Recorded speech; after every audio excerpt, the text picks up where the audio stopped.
Let's get a show on the road.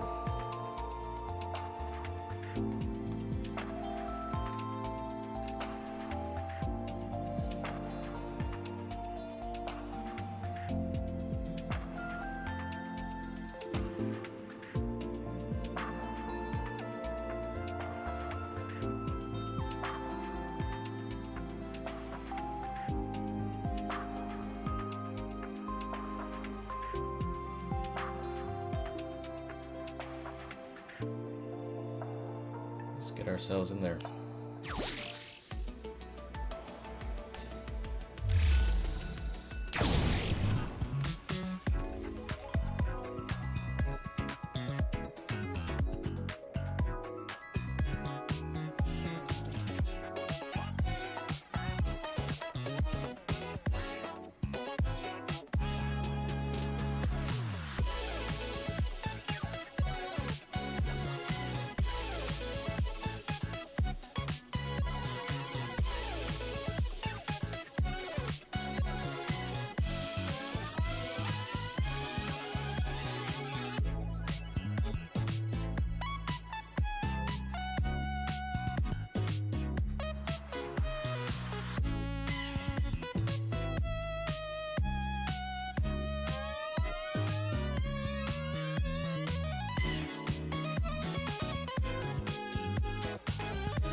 That was groovy as fuck. I dig that.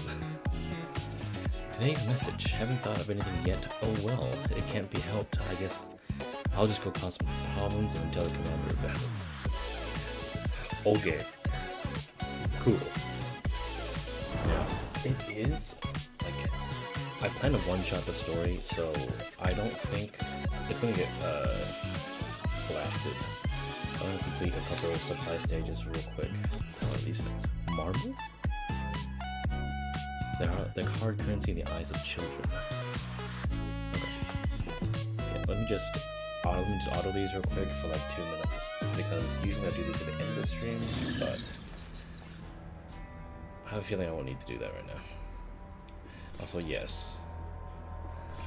Like, glorious. Anyway.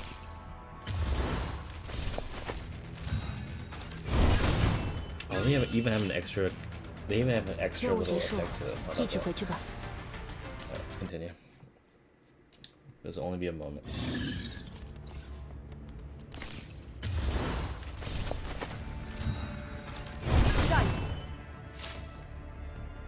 任务结束，一起回去吧。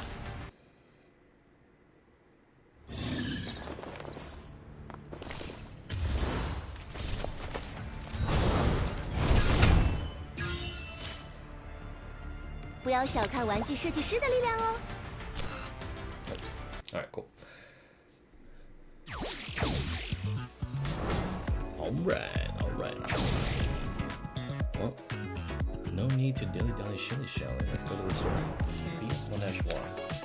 The train will always encounter lost travelers. Alright. Oh, and it's unvoiced. Okay. This is message number 3751. There is an oh-so-special significance to this number. 3 is for the number of dates we've had together. 7 is for the number of outfits you gave me. 5 is for May, when our eyes first met. Wait, hold on. Is that true? Googling. MK23 GFL outfits.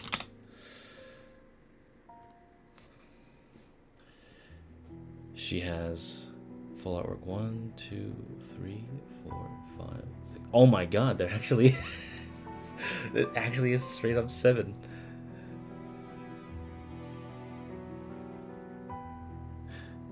Damn. Alright. And finally, the number 1 is what you are to me and what I am to you.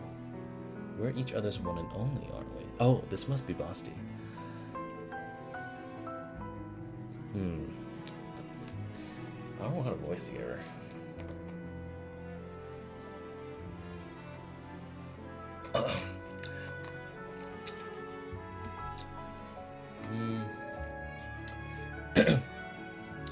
You know, I'm not scared of waiting anymore.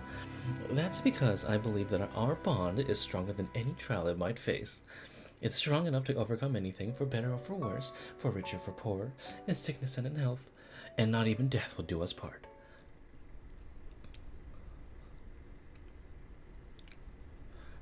Sakura, are you ready?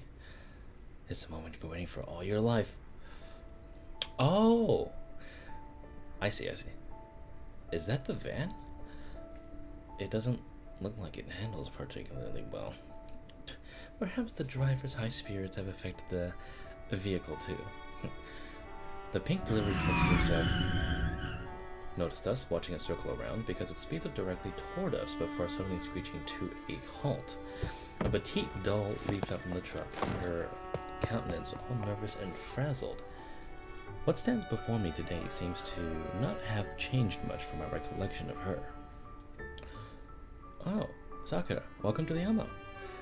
Commander, we meet at last. I'm not sure if you know, but I've got many things I want to talk about with you. I've been working really hard, though, and I'm sure Springfield's already told you about me, but have you read the letters I've sent you? Commander, I want to... Sakura bursts into tears as she dives into my arm. I gently pat her on the back to console her. I want to... Alert, your delivery deadline is about to expire. Baka Sakura, you know your break's almost over, right? Now of all times? Can't you give me a little more time? Sure I can, but every minute you delay, you have a complaint filed. Once that happens, the rep you've worked so hard to build up will go down the drain. All the major platforms will lose faith in you, and you'll never get another big job again. You won't even be able to make enough money to keep me fueled up. Why is this happening? I only just managed to meet the commander again. Can't you just cut me some slack just this once for me life? Look, it's alright, Sakura. We won't be traveling too far from the settlement for the foreseeable future. So, you can come back anytime. Noticing Sakura's tear-filled eyes, my hand moves on its own to pat her head. Sakura trembles, and then she squeezes her glistening eyes shut and rubs her head against my palm. Commander. Go on then. Didn't you say everyone in the Yellow Zone is counting on you? We'll have a room waiting for you on the Elmo. We can talk after you're done, alright? Right. I'll put pedal to the metal and blast my way through at top speed. Speaking of which, hold on. I do need to... I think my voice is being drowned out a little bit by the OST. Let me turn it down. There we go. After wiping her tears away, Sakura runs back to her truck.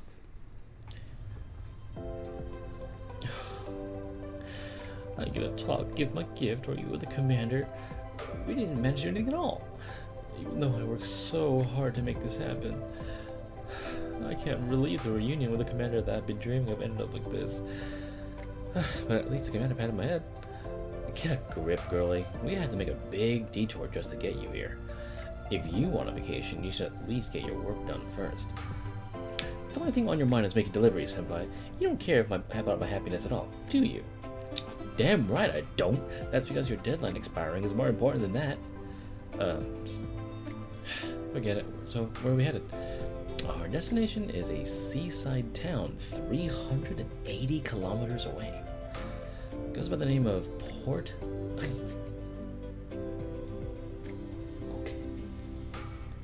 Okay.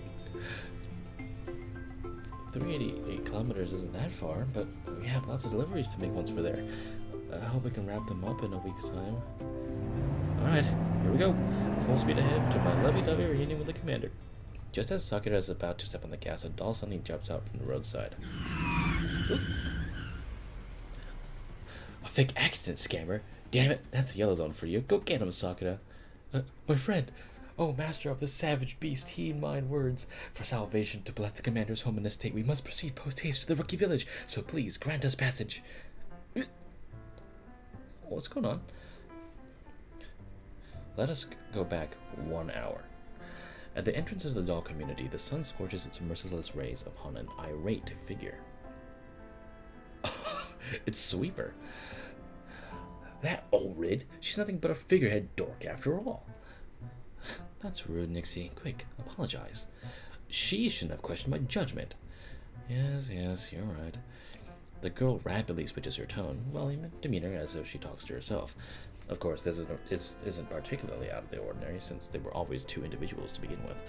However, under normal circumstances, Fetusa and Sweeper could have simply convened in the privacy of their neural cloud.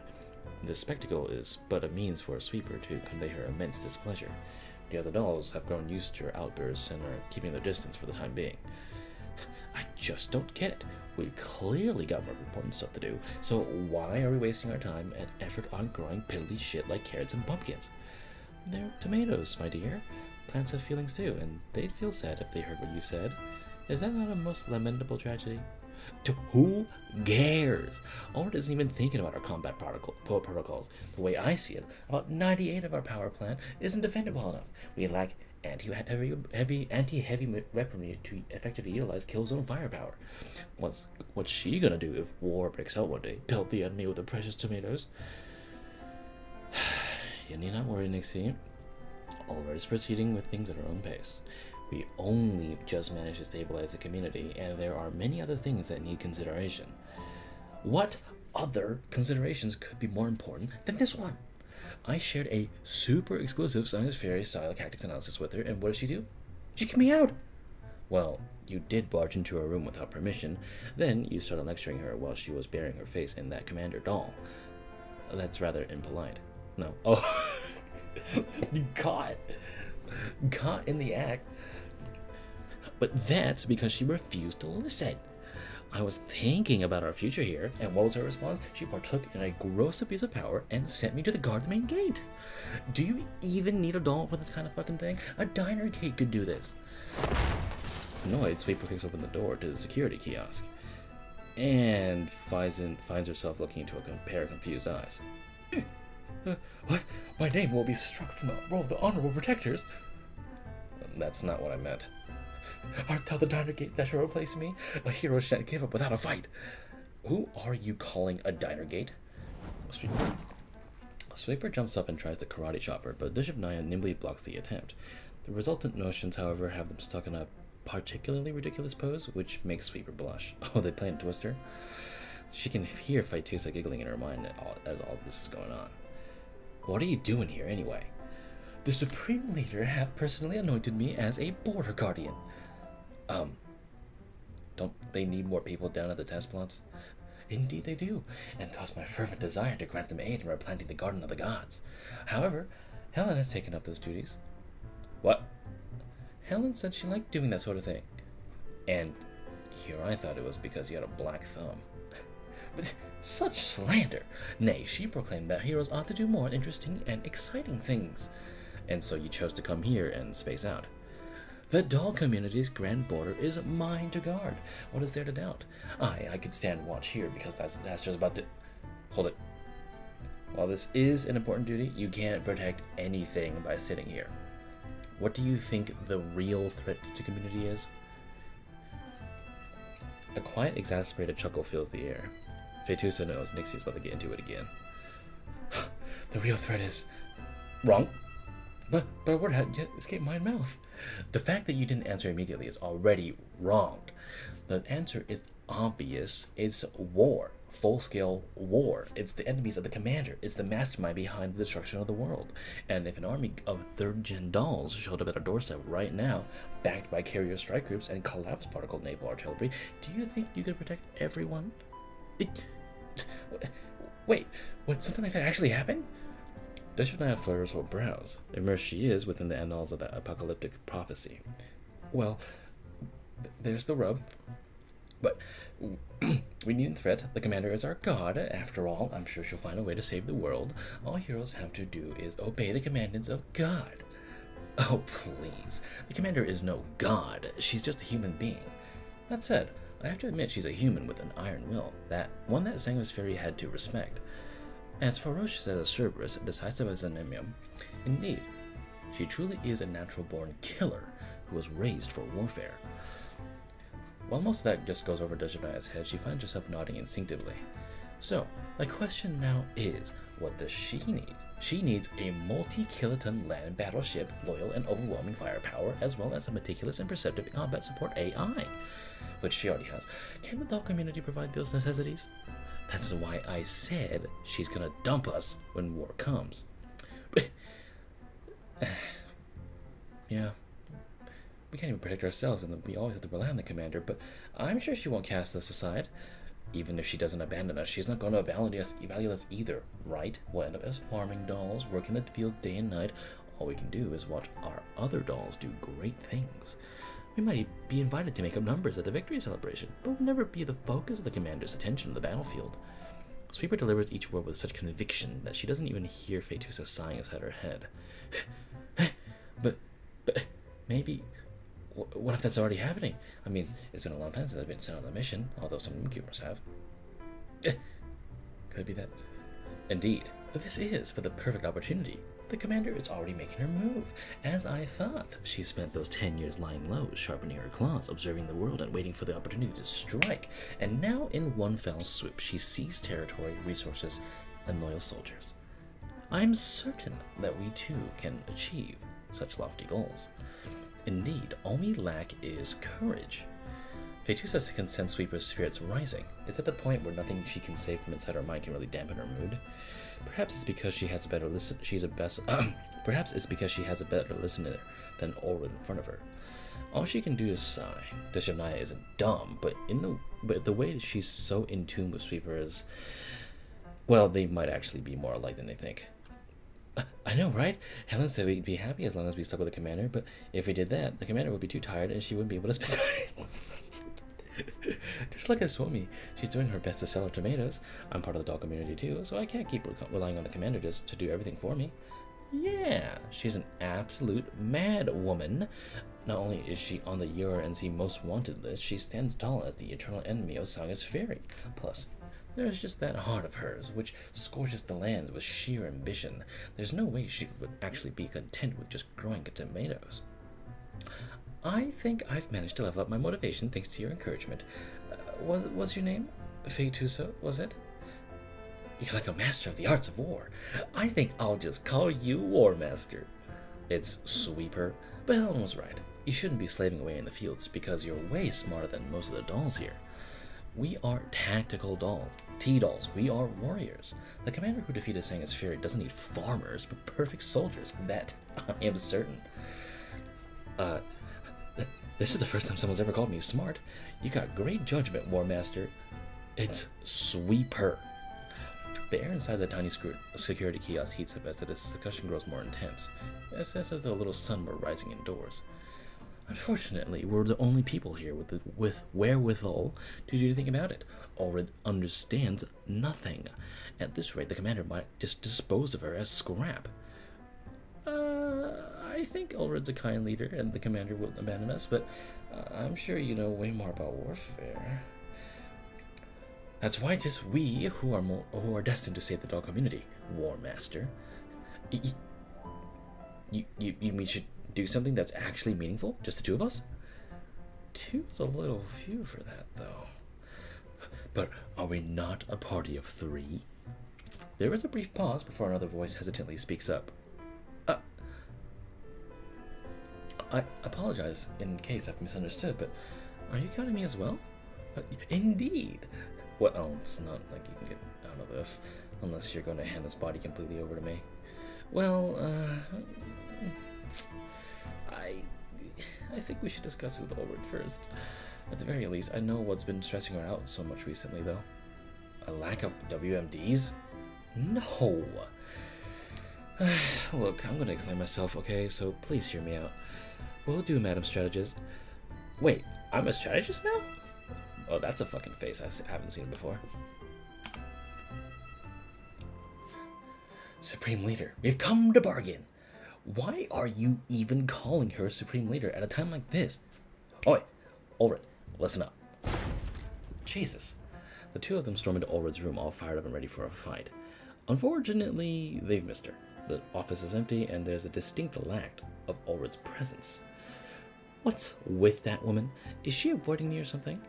Nixie, to deem oneself so highly is a sin, you know. It's not like this is the first time she's done it either. She's a real cunning one. She knows just how to wear my spirits down. Sweeper paces back and forth. Her rapid-fire footsteps are but a means of unloading her heightening frustration. Forget it. I just knew it'd be a waste of time. Come on, let's go. We'll just do what we gotta do. There's no point in asking her for permission. Sweeper turns to the door and marches straight toward it. Her plan is to leave with a grand slam to vent her wrath. However, she freezes when Dish of Naya calls out to her. A moment, please, War Master. Our time was not wasted after all. Here, gaze upon this great discovery with thine eyes. Dish of Naya's eyes light up as she holds up a huge paper sack that was lying on the desk. It bulges to the brim with collapse pieces. Uh-oh. Oh god, Ulrid. Oh, Ulrid, you're getting robbed. You're getting robbed. Ah. Finally, we can take a break. Yes, finishing up all your outstanding work always feels good. No, the work never ends. Although the community situation has improved rapidly thanks to everyone's help, our recent trade deal with Mokush has doubled our workload. Also, there are girls who want to get tactical modules installed so they can help the commander out. We need to at least come up with a training plan for them. Ulrid and Helen walk down the corridor side by side. They're doing their best to slow their pace down to prolong this rare bit of free time they've been allotted. After all, the dolls have now experienced what Mei Ling refers to as being so busy you forget to breathe. What are you going to do afterwards? I'm returning to the office so I can properly sort out our supply procurement situation. I wish I could go back to my room and blow some steam. Ulrid will never ever tell anyone that she ordered a highly realistic commander doll from Lewis. Specifically, the Tomato Emperor of Mokosh. Limited edition. My, is it that severe? Yeah, normally I'd ask Perry to help me out of this, but she's been up to her ears in work recently. Plus, I need to actually do some work from time to time. Haggling with merchants is a tremendous pain, even if they're friendly to us. Well, that's their job. They'll drag you into their game with all its complex rules to squeeze whatever you got. Opportunities for profit are often found in unfamiliar territory, and we dolls have a harder time working in said territory than humans do. You're right, and that's exactly how it feels to me. Still, we've decided to not hide away from the world, but to move forward along with the commander. That means we just, can't avoid human society anymore. We need to adapt to it, and then work together for others for mutual benefit. That said, Mokosh should have sent over a lot of supplies recently. Don't you have all the basic parts you need, Ro? Might there be anything else? Spare frames. That's what we need most urgently right now, actually. At the moment, most of our colleagues' frames are only able to perform basic day-to-day tasks. They can't be outfitted with weapons at all, so they'd be fodder in combat. Also, frames that are compatible with weaponry are currently only available in the Green Zone suppliers. However, I heard there's an upcoming auction on the border of the Green and Yellow Zone. Supposedly, there will be a large quantities of doll frames on offer there. I was wondering if I should head over there and try my luck. Upon those words, Ulrid gingerly massages her temples, as if an integer overflow was about to arise in her level 2. Truth is, I don't like auctions. The merchant's vanity, their deceit, and the games they play are all very frustrating. The commander and everyone in the doll community all work so hard to scrape together the funds for our budget, but figuring out how to spend it is making my core combust. Well, I believe you should consider that decision carefully, Miss Ulrid. You probably won't receive fair treatment if you take part in an auction while openly declaring your identity as a doll. Wouldn't it be better to get an underground broker to act as your agent if you decided to participate? But the auction's going to be taking place very soon. Can we ever find someone suitable for the job given the circumstances? All I know about the auction is that the organizer is a wealthy woman who is renowned for her tremendous business acumen, and equally famous for being meticulous to a fault in every transaction. They finally arrive at the door of Ulrid's office as they talk. She sweeps the door open, as if sweeping her depression out with it. Well, in any case, between the proceeds from the sales of our produce to Mokosh, the support from Miss Lorelei, and the payment from Vasily, we can actually afford to be picky with what we're buying. I want our stock of frames to be able to hold out through several high-intensity battles, even if it means having to cut back on other expenses. Currently, the amount of hand is it's currently the amount we have to spend on frames is. Overhead's words trail off. Before her very eyes lies a shocking absence. The place on the desk where the funds should be is completely empty. What's wrong? No. It's not completely empty. There's a note where they used to be. Aura picks it up and studies together with Helen.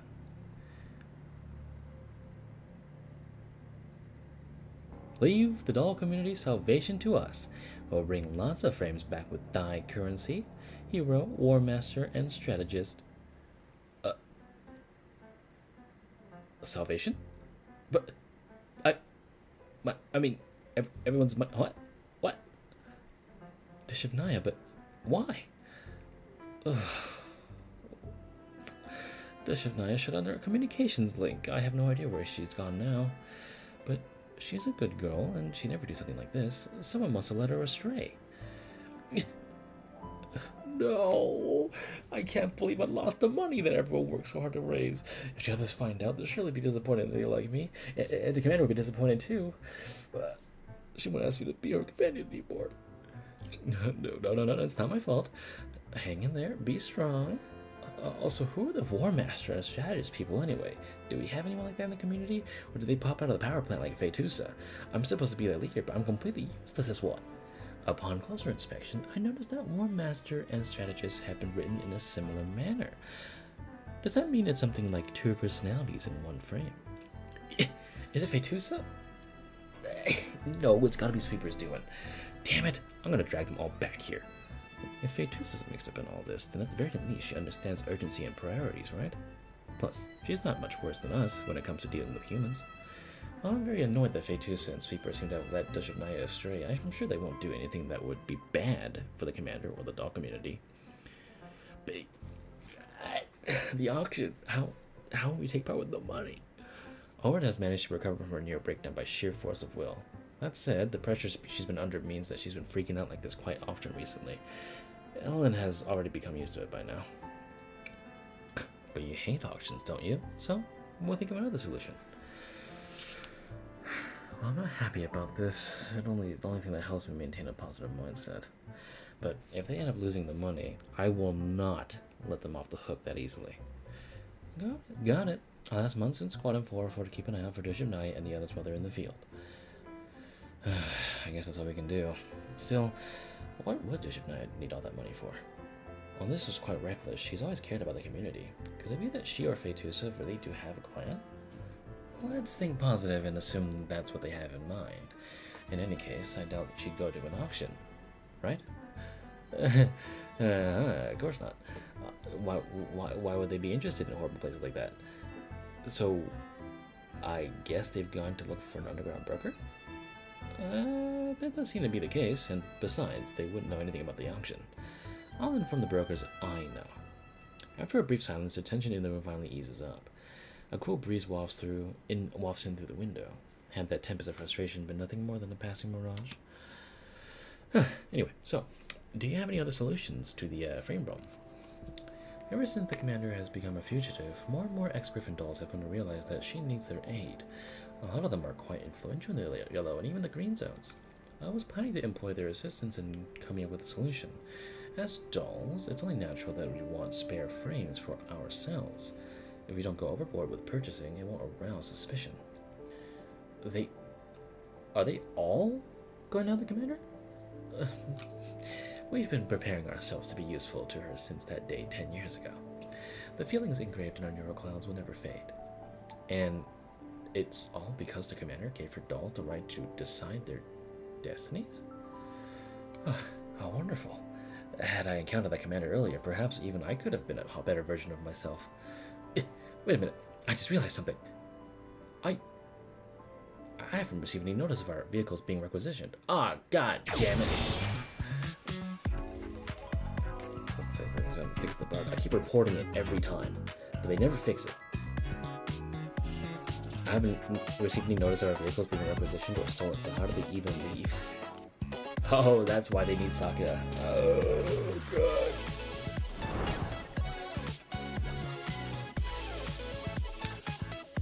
In order to survive, young beasts learn to bite before they can run. When gunshot is a signal to start, don't worry about where the Frontline is. Once the chaos starts, it only gets worse.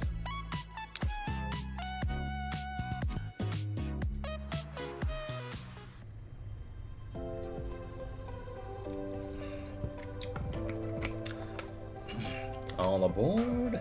Onwards to Rookie Village. Got it, Mr. Shania. I didn't expect you to turn out to be KSVK. After all, your body is completely different, so I couldn't tell at all. Looks like someone's had it worse than me over the past few years. Still, do you not really remember our time together in Griffin?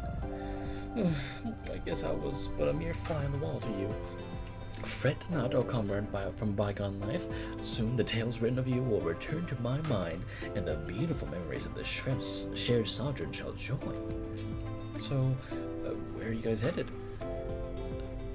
The strategist says that the Supreme Leader has been quite vexed about a lack of spare frames lately. Thus, she proposed that we help ease her worries.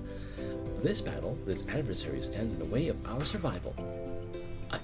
I just said that issue was giving her headaches. I certainly didn't propose anything, so don't go pinning this on me, okay? Spare frames. Yeah, those are pretty rare in the Yellow Zone, but I think I remember something. Anyway, you're headed to Port...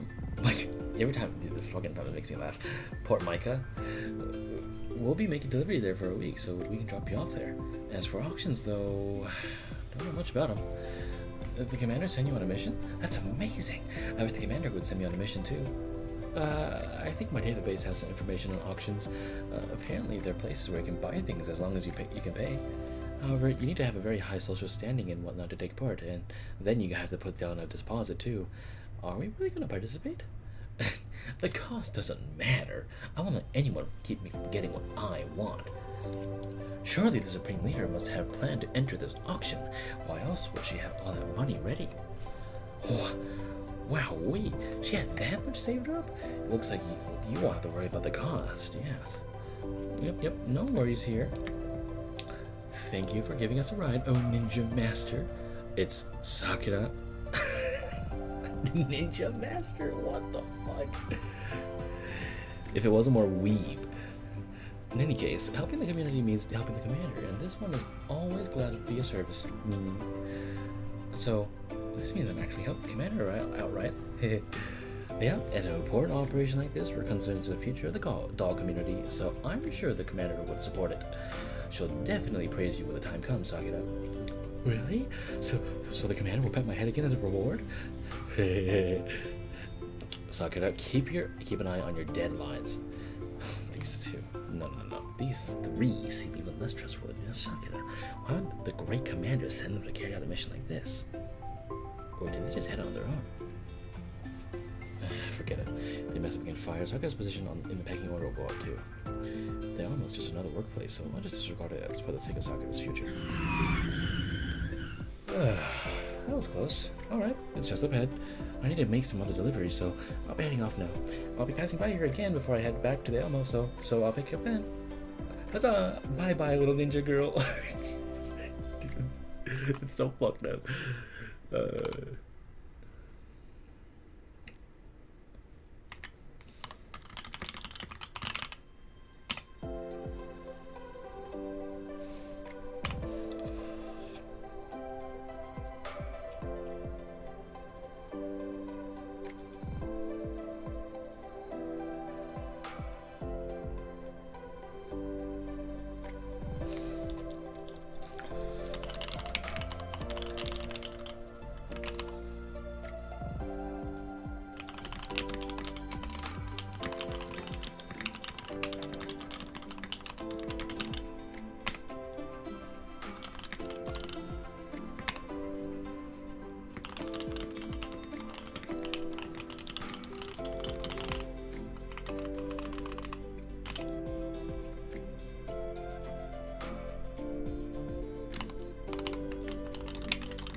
It's Sakura. Deshonaya and Faelynn dismount from Sakura's truck and walk from the beach to a cobblestone path. A town stands before them. Its name is Port Mica, a small, hard-to-find footnote on the map, yet it now stands before them. For Deshonaya and her friends, the air here is exceptionally fresh compared to the Yellow Zone. The colorful plazas and well-preserved buildings are paint a portrait of advancing civilization. Ah, this place is so pretty. It's even more moving when you think about how this place is technically still in the Yellow Zone. It seems that as long as you have ample income and manage your finances well, you can live a decent life, even if you're in the Yellow Zone. It's a mess, that's what it is. They sacrifice efficiency for this so-called progress, and there's pollution everywhere. Nixie, this isn't pollution, it's called graffiti, a form of street art. You call this art? It's just lame. Plus, it's not like they have infinite resources either. The humans are so troublesome that they've infected the dolls in the community with their inefficiencies too.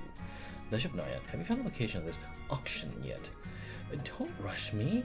I'm consulting the terrain scroll. Let's see. Rocky's Village, Adventures, got it. Prithee, War Master, bestow upon me knowledge of where Port Mica's Special District Number 3 is. How should I know? I know where it is. What in the fuck? What the fuck? Wait, hold up.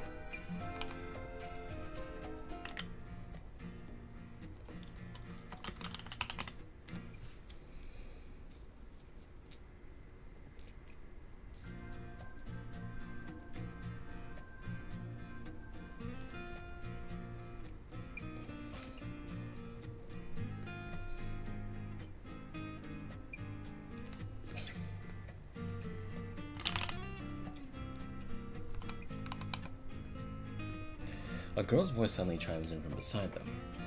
Big sis, are you all from the outside? Yes, we are. Miss NPC. What the fuck?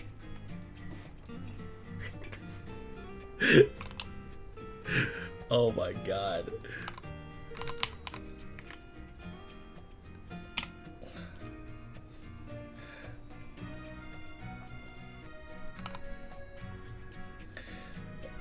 Hold on, I got so engrossed in that I just skipped. Miss NPC, we're heroes who have come to Rookie Village on a quest to save the world from impending doom. How can you even say all that nonsense with a straight face? Just what the fuck did humans do to you? That's so funny, big sis. Want me to lead the way for you? Yeah, this is totally suspicious at all. Maybe a round of intense interrogation will... Suddenly, a mighty force seizes control of Sweeper's frame. Before Sweeper can raise her hand, Faelynn smiles at the girl. Oh, that would be most lovely. Big sis will be counting on you, little girl. Faelyn's entire demeanor has changed. She approaches with an excited look on her face, her hands flailing restlessly. Those vibrant, cute little human pups, kids in other words, can't be compared to the commander, of course. However, Faelyn's base layer logic is filled with instructions about cherishing and protecting humans of their age group. Come with me. Special District Number 3 isn't far off. The group follows the girl into the town's alleys. After passing through a series of narrow, twisting paths, they arrive at a quiet, deserted street. Here it is, Special District Number 3. Why, thank you. You're most kind. What's your name, little girl? I'm Zoe. Hey, that's such a cute name. I don't know how to convey my gratitude, so... May I touch you? Hey! Hey! Faelynn, we are not Epstein Island candidates, okay? Hey.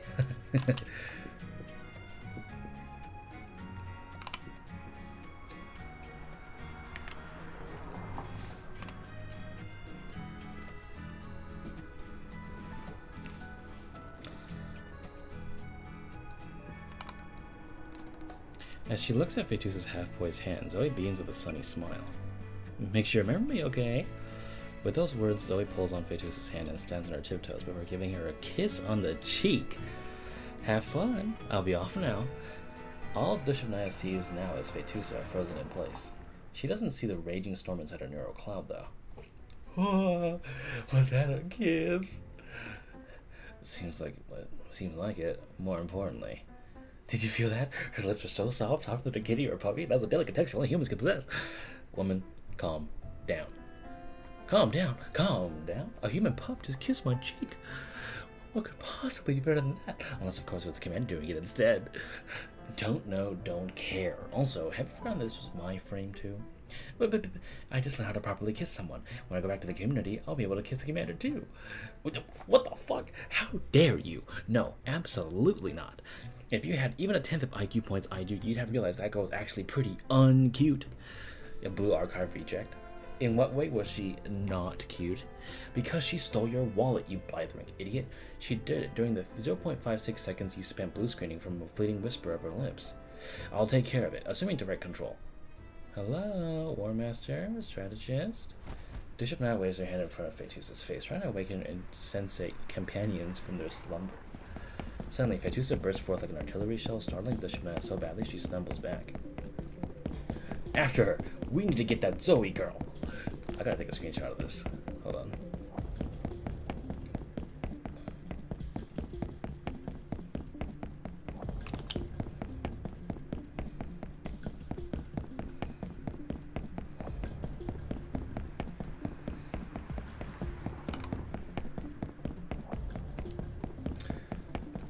Our friends need to play by play. I'm laughing so hard.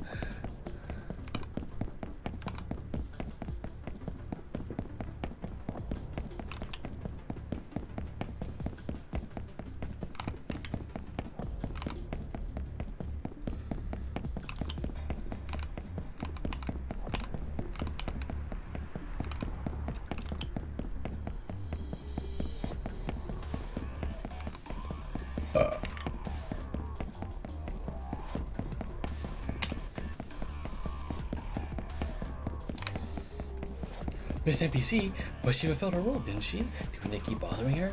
She stole our stuff. Also, I'm pretty sure this isn't Special District number 3. Just as she says that, the whistling of projectiles surging through the air comes from all around them. The two dolls dodge what turned out to be pebbles fired from slingshots. It's not working, Big Sis. That's because they're not humans, they're dolls. Fall back and let the auto thug slow them down. A chorus of creaks filled the air as weird ultramonsters pour out from all around them. So should I cheese this? Do I need to cheese this? Do I deny Boy Mestina from using our artillery?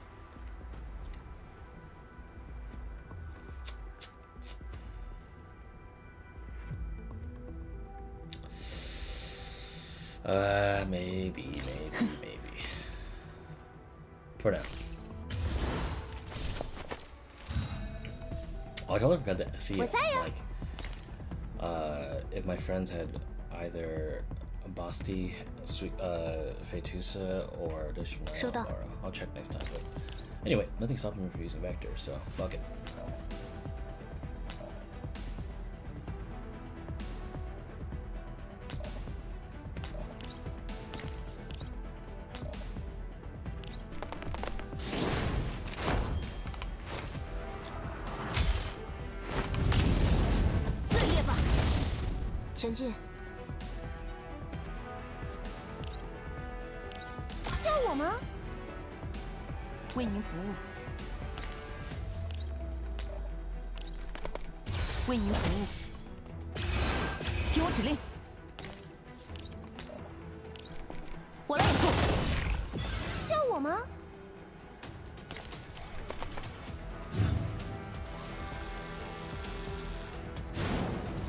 This used to be a nice neighborhood.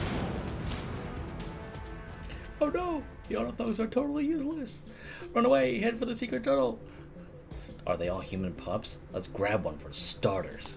Sweeper and Dutch and I react immediately, crossing the entire street in one movement. Just as they're about to grab those kids, a figure suddenly cuts in from the side. Sweeper slams on the brakes. It's not because she fears a weapon flashing out at range, rather it's because she's afraid of hitting the slim figure before her, and with her enormous momentum will send them flying anyway. Standing before her is Zoe, holding a taser that emits an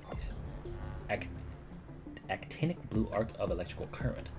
There's a ruthlessness in her face well beyond her tender years. She's clearly not afraid of hurting others or getting hurt herself. This attitude of hers has earned some respect from Sweeper. However, she's a girl who barely is in her teens. Against a tactical doll, anything that she does is nothing more than ineffectual flailing. That's enough now.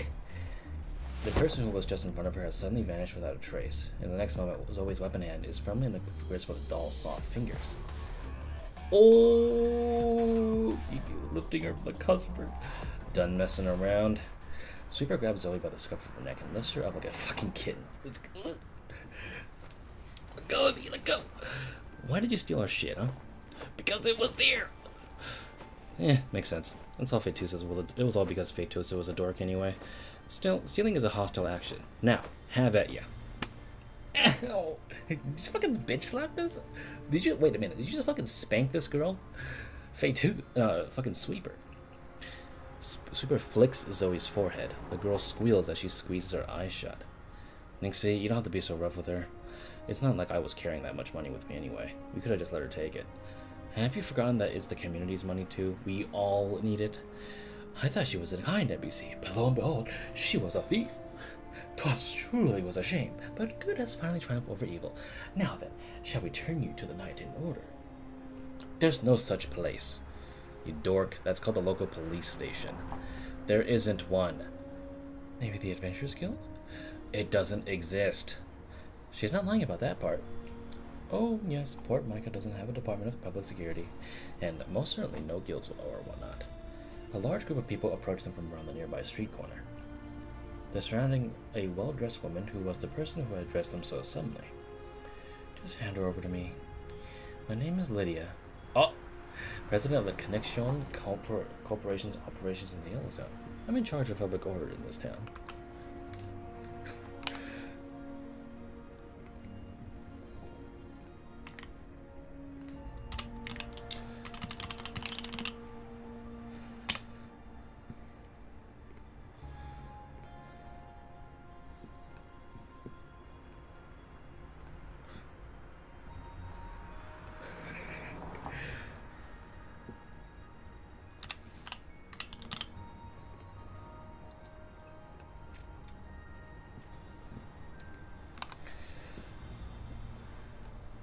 You're in charge? Since there's no police department in this place, what can you even do about this? Our security department handles public security for this town, and they've historically done pretty well at that job. As you can see, they're standing by my side right now. So you bought out the cops? Lydia laughs heartily. She doesn't seem to take offense at that remark. I didn't buy them out. Rather, Port Mica itself was built around Connection's operations. From its layout to its roads and its laws, everything here is designed to satisfy Connection's production needs. As for me, I hate inefficiency in production and places which breed corruption. I see, liege lady. You must be an ally of justice who helps the people.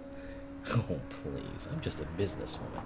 You don't have to describe me in such flowery terms. It's simply because a stable market is a stable business. No businessman would want to set up shop in a den of crime. Damn it! Let me go! Sweeper notices that Zoe has started thrashing wildly since Lydia showed up. Indeed, it was a classic case of a getaway attempt. But by the looks of things, turning her over to Lydia would be more amusing. Make sure she learns her lesson, okay? I will. Sweeper takes back the purse that Zoe swiped from her and then hands the girl to Lydia. With this little sideshow over, Sweeper feels like her disdain for humanity has grown even more. Oh, yes. We're looking for Special District number 3. Could you guide us in the right direction? Oh. So you're here for the auction, then? Oh, wow. You saw through my identity as the hero right away. This must be Destiny's guiding hand. You don't need to keep looking for Special District number 3. Just follow me. What? You're in charge of the auctions, too? Let me put it this way. I'm in charge of everything in Port Mica. Arrange a good room for our 2 guests and send some refreshments over, though I'm not sure if they can enjoy them. Consider it an apology on behalf of Port Mica for a rather unpleasant first impression. After giving her orders, the only people left in the room are Lydia and Zoe. The girl is securely tied to a walnut wood recliner, her eyes wide and bloodshot. You really do think you're a good person, don't you? Compared to a thieving little kid, the lady who makes sure everyone is housed and fed comes off as a good person, no? You're just as sucking up to your customers with your dirty money.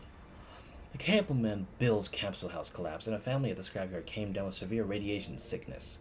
Where were you when those people were curled up crying by themselves in the old city bunkers? Where was their food and lodging? I'm a businesswoman, not a philanthropist. Oh, that expression is interesting. If they came to me looking for work, I'd have HR arrange easier work for them. If they can't manage even that much, then there's nothing I can do. But you're rich. That's not how society works, Zoe. All I can provide is jobs and compensation equivalent to the value of the labor. If you let little scamps like you run rampant with wild fantasies about robbing the rich to give to the poor, poor Mica would be in chaos. Anyone can claim they don't have enough money. Who in this world hasn't suffered? So in the end, you're just a miser. If Della were here, she'd definitely help them. Then why isn't she here? Because she's dead. Fools get punished. Those are the rules of the game. Don't you dare talk about Mama like that. Zoe yells at the top of her youthful voice and struggles furiously, but she is nothing more than an irate hamster to the gazes that bear upon her. The corners of Lydia's mouth turn up, but a smile does not make itself known. She walks up to Zoe and looks down on her. She was your mother, and she was also my sister. I will say whatever I want about her. She brings her face closer to Zoe's, her gaze piercing right through to the beyond. What you loved was her kindness, her selflessness, and how she was like an angel to everyone. And that's the laughable thing, you silly little girl. It's those things that killed Della. It was bad that people killed. It was bad people that killed Della. Bad people like you. Lydia smiles and reverts to her previous demeanor. Elegant, rational, her voice edged with a hint of cutting wit. A socialite through and through. You're still too young and you know nothing. That's how people are. When they're young, they do what they want. When they're older, they do what they can. Once you've accumulated a few scars, gone the days without food, and see just what life can do to you, you will come back to this room like a good little girl. You will have a cute little smile on your face, and a cute little gift in hand, and you will say, "Dear Auntie, please give me a job." You want me to work in a darkened sweatshop for 12 hours a day? I don't want anything from you, and I'll never call you by the disgusting name. I just want to get as far away from you as I can. Really? But I think you're pretty good at leveraging your connection with me. After all, the reason why you can do all your wicked little deeds with impunity is entirely because of your relationship with me. Is it not? My friends are way more reliable than you. Suddenly, Lydia hears an unusual sound, that of metal hitting metal. It's like a musical scale. After the first note emerges, the others come in succession, filling the entire mansion. Is it from the pipes, the walls, the furniture? Or is it the bones of the building itself that are rattling? It's as though it shivers in the fear of something. Intruder alert. Someone's gotten in. Where? In the front yard. Someone took down the guard there. Get up to the second floor. There's a graffiti on top of the stairs. Wait a minute. There's graffiti on the reception room windows too. They probably got in through there. As chaos fills the air, a servant opens the door to Lydia's room. Ma'am, there's an intruder in the house. I came to check that you were safe. Right, thanks for your concern. Because I definitely feel unsafe right now. Thanks for leading the way. A handgun muzzle presses to the back of a servant's head. Oh, hello. Someone steps out from behind him with light and quick footwork, like a cat hopping out from around a corner. Zoe, have you finished that family meeting with your mean old auntie? Because I'm here to bring you home. Lydia's gaze grows cold. She had declared herself to be in charge of Port Mica just a while ago. However, right now, in her own home, she can't maintain her calm. Her gaze is serious, cautious, and completely focused. She studies the T-doll before her, like she's deciding which wire to cut on a ticking time bomb. Despite her cute appearance, Lydia knows that this doll is more dangerous than any bomb. Basti, I trust you know what trespassing on my private residence implies. Oh, lighten up. I remember you said something about how you welcome anyone who came to deliver money to you.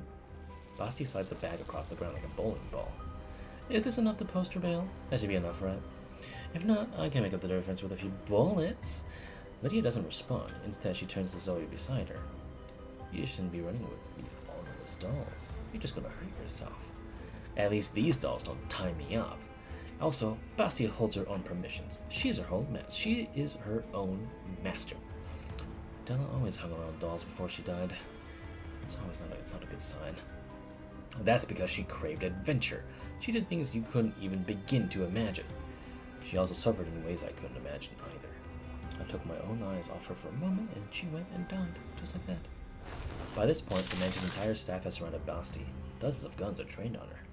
Basti, on the other hand, merely rubs her fingernails together and seems entirely oblivious to the danger around her.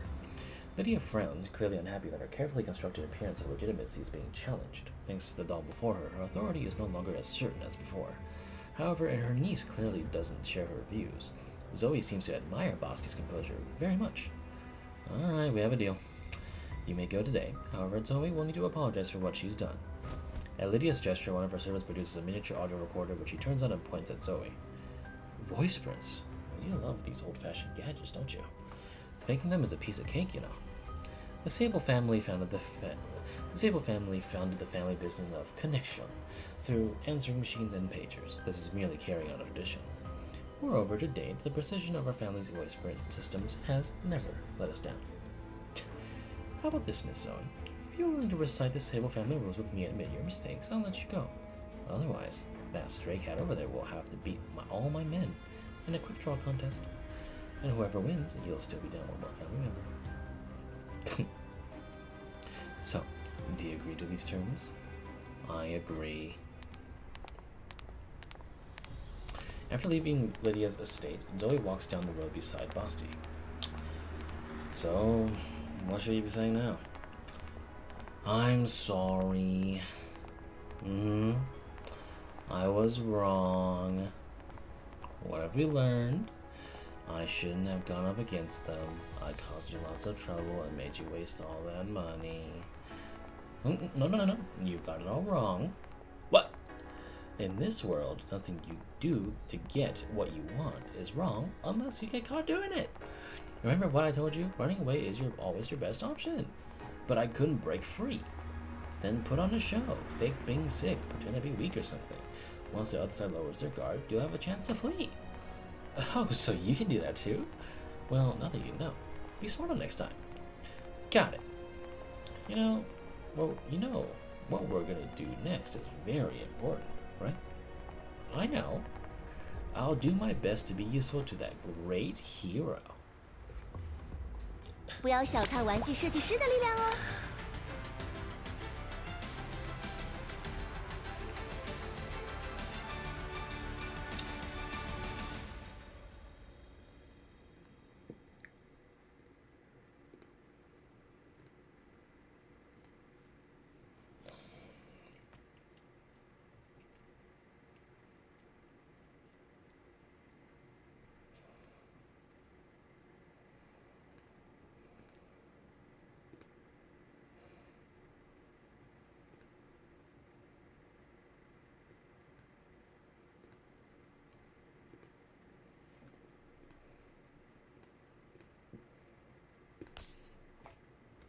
I think that was only 2 modules.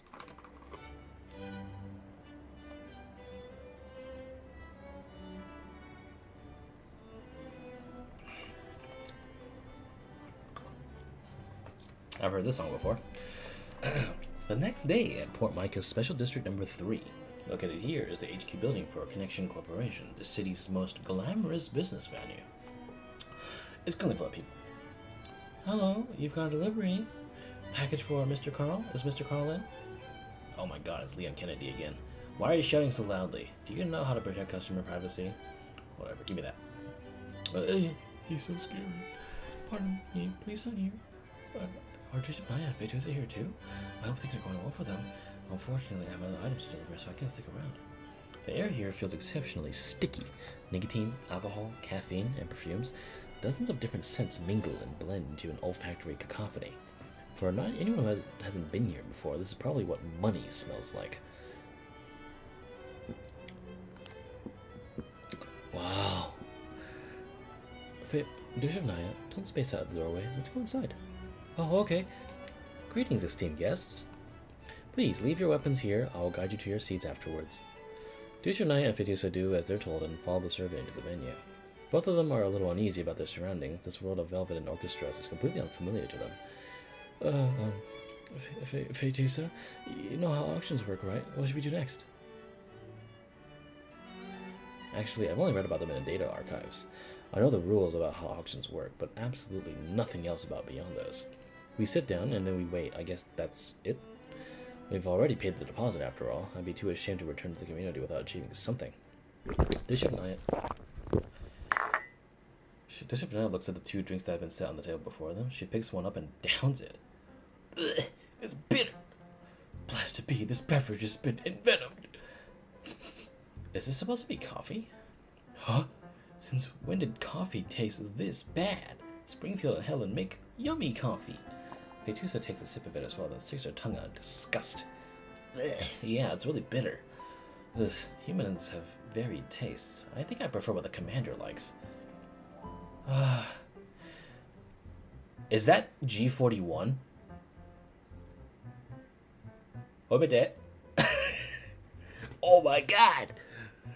It's G41! What the fuck? The coffee here is an espresso without any extra ingredients, so it's bound to be very hot. I'm in shock. It's mainly there to keep the participants as alert as possible. There are sugar cubes in this tin, add as much as you like. A girl who was passing by provides them with much needed clarification. Bishop Naya studies her animal ears for a long time and finally concludes that they aren't simple fashion accessories. Are you a doll? Yep. Was that obvious? Was it unobvious? Sure it was. Your ears look so cool. My name is Faelynn. My table's next to yours. Aw, look at her. Oh my god. Didn't she just come out in the Chinese servers? I can't believe it.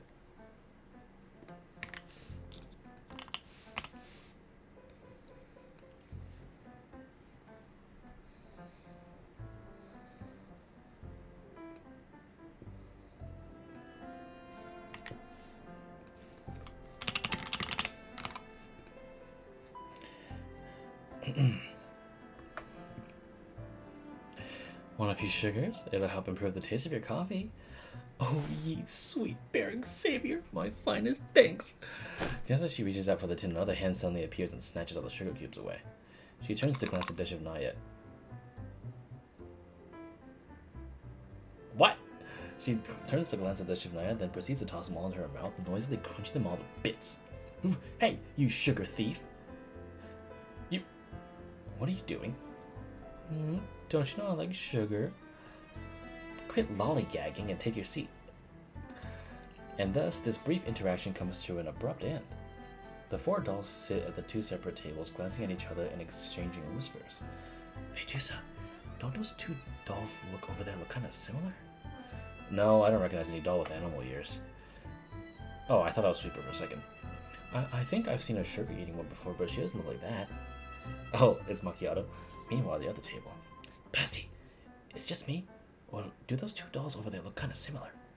Don't worry about it. It's perfectly normal for patchwork frames like theirs to have accessories you've seen elsewhere. Are they from the conglomerate? Do they work for underground brokers? Whatever. Not like it matters. Oh, yeah. What was with that little stunt just now? Did your gustatory module break or something? Such woe to have a partner blighted with such naivety. Can't you tell? I was giving them a hard time. But why? Zoe told me that those 2 were the ones who caught her yesterday. Wait, isn't this guy dead?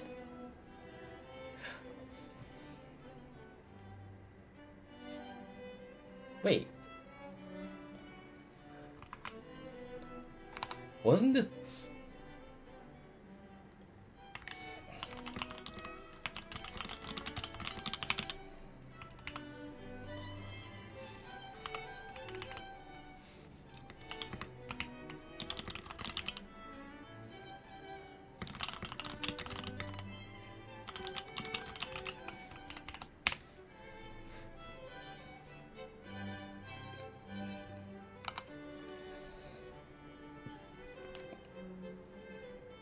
Ladies and gentlemen, here's our toast to Port Mica. This place has yielded such tremendous wealth and opportunities for the URNC. It would be a pleasure to employ the power of Port Mica to hone my elite team for the there it is, the ORLOG conglomerate. Yeah, isn't this dude fucking dead? Wait, so does that mean Lynn's thing comes way after? Like, is that a penis on your neck? Oh, it's a machete. It looks like a penis. I don't care. Come, feast your eyes on our team of professionals. They've spent the last 8 months undergoing grueling training at the conglomerate. Each of them has passed numerous tests, and they're capable of handling any kind of work. We're young, yet talented and capable, says every fucking Burger voice, whatever. We're hungry and full of drive, and we're here to make a name for ourselves. But as you know, hard work tends to be overdone, and that eventually ends up harming the interests of others. Incidents like these are often unearthed by people with ulterior motives and then transformed into malicious rumors. I am at a loss for how to deal with such slander. It truly breaks my heart. All I know is that I must seek the aid of Lady Lydia. Only an exceptional individual like herself can understand the frustrations one encounters on the path to success. The guests have heard much about this young man called Karl. Yeah.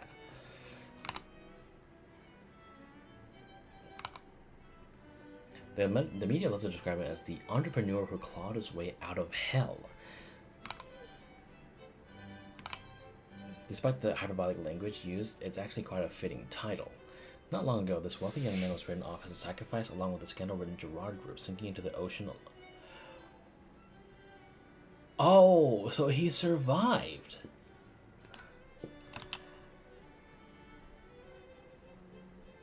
What? I thought he died.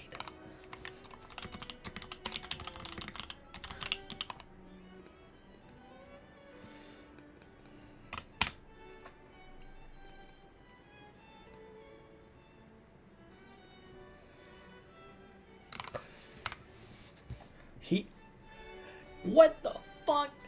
Okay. He somehow survived.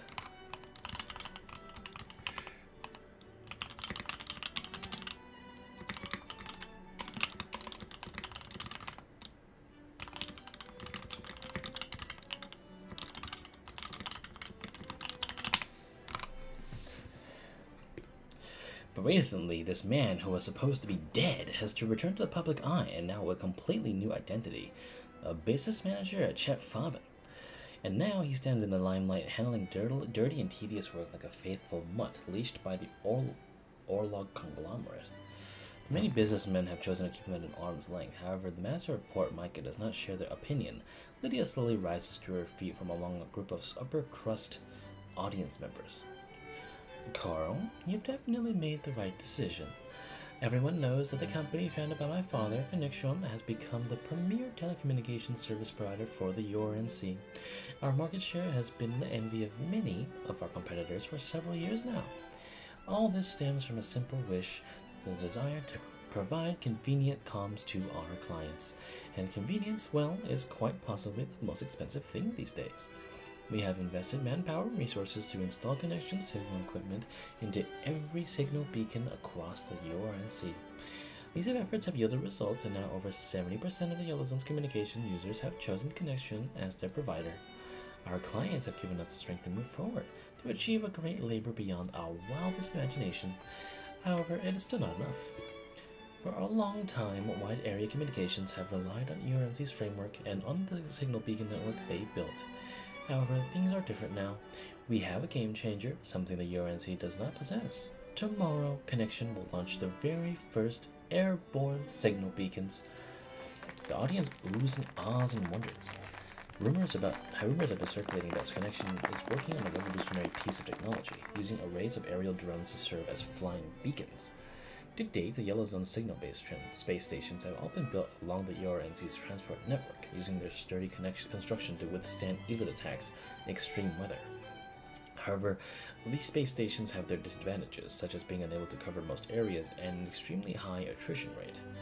However, the use of collapsed particle-powered drones, which are capable of extended flight times, will allow them to break free of the shackles of terrain and radiation. They will also be able to move to avoid collapse storms and other spontaneously arising hazards. The concept itself isn't unique, but only Connection can make it a reality. Part of it is due to their long years of experience for the Yellow Zone. Another factor is their connections, much like their namesake, which has convinced the military to grant them access to mil-spec technology.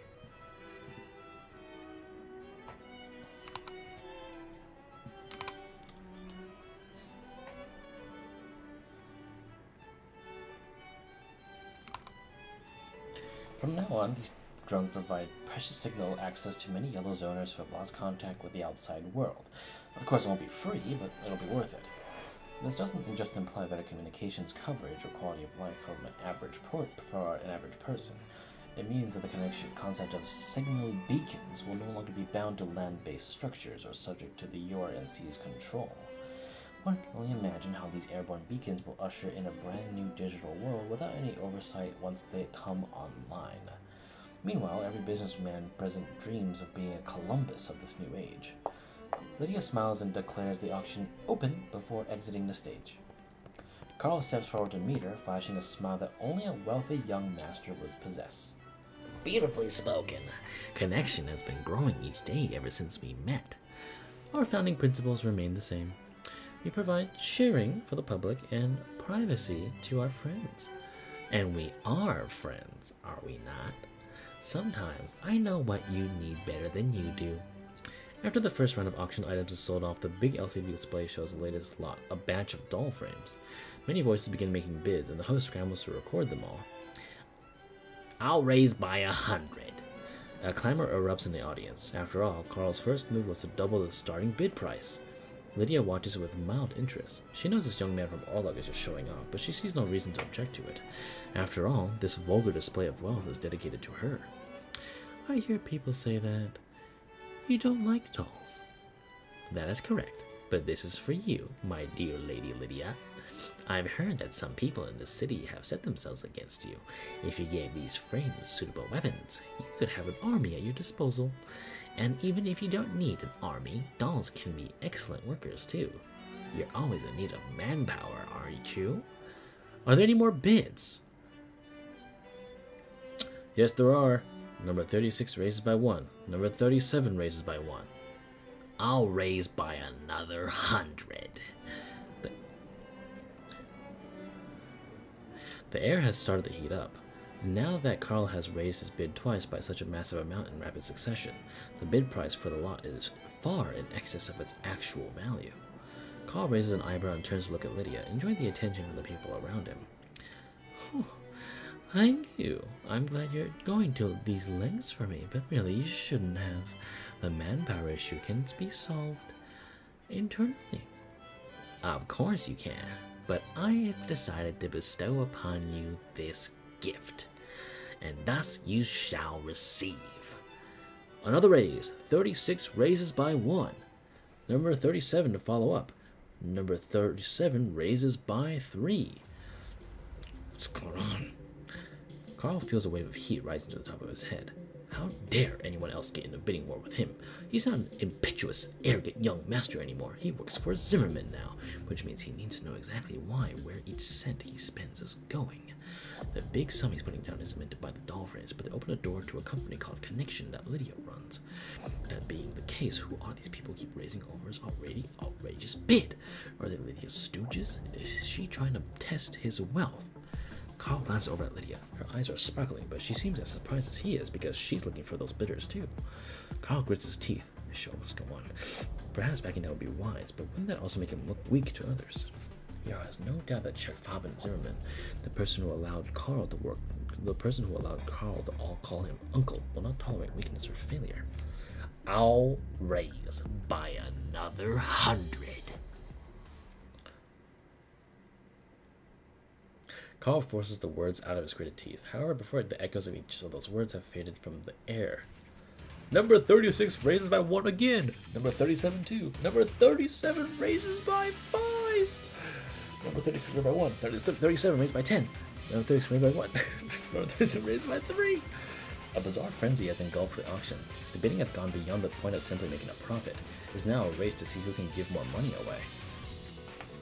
Bishop Naya knows that the community's biggest challenge right now is a lack of resources. She's seen the calculations ORLOG has made, and she knows just how precious the funds that ORLOG gave her are. That's why she only raised by 1 each time. She wants to help ORLOG by purchasing the frames as cheaply as possible. No matter how much Bishop Naya, in the name of a hero, declares to Fetusa or Sipa that wasting this money is unacceptable, the fact itself will never change. Bishop Naya knows that she can't betray her friend's trust. The only problem is that she has no idea just how much doll frames cost up on an open market. I'll raise by 1! That's why the actions of this blondie beside them are utterly incomprehensible. She keeps flashing her evil grins at them, then casually calling out more raises. Bishop Naya can't sense any respect for money from her. Up by 3 this time. Raise by 1 again. I'll just raise by 5 then. While she doesn't quite understand how auctions work, the surprised looks on the faces around her give her a few clues. She ought to stop bidding, but if she stops now, what will happen to the amount she's already put forward? Devious suddenly realizes she has no idea, and that realization makes her freeze up. Devious, we should stop. I'm really scared now. I think I'm gonna faint. Please stop. Such frivolity. That is not the way of the auction. The foe has lost her way in this duel of numbers. I must rescue her from this brazen enchantment. Actually, I think you're the one who's more into this than anyone else. Like, you actually could just buy the frames off the black market for this kind of money. Seriously, who taught you this way of the auction shit? I'll go give them an educational stabbing. Yeah, we're the ones who need rescuing more now. Believe me, I carry the future of the doll community on my back, as well as Hun's hopes. I shall not fall here. Sweeper / Fatusa fucking facepalm. I raised my one! However, there is no response from the other side this time. After a long tense moment of held breath and silence, the sound of falling gavel echoes through the venue. And sold to number 36. Congratulations on the winning bid. She won? Devious is stunned. This victory feels too sudden, as though she skipped over the process of actually defeating the foe. Or rather, it wasn't her opponent who had lost. Devious, that is way more than the amount we brought along. What do we do? Devious feels a wave of dizziness wash over her, like she's lost touch with reality. Everything she sees next feels bizarre and surreal. She sees the long number on the main screen. The staffer's heading toward her, that wicked little blondie laughing so hard that she looks like she's having a seizure. Fuck! I've been set up. 'Twas a foul conspiracy. Oh, this is bad. I need to do something. As the thought fills her, she musters all her strength and courage before lunging toward the neighboring table. Hey! The hell are you doing? Being a sore loser? Please stop. No violence is allowed on the premises. The staffers quickly bundle Devious away while Basti revels in Schadenfreude. Calm down, please, dear customer. This is a place that values etiquette and regulations. Please continue your emotions. I'm sorry. So, who is bidder number 36? Devious holds up a paddle reading number 37. What? The staffer looks around and sees the paddle with the number 36 on Basti's table. Oh, number 36 is here. After seeing the paddle on the table, Basti's eyes widen. Then she shoots Devious an approving look. Damn, you look like a dork, but that was well played. Well, that's what makes it fun. Fine, you got me. I'm number 36. Alright then, please come with us to settle accounts. I didn't bring any money with me, though. What? All I got is this. Basti holds up a hand. Everyone can see that she's twirling a pistol around her index finger. What do you think? Handier than cash, no? Oh! A gunshot rings out, and a crystal chandelier above them explodes into a cloud of sparks. It is followed by screams as the venue hall descends into chaos. Apart from money, the people here cherish one other thing, their lives. Security! Get security in here now! Dude, this is so fucking cool. I got this. Pew pew! Alright, let's see. Ooh, someone does have Basti here. Fuck yeah. Does anyone have Fatusa? No. What about Devious? No. Damn it. Well.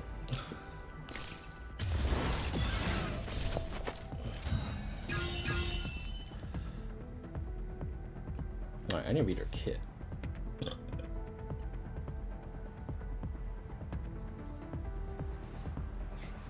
Landmine girl. Oh, right. I can set bombs up for people. That's funny. Okay. Hold up. I'm gonna toss these over here. Hold on.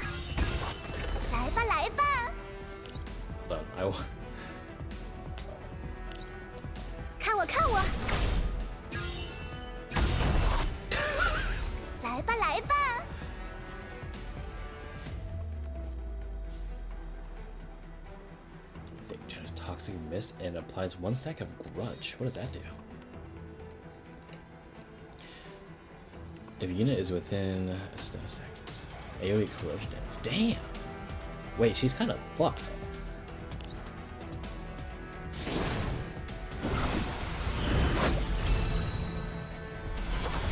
不是狂欢吗？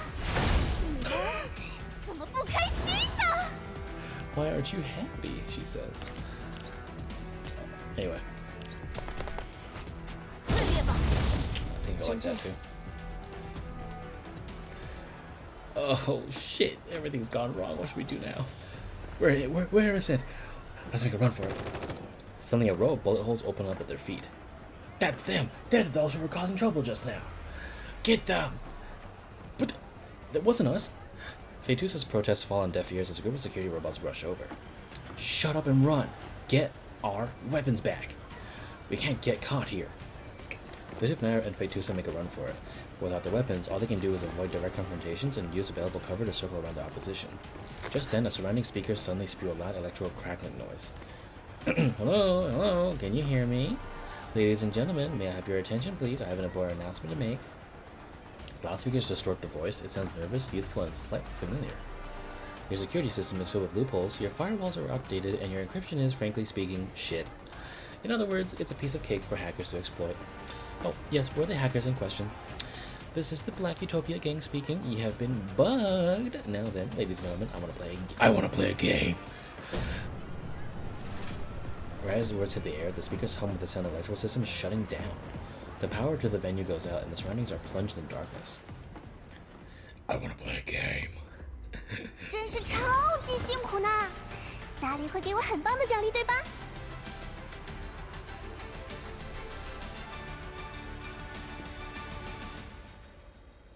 Alright, let's continue.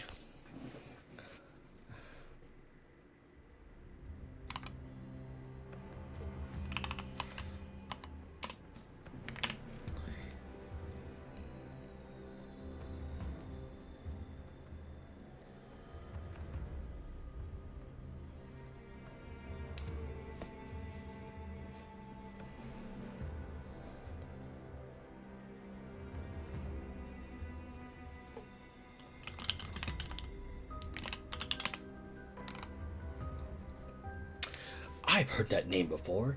These bugs are a black hat hacker org that gave the banks quite a few headaches in the past. Who the heck are they? Why are they targeting us? It's her, it's them. It's Zoe and Basti, those little punks. How dare they mess up my auction? It looks like I'm gonna teach them a harsh lesson. Isn't that your niece? She's a hacker too? I definitely didn't know she was into that sort of thing. But I know what that greedy little Molly is aiming for now. Send your people to defend the warehouse. The disturbance and power outage are all distractions. They're targeting the auction lots. Also, you're going up against a tactical doll, so don't hold anything back. Alas, this is the problem with the yellow zone. You try to do honest business, but people like these just don't understand your ambitions. In the end, everything goes up in price. But you're not alone, Lady Lydia. I know what you need. My people are all elite operators and professionals, and now they are yours to command. I appreciate your kindness, Karl. However, you're still a guest. Oh, there's no need to stand on ceremony. We're supposed to be having a good time, and now they've ruined it for all of us.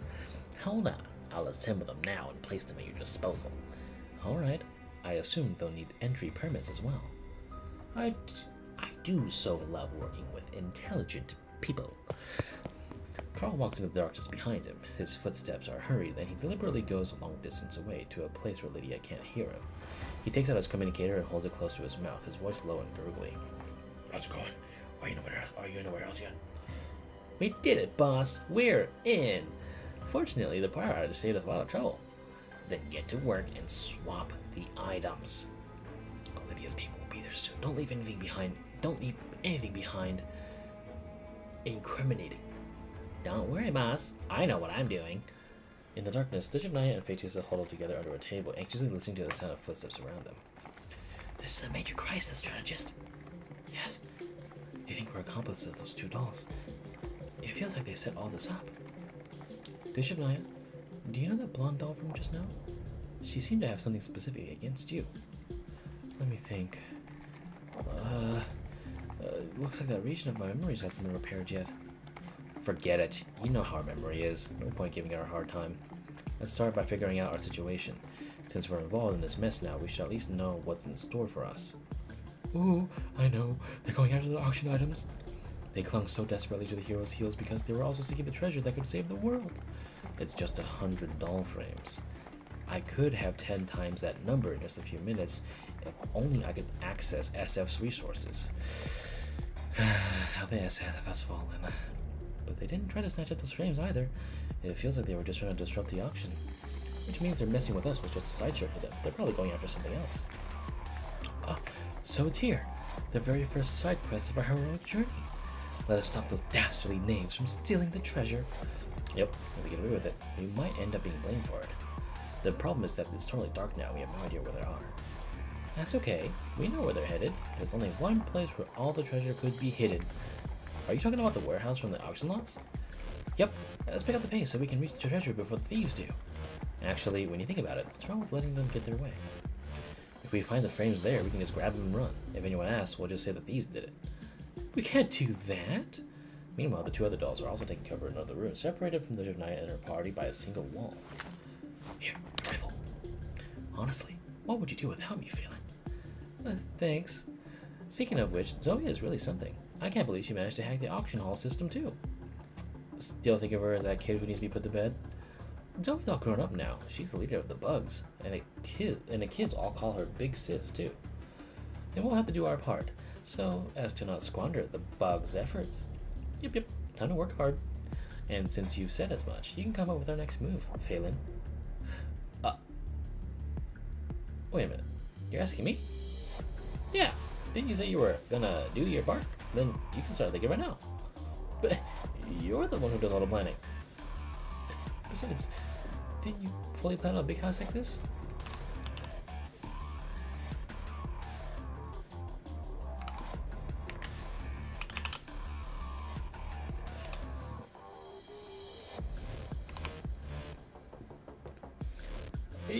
Yeah, right. As if a comprehensive and customized plan would exist.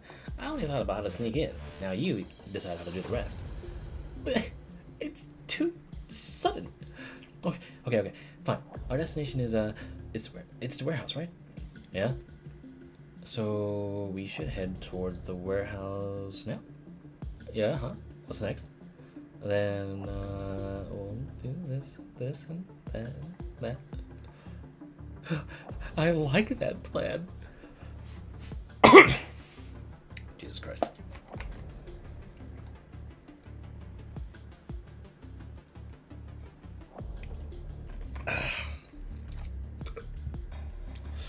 Meanwhile, a warehouse security guard is hiding in the cabinet. Normally, she would be at his post to ensure no thieves can get in. However, it seems like there are way too many thieves surrounding the warehouse at this moment.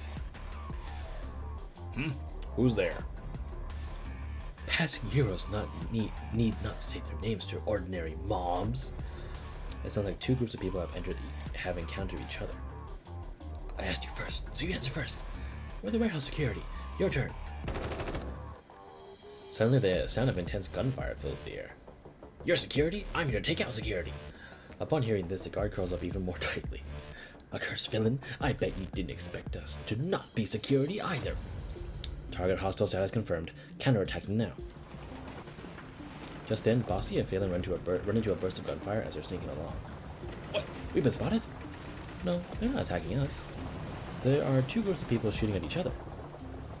Lots of gunfire from one side. They've got the numbers advantage. The other side doesn't have many guns, but their tactics are much better. Could it be those two dolls from just now? Wonder who gave them the idea to make a move now. How dare they ruin my show? There are people here too. Are you with them? Damn it. Things have possibly gone off to a worse start.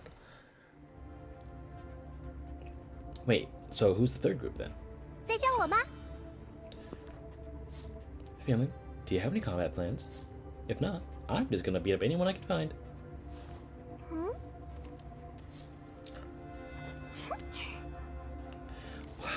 That's my partner for you. Your battle plan turned out to be just like mine. They didn't put in a Faelynn's model just yet. That would have been cool to see. All right, we got some landmines we can throw out. There we go. 要开始喽！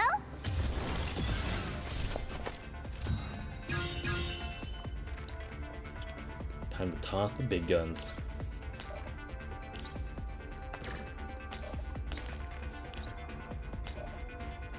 Oh. Can I not toss it far enough? Like right there? Damn, it still doesn't really matter. Okay, cool. Never mind then. How many people are here? Just 7? Should be fine.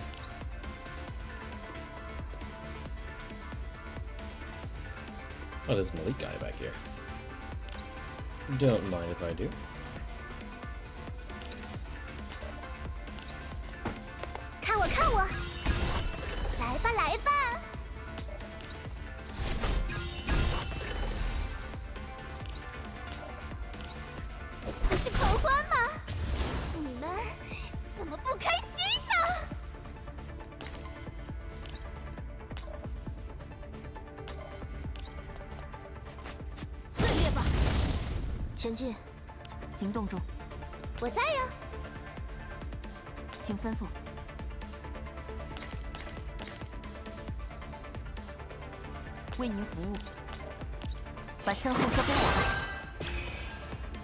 I got some girl on a tile anyway.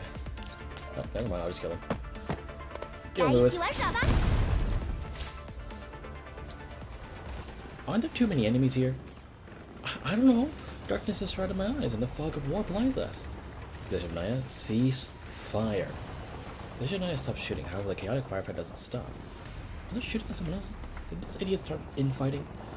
People just now said they weren't security guards. Does that mean there's more than one batch of thieves? The situation's got too complicated. We should withdraw for now. Since we're already here, we might as well finish the mission and grab the frames. You're saying to grab 100 frames? You should say you're saying to grab 100 frames. We can't get them all out without a vehicle. If we come back empty-handed after causing all this chaos, what do you think that cruel and demonic commander will do to us? We'll definitely be scrapped, right? The commander's not that kind of person. But at this rate, things aren't looking so good for us. At this very least, we need to figure out what those dastardly knaves are up to. We can't just give up without knowing what's going on. You've got a point. Since people are fighting over with actual guns, the target must be very important. It would be bad if we fell into the wrong hands and everyone suffered as a result. Let's go! If what strategist says is true, we'll seize the treasure and keep the bad guys from getting it. You do have bright thoughts from time to time, Deshavnaya. I think it's a good idea. I know, right? Wait a minute. Am I hearing this right? Are you two actually serious about this? There's no time to hesitate. Just sit back and give my frame control authority for now. Elsewhere, in the middle of the dense web of gunfire, Faelynn tugs on Basti's tail. Wait a minute.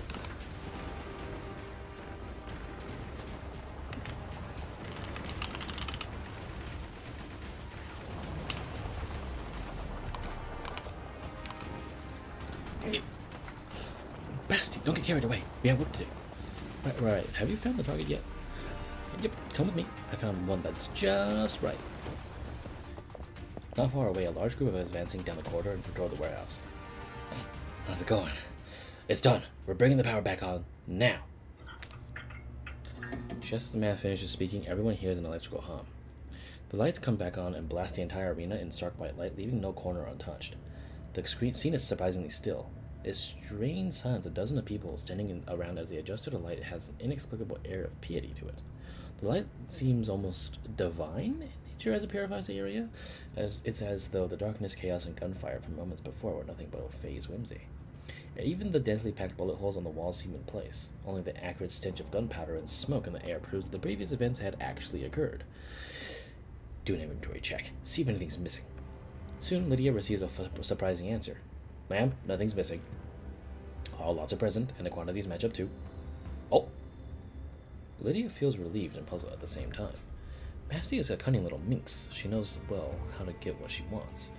In fact, the entire process seemed pretty much perfect. First, she snuck a gun into cause chaos, then she kept security busy by cutting the power.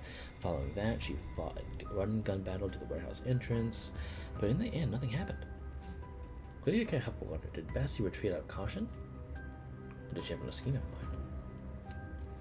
Fortunately, our response came in time. We should rejoice that nothing was lost.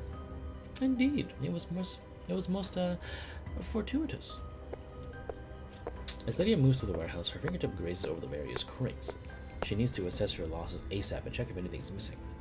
And just as she thinks that, she finds Karl standing in front of her. Let's carry on with the auction. We can finally do some proper business without those brats getting in the way. Remember what happened just now? My bid for those frames still stands. Lady Lydia, you wouldn't refuse a gift from a friend, would you?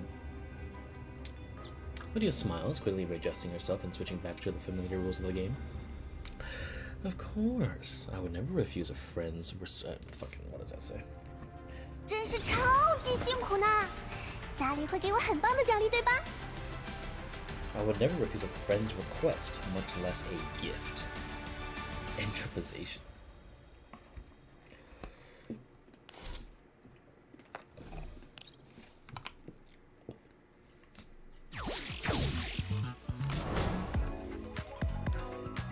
Wow, there's so much story left. I'm kind of down with this.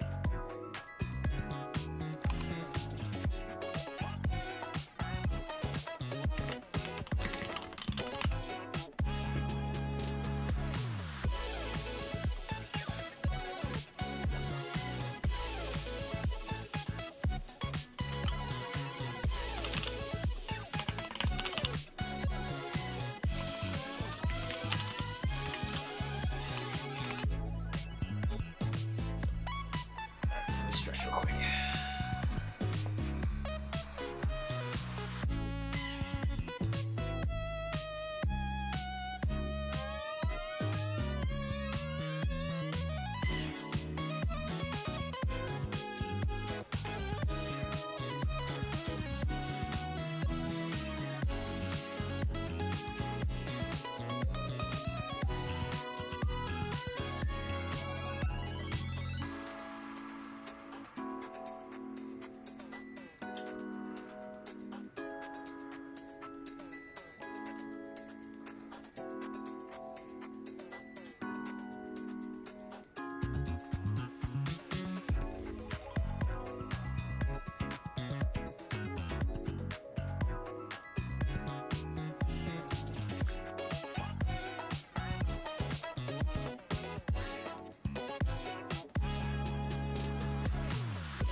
Three-way junction. Everyone thinks victory is at hand until the secret is revealed.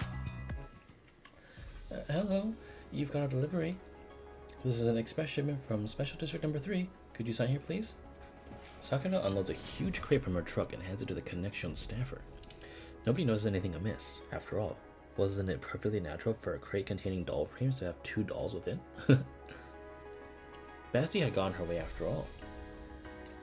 Her plan had never been to take something out, but to smuggle herself in. Stay quiet, or else the people outside will spot you. There isn't much room inside the crate, so it's a tight squeeze. Wait, isn't this GFL 1 music? Yeah, it is. Wait, it is. Yeah. Aw. That takes me back.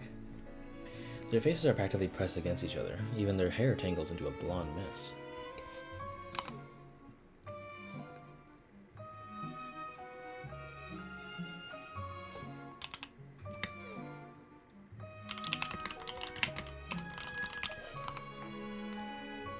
Therefore, even though she can't see anything past her, Faelynn can still feel Basti secretly turn her head away. This is message number 3752. Darling, You said to stay quiet. I am being very quiet. I know what I'm doing. Okay, then I can talk too. I'll be very quiet. Fine, you can talk. Be quiet for a bit. I need to finish recording this message first.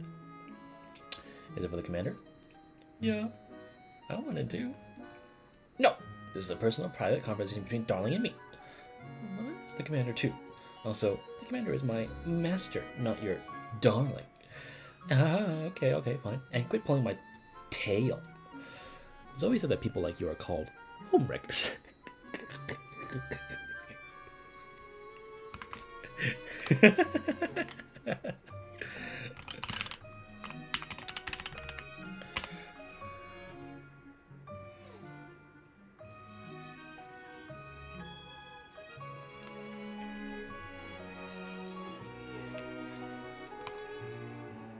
You've always been trying to keep master to yourself and set me up.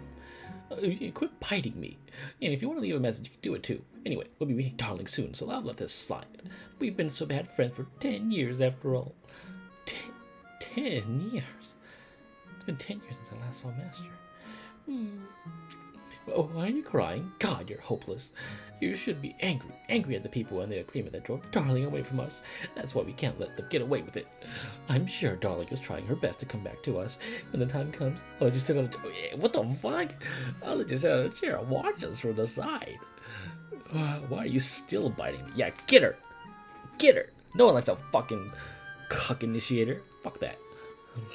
Yeah, get her ass.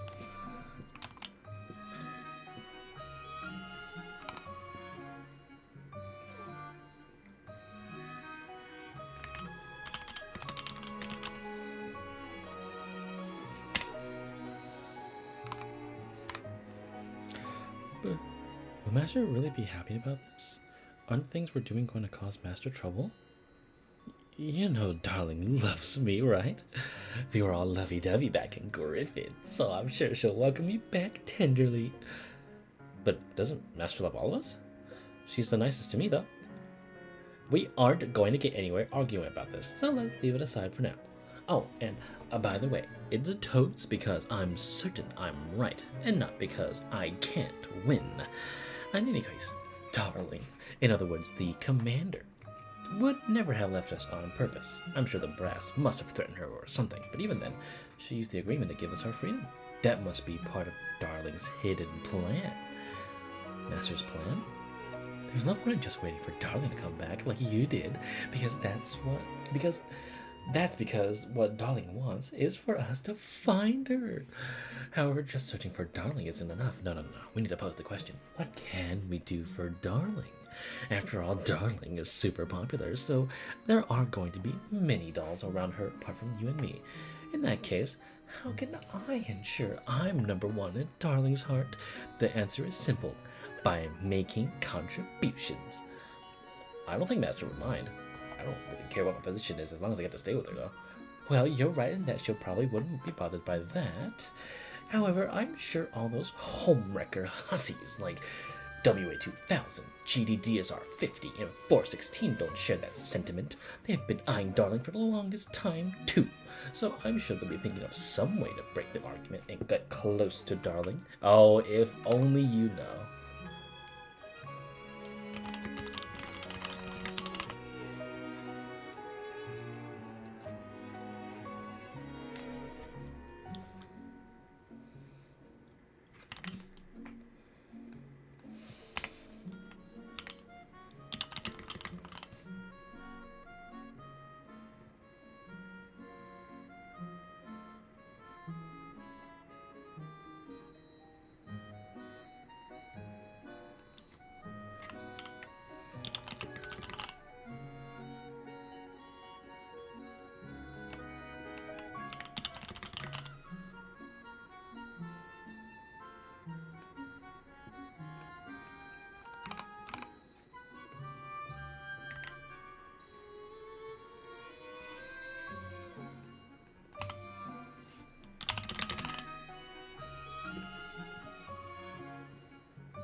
Takes one to know one. Therefore, as a good girl, I'll have to prepare a generous dowry. That way Darling can openly propose to me and shut all those other dolls up. Darling will be delighted when she won't find it troublesome at all. Got that? Faelynn doesn't answer. However, Basti can feel her clenchy fists and nodding. Even though Faelynn's not willing to share her feelings, Basti can tell that they both feel the same way about the commander. GRG-41, Faelynn, has desperately tried to keep her squad going as its final member, despite everyone else leaving. She had remained in a Gershwin that no longer resembled those bright days, holding a lonesome vigil for the commander. There's nobody else who better understands Basti's feelings. This is message number 3752. But is it really okay to do this to Lydia? I mean, she's Miss Della's... Basti rolls her eyes. You know, ever since Darling left, I've been recording these messages every day. There were only 2 days when I didn't. Which days were those? The day Della saved me, and the day Della died. The inside of the crate falls silent for a while. If I hadn't met Miss Della, neither of us would be here today. Yeah, even now, the fact that she saved me still feels a little hard to believe. I told myself that I'd only ever be nice to Darling. That ended up with me digging around the rubbish heap searching for scraps to keep myself running. But Della said, just come with me. You can hang on to the freedom that the person gave you. Lydia is a member of Miss Della's family, though. You do realize she made fun of Della, right? Besides, you didn't even give Della's keepsake. You didn't even give Della's keepsake to her, did you? You held on to it right until the end, and even though you neglected your own frame maintenance. I don't plan to give it to anyone, not even Zoe, unless if she grows up. But Zoe's growing up really quickly, though. Yeah, humans are sure interesting. I can't believe she's grown so much in just a few years' time. Zoe knows how to pickpocket, run cons, hack computers, and even be a gang leader. That's a far cry from you, Faelynn, considering you don't even know how to comb your own hair. Hey, I kinda like it messy, though. Just saying. Surely I do. I just prefer the feeling of when Master does it for me. Then why do you ask me to do it? Because you do a better job of it than me. Speaking of which, I keep thinking that Miss Della wouldn't have approved of how Zoe turned out. Well, it can't be helped. She went and kicked the bucket, after all. That meant the job of raising Zoe went to a bad kitty like me. And you know there's no way I could let her have become a boring blockhead like Lydia would have wanted. Well, I'm sure Miss Della would have wanted Zoe to be a good girl. Zoe formed the bugs to help all those orphanage kids. I think both Miss Della and Master would approve of that. That's because Zoe's doing what she believes in, just as they did. Uh-oh.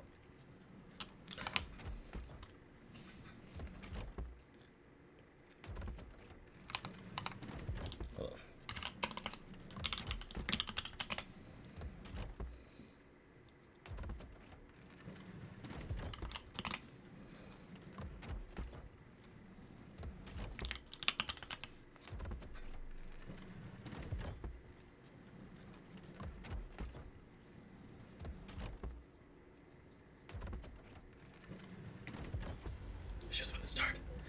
How are you feeling? Excited? Are we really going to do this? That's a beacon, you know. It's probably one of the most valuable things in the Yellow Zone. We can do it. Maybe not in the past, but we can definitely do it now. Much as I hate Lydia, an airborne beacon really is something else. Once the bugs hacks into its systems, they can free it from connections grasp and take control of its movements. We'll have total information freedom in the Yellow Zone. We can find Darling or do whatever we want. I asked just now, but Lydia's gonna be really mad, right? Well, she deserves it. Just look at all those people in town toiling day and night. Lydia makes money off their work and squeezes them for more money on top of that. Once the bugs take control of the beacon, they'll have a chance to bridge the vast gap connection has in the communications field. That'll improve the lives of a lot of people. Will Miss Della be happy about this? Of course she would. So cheer out, girl. We're going to put the finishing touches on our 10 years of hard work. Also, once we have the beacon, the bugs will have fulfilled the dream of obtaining a weapon they can use to show their capabilities. They'll take over the work Della left behind, build an intelligence network, and make enough money to feed themselves. They'll also be able to help Darling like we can. At that time, you'll have kept the promise you made to Della. And I might be able to prove to Darling that I'm still a useful doll. Wait, the insecurity is broken. Will Master praise Faelynn? Will she pat my head? Hold me there. Basti hesitates for a moment, though it's not because she's petty enough to get jealous of Faelynn over such trivial things. Rather, it's because she knows that there's only one thing that's kept her going so far. The sole conviction that has kept her mind from completely breaking down after the commander left is her imagination. However, she wants that outcome more than anyone else, and so she will believe in herself more than anyone else. Of course. Come on. Let's leave Darling a message while we're free. I can join in too? Yeah, let's do it together. This is a message number 3752. Unlike all the others, there's a super clingy person here today. Come, say hello to Darling. Master, can I call you Darling too? Hell no! Hell no! Hell no! Hell no!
In an empty room, suddenly the window slides open.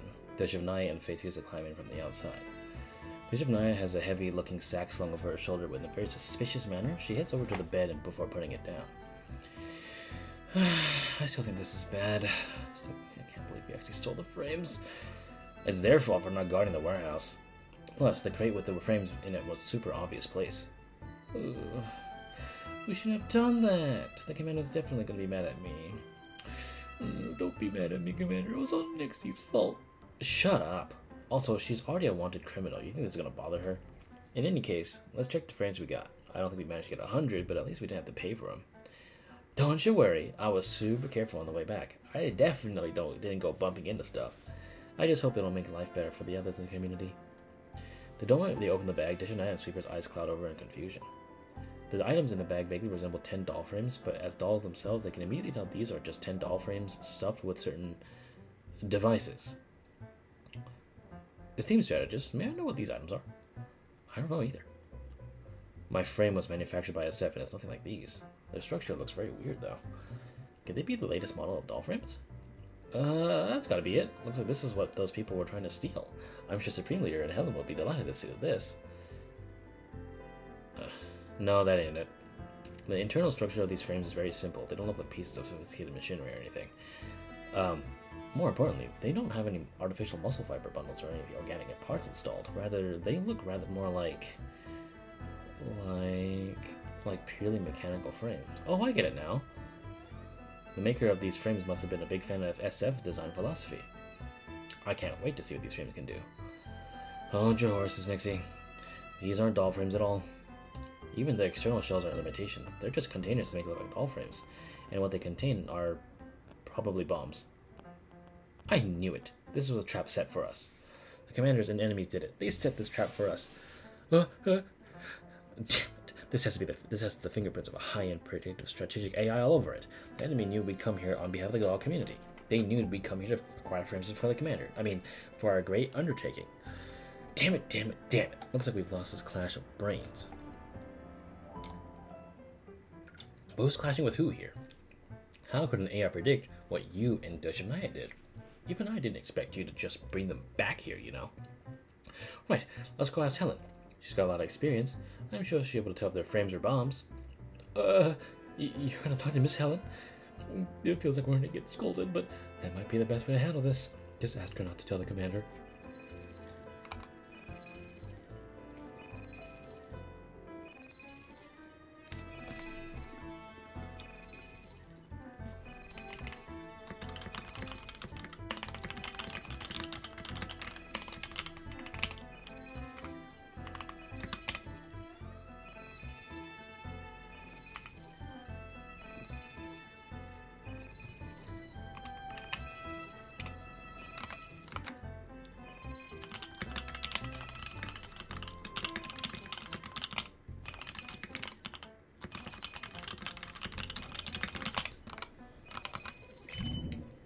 Shania, is that you?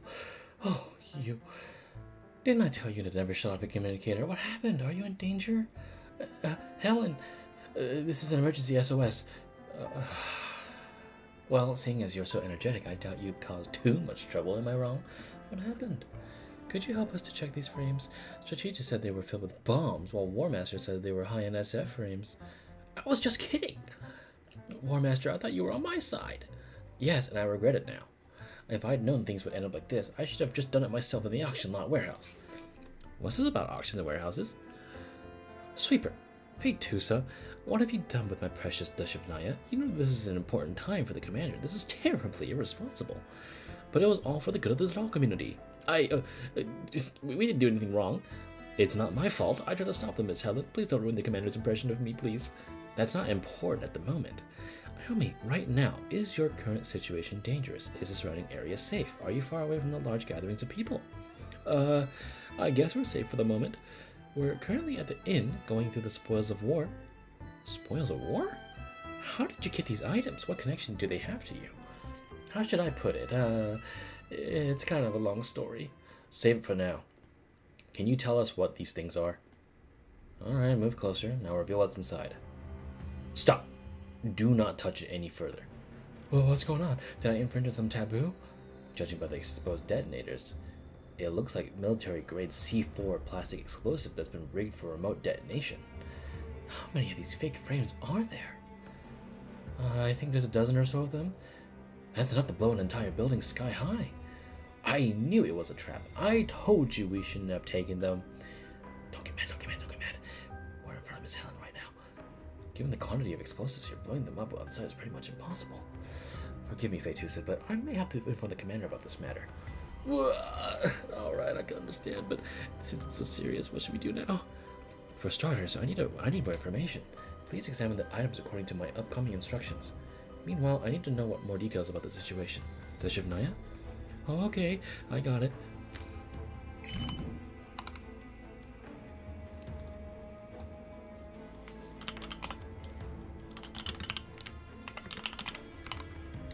Boss, everything's set. The swap went off without a hitch. We swapped the crate of frames with fakes filled with C4. I just saw a cute little delivery girl move it into the HQ building. What now? Should we proceed with the next step? What you've done so far has secured a promotion and a bright future for yourself. But what comes next is the true test. I'm going to bring you to their HQ. You know what to do next, right? Yes. Enter the beacon control center and install the generator. Pour over the details. The top brass will not tolerate failure. We'll never get a chance like this again. In particular, make sure you plant the explosives on the locations highlighted by the engineers. We need to ensure the beacon control center is completely destroyed. Got it, boss. I'll treat this like it's the most important thing in my life. This is the most important thing in your life. While Uncle Zimmerman can be very generous, he hates useless people. We recently lost Mokosh, and it was an important location in the yellow zone for us. The year's performance metrics are going to look very bad if we can't deal with Port Mica. Are you sure you should be telling me all that? It's so you understand just how important this is. The reason Connection can sit pretty in this chaotic world is that they have a direct line to the upper echelons of the URNC.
It's so you understand just how important this is.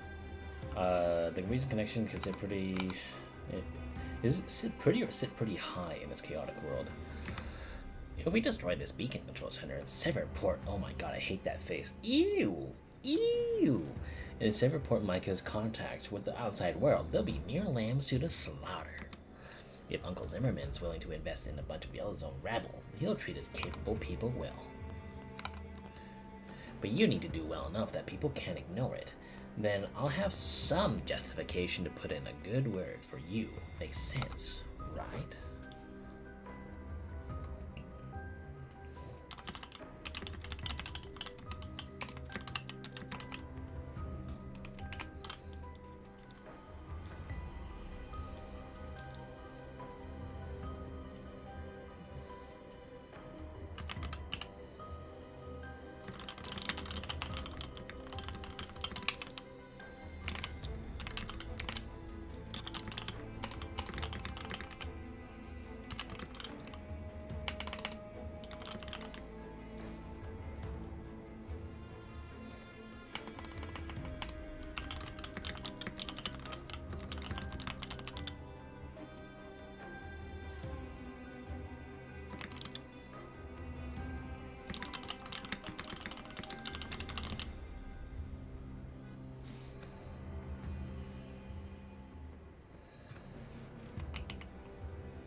Karl hangs up, and then he adjusts his outfit before returning to the meeting room like nothing happened.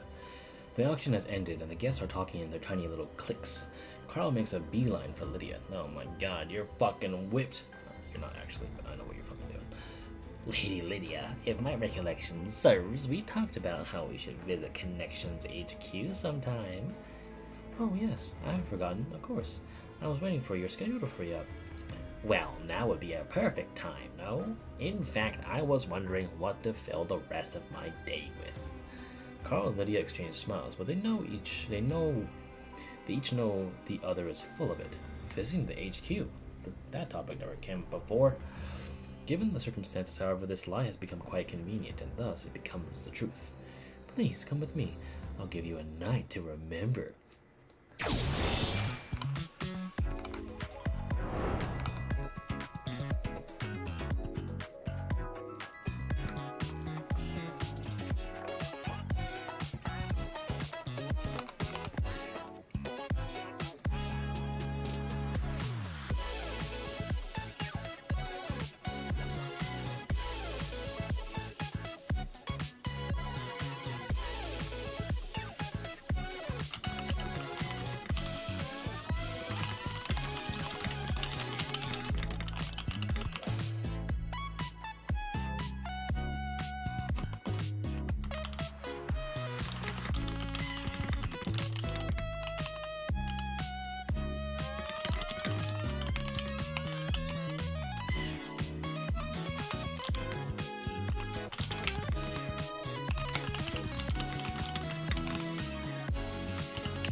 Alright, let's go.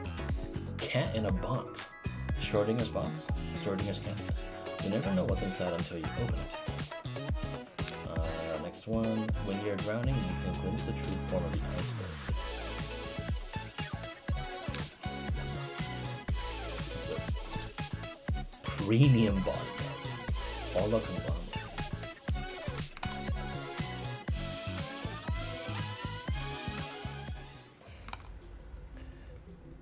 Alright, time to go over the plan. Make sure to take notes. Our objective is the beacon control center. It's Lydia's precious pearl, said to be the biggest one on Earth. Has one of the major control hubs for Yellowstone communications. Getting into the beacon here requires the highest level of admin access. Trying to crack it from the outside will require mil-spec hardware, manpower, and several months. So we'll be sneaking into the beacon control center? That's right. See this little device over here? Zoe made it beforehand. All we need to do is plug it into the beacon control center, and the bugs will be able to access it remotely. As for the rest, we can leave it to Zoe. Got it. That was a real simple plan.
Got it. That was a real simple plan.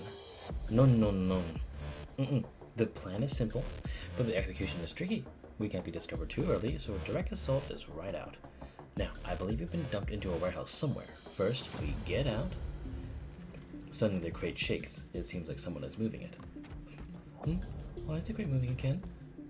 Darling once said that no plant survives first contact with the enemy, so we're better off calming down and resolving the issue. Shh, listen. There's someone talking outside. Boss, I've got the crate. I've already scouted the search road from here to the beacon control center. I can get there in 5 minutes without anyone noticing me. The corporate henchman has successfully snuck into Connection Corp's HQ. Because he's pretending to be Mr. Karl's bodyguard, nobody has given him any trouble. He's made a very thorough preparation, such as buying the guards off and finding blind spots in the security network. All obstacles in his way have been eliminated. And now his mission has officially begun. The henchman loads the heavy crate onto a trolley and pushes it toward the most distinctive tower on the premises. Said tower is the beacon control center, the signature structure of Connection's HQ. For security reasons, normal employees aren't allowed to so much as approach it. However, this fact ends up playing right into the henchman's hands. Driven by visions of wealth, he exerts himself harder than ever before he deftly maneuvers the crate past all the sensors and security cameras in his way.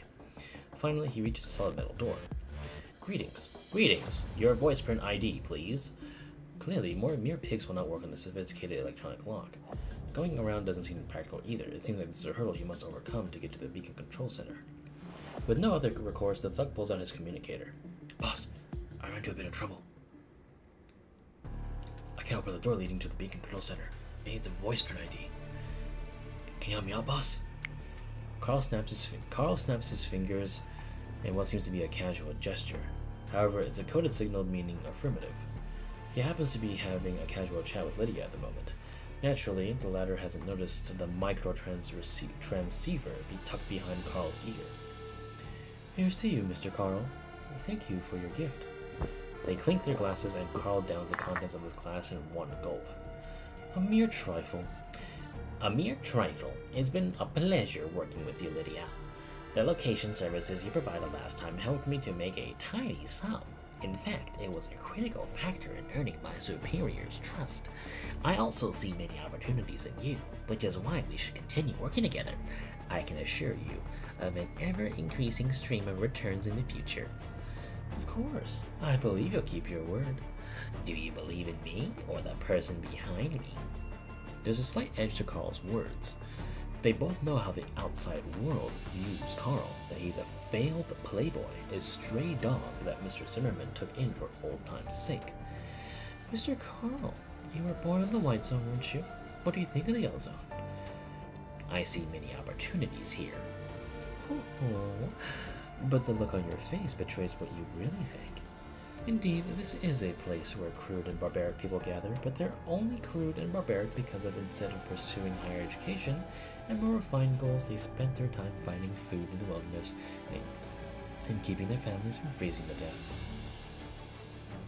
Should I praise their tenacity then? They don't need our praise or our table scraps. If they had the same network access as the people in the green or even the white zones, if they had their education, they might be more pleasing to your eyes. My father once thought of working with the corporations to develop telecommunication services in the Yellow Zone, allowing its residents to enjoy basic communications free of charge. However, he was turned down. If I'm not wrong, back then he was rejected by the Gerard Group, the one your father worked for. My father was a conservative man, I believe. I'm not saying that to put you on the spot. What I'm trying to say is that once certain people make enough money, they feel guilty and try to make amends through charity. But that's just a way to balance out the gains. What is needed to change the current state of affairs is not mere benevolence, but a true opportunity. When such an opportunity presents itself, not even the corporations can ignore it.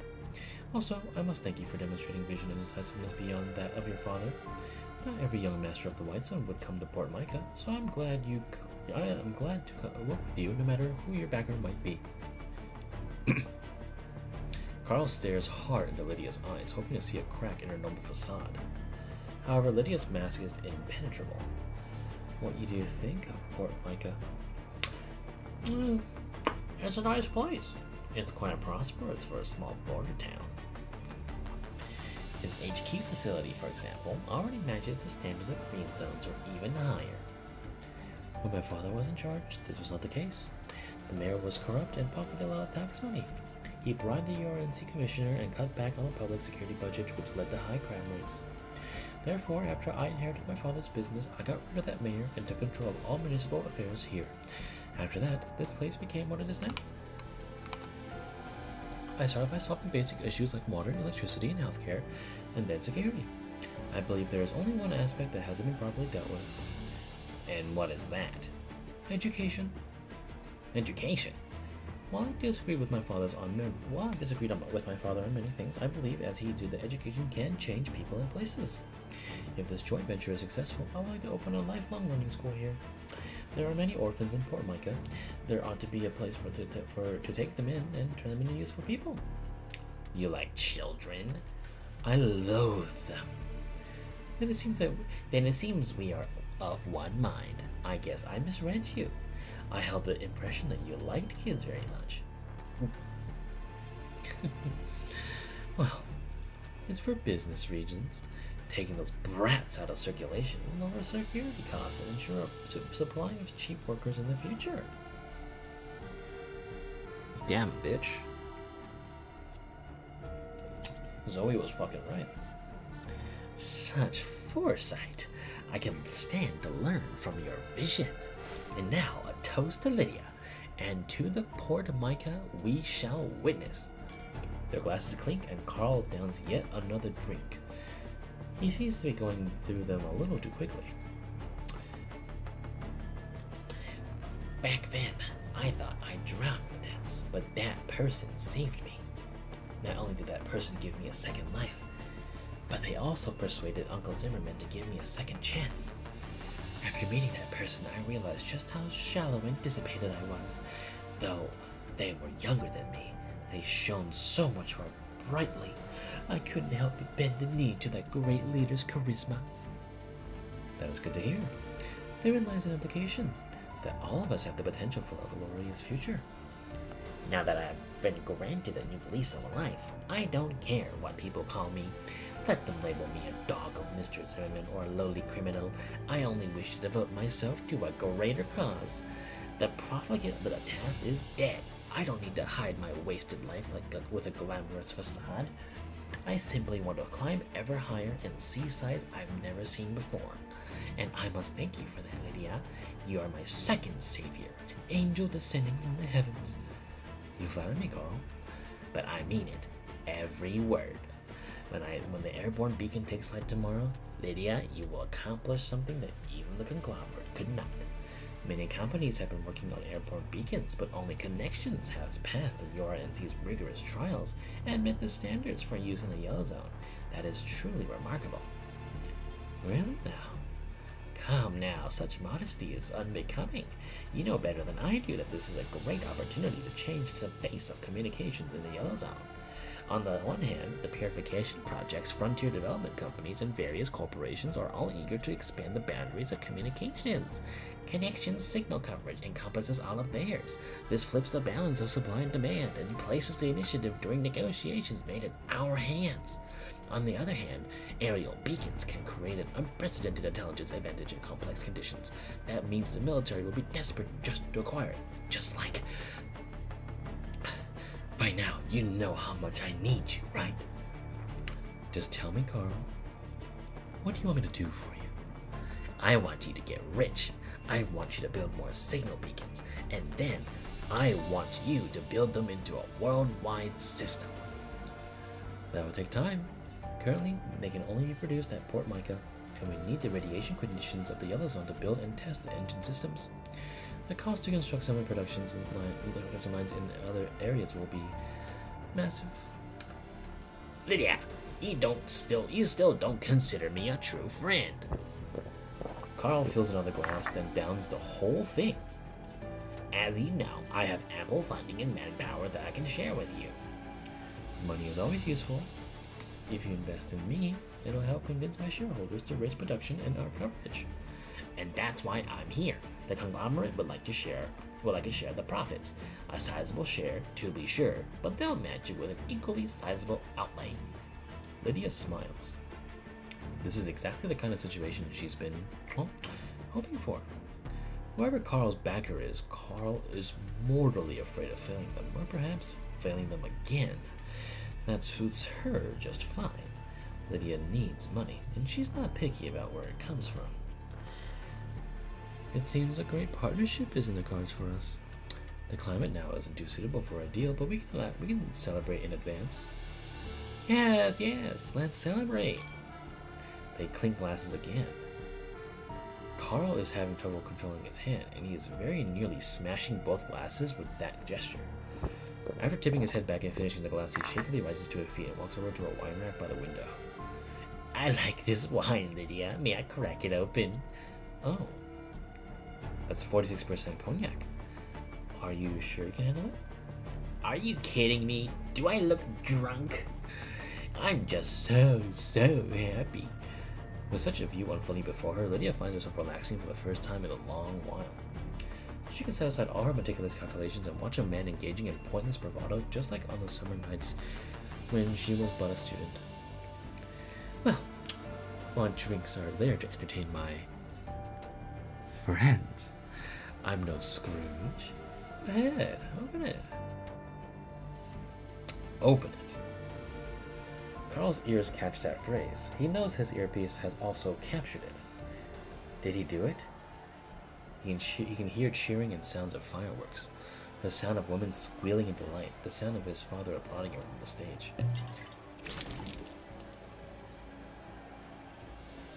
He pops a bottle of champagne and foam bursts from the brim. He celebrates with all his might, celebrating his cruise liner weighing anchor at sea.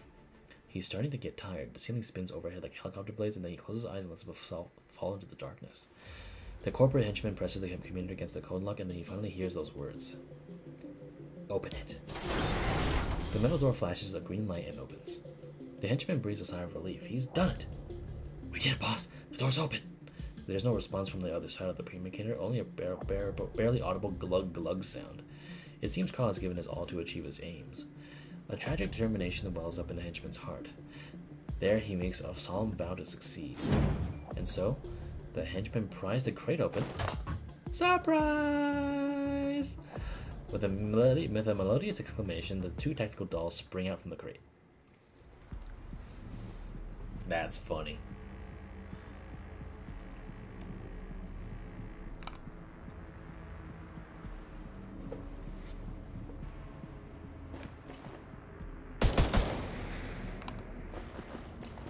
Oh shit, that thing's got an ass on it.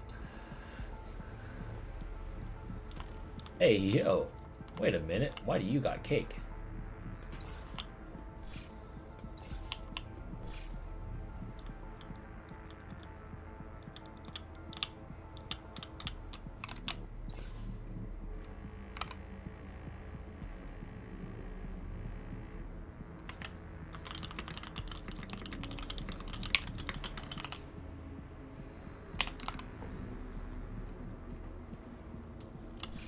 Right now it is 2:35 a.m. and quite frankly, I just want to keep the story going.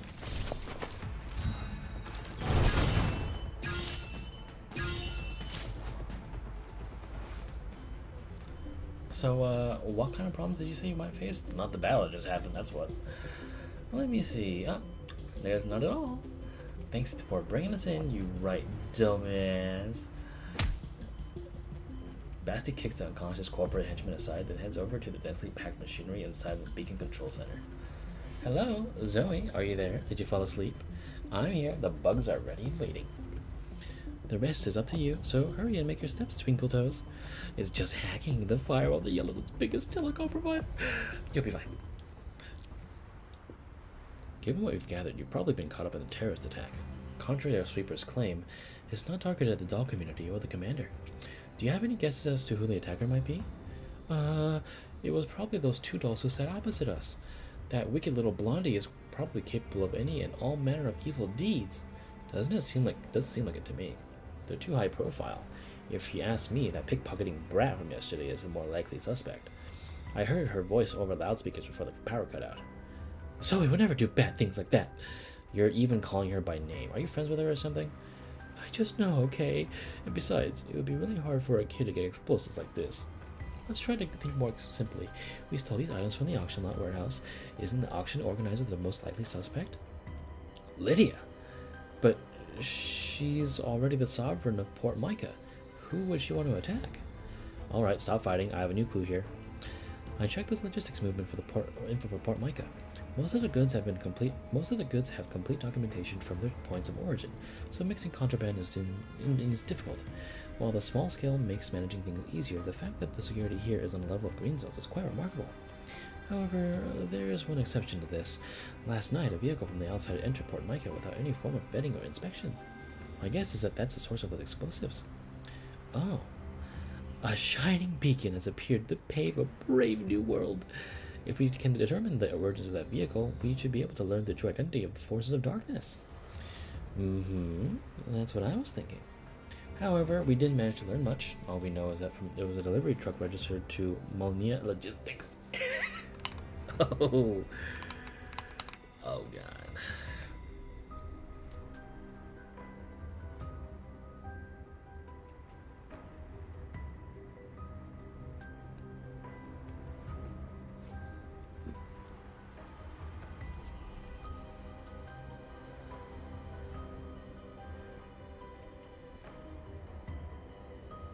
Also, hold on just a second.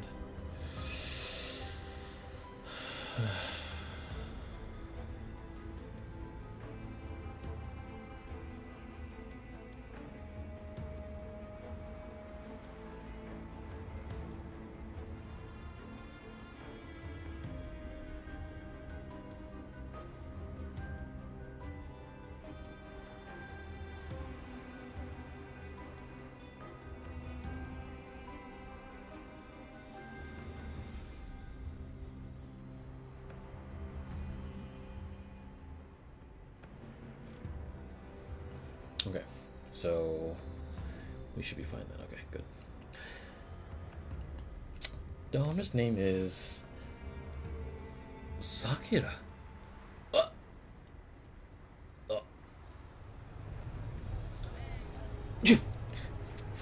It's not often that you see adults sneezing. I heard that people sneeze when others talk behind their backs. Could the commander be missing me? Or maybe someone's putting your name on a wanted list. How could that be? Senpai, you're such a kidder. And a bad one at that. You are kidding, right? Who knows? I am fully prepared for you to get struck by any and all kinds of bad luck. Well, it's true that this mission was very sudden, but all the packages we've delivered so far have been perfectly normal. Let's wrap this up quick and head back to the commander's place. Don't bother looking for her. The two of us, well, the three of us came to Port Mica on Sakura's truck.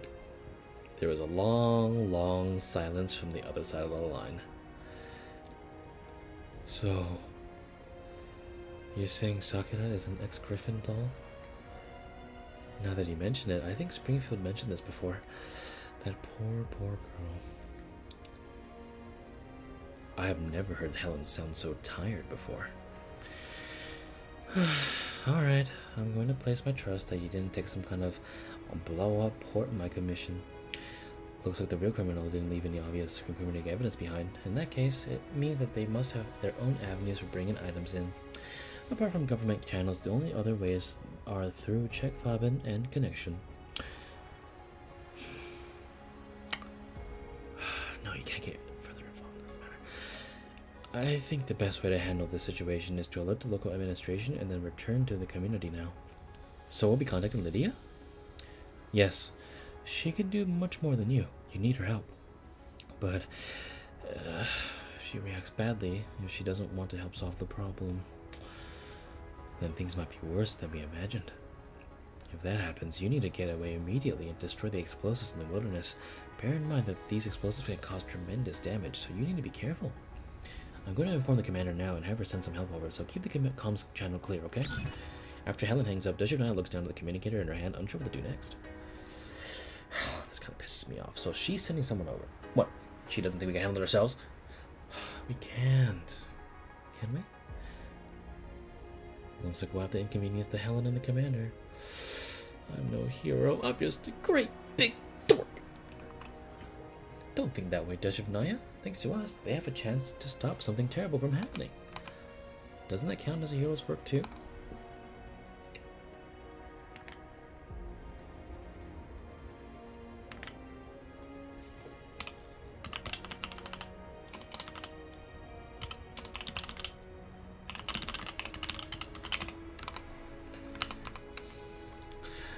Actually, I think the commander might praise us now.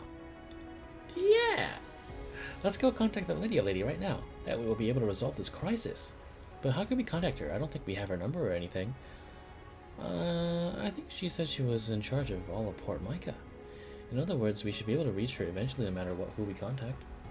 That makes sense, strategist. Yeah, unfold Karl's plan. This bitch-ass motherfucker. Desjardins takes out a service brochure the hotel gave them. There's an emergency contact number on it. Desjardins starts by calling the emergency hotline. Hello? Is something the matter? Hello, I'd like to speak to Lydia, please. Lady Lydia, if you want a job, you can just call connection. The other side hangs up on her. Desjardins soon finds the customer service hotline for a connection. Greetings, how can I help you today? I'm looking for Lydia. Can you put me through to Lydia? I apologize, but we cannot provide such services. If you would like to arrange a meeting with the CEO, please file an official meeting request to the business department. When it is approved, you will need to provide a complete list of assets and identification. After that, you will have to wait for the CEO secretary to contact you to discuss the details of the meeting. Wait a minute, that's too many steps. I can't remember all that. What was the first step again? That would be filing an official meeting request to the business department. How do I contact them? Oh, they're off work now. You have to wait until tomorrow and try again. Wait, that's no good. We can't wait that long. Who else is still around? Give me all the reachable numbers you have. Now, give it. 真是超级辛苦呢，大力会给我很棒的奖励，对吧？ You almost thought the rightmost one with the ears was IDW? No, that's KSVK. IDW does not make a cameo in sprite form, but she does make a cameo in in references. G41 is back though, and MK23. Yeah, G41 is now Faelynn. They people were really scared of spoilers in this event, but apparently it's another nothing burger. Yeah, this is MK23.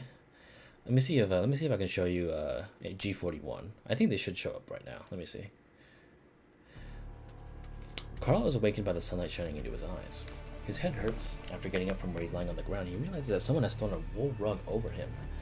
He recognizes his surroundings. This is Lydia's office. Apparently he got blackout drunk last night. The room is completely unfamiliar, and he doesn't remember coming here. The only thing he remembers is the half-finished bottle of cognac on the desk. There's a note next to it. You look cute when you're asleep. Don't get up too late. See you at the ribbon-cutting ceremony. Karl makes a sudden realization. This is probably the biggest embarrassment of his life as a proper businessman. Still, he doesn't mind. Embarrassing himself in front of Lydia doesn't mean anything, because she won't be in a position to mock him for it much longer. Since his henchman has opened the door to the beacon's control center, the explosives are probably set by now. Karl turns on his communicator, but he doesn't see the mission accomplished message he was hoping for. Hello? How did it turn out? He makes a call, but there's no answer. Hello? Hello? Karl senses something went terribly wrong, and his heart lurches. He keeps telling himself to stop, calm down, and think rationally. There's no way he'd be sleeping peacefully in Lydia's office if his scheme was exposed. In short, the situation's not great, but it's not terrible either. Karl sprints toward the beacon control center.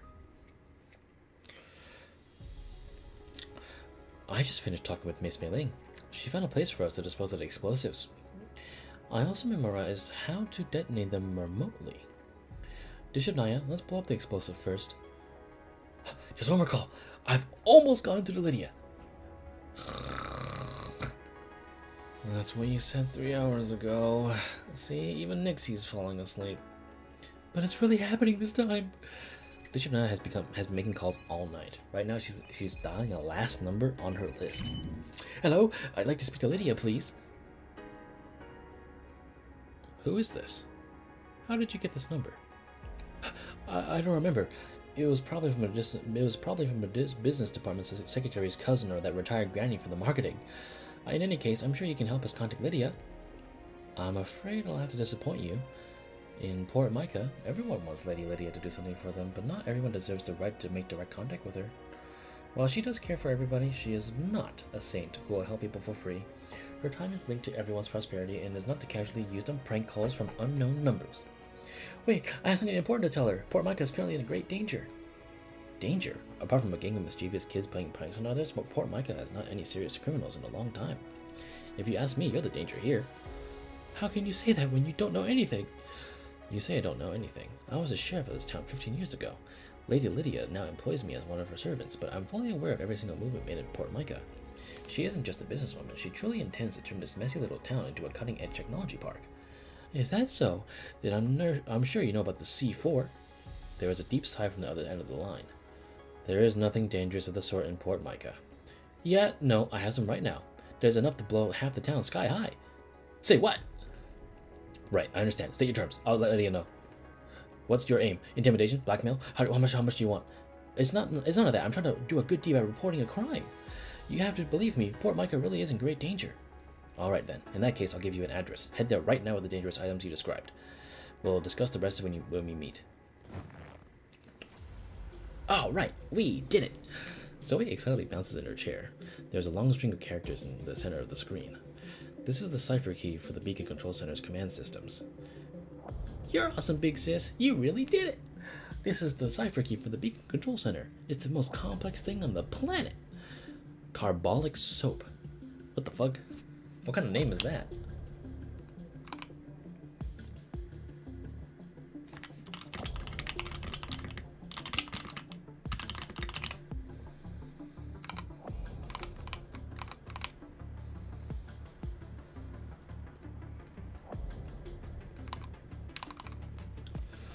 For example, sending the Bugs logo to everyone?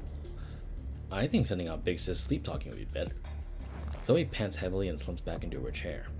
She's been all night working on this, but after the excitement passes, she is left completely drained. It wasn't just excitement over a hard-won victory that filled her, but also heart-pounding palpitations and a feeling close to dread. It's just like the first time she grabbed Faelynn's gun to fool around. She feels like she's grabbed something beyond her control. Thanks for the hard work, Zoe. How is it? Can we transfer control permissions over to the airborne beacon now? Not just yet, but leave that part to me.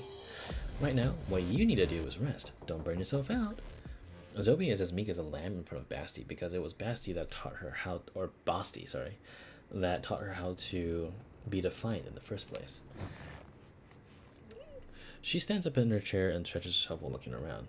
It is then that she realizes just how terrible her living space is. It's so damn hot and the room's a mess.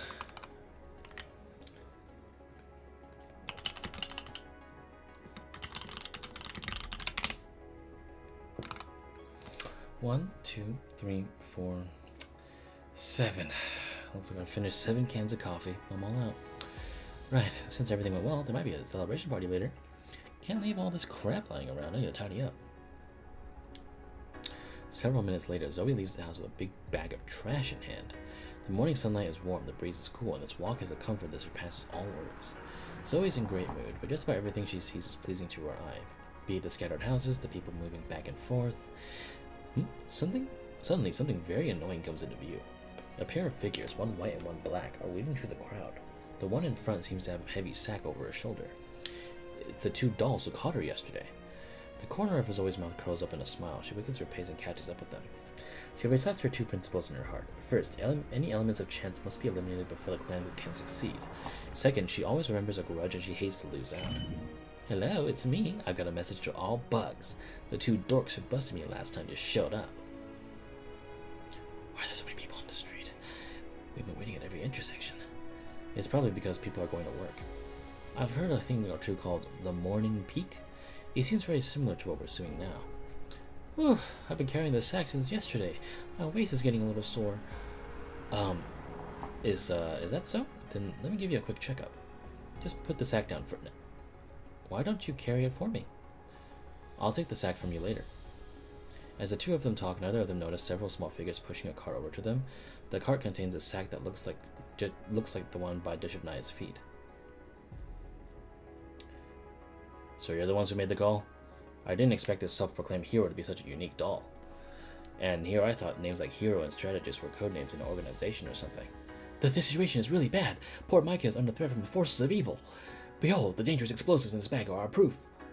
So you're saying that somebody wants to use the explosive to attack poor Mica. But how did they end up in your hands? We got them from auction lot warehouse last night. Are you talking about the warehouse from Lady Lydia's auction? The warehouse is strictly forbidden to unauthorized personnel. Are you aware that your actions constitute unlawful entry? We didn't touch anything. This is the only thing we took. And that would be theft. No, it's not. Things back then were really complicated, and we fought with the guards and we had no choice, and so, that's an assaulting a police officer with a deadly weapon. Don't worry about unimportant stuff like that. The most important thing right now is the explosives. Who's the mastermind? Are there any more explosives? You need to look into it right away and deal with it. Unimportant, you say? Fine, just show me the explosives. Bishop Knight hands the sack over. The Trevor opens it, he takes a look at the contents and lets out a cold chuckle. Oh, wait. That was fast.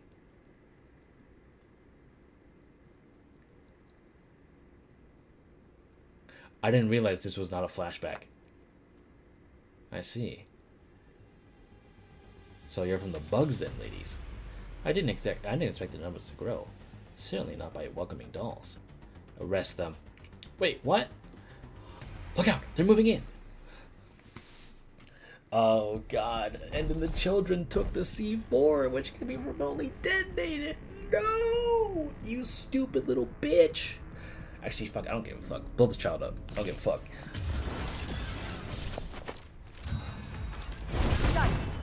Like that. Fuck that bitch.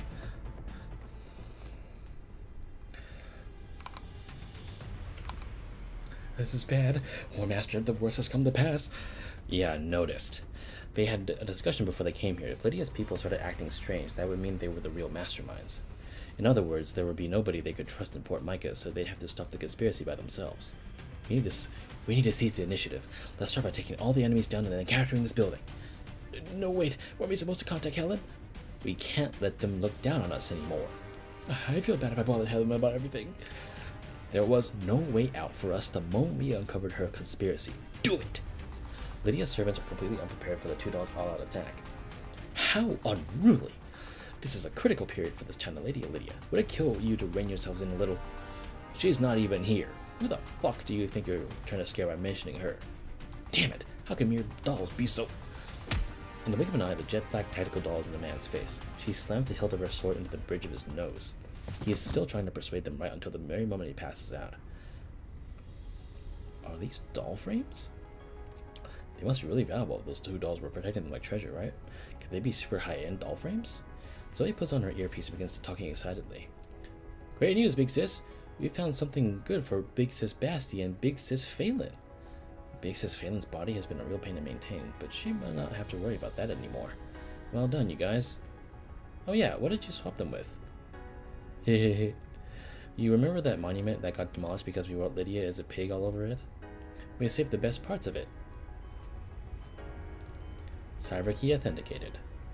To access admin privileges, please provide voice verification. Two-factor authentication, huh? Well, I expected as much.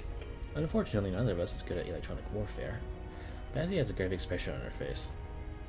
Oh yeah, unit, if you're still here, this is you might remember G41. I mean, who can forget Homodea?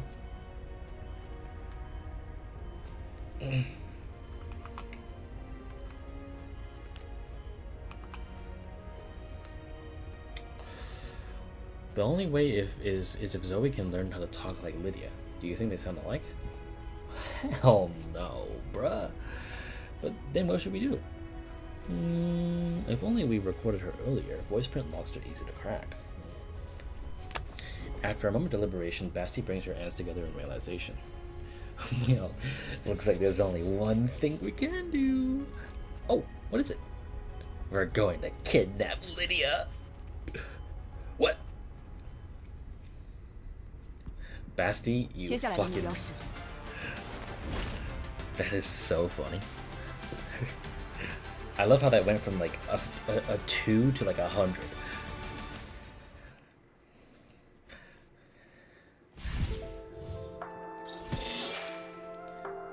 Alright.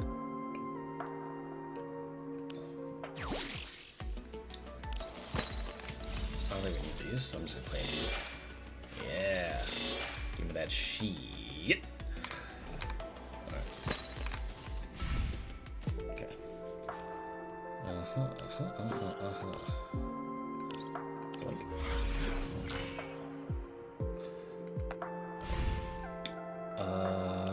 Just grab some stuff real quick. Daily's gonna be done later. It's all good. I'm just checking my dolls. 我在。 Or rather, hold up. Oh.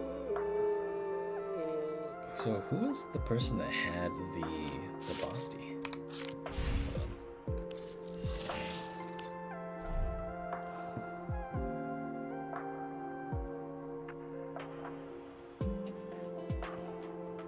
Oh. It was this person. I see. Okay. Huh. Who would have thought? Face strike. Interesting. I thought it was gonna be bigots for sure, but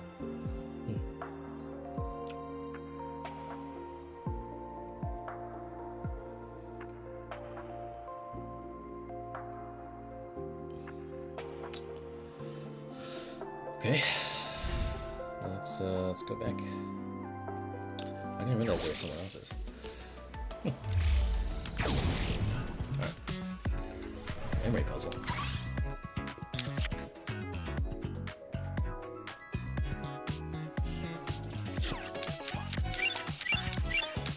Oh, there we go.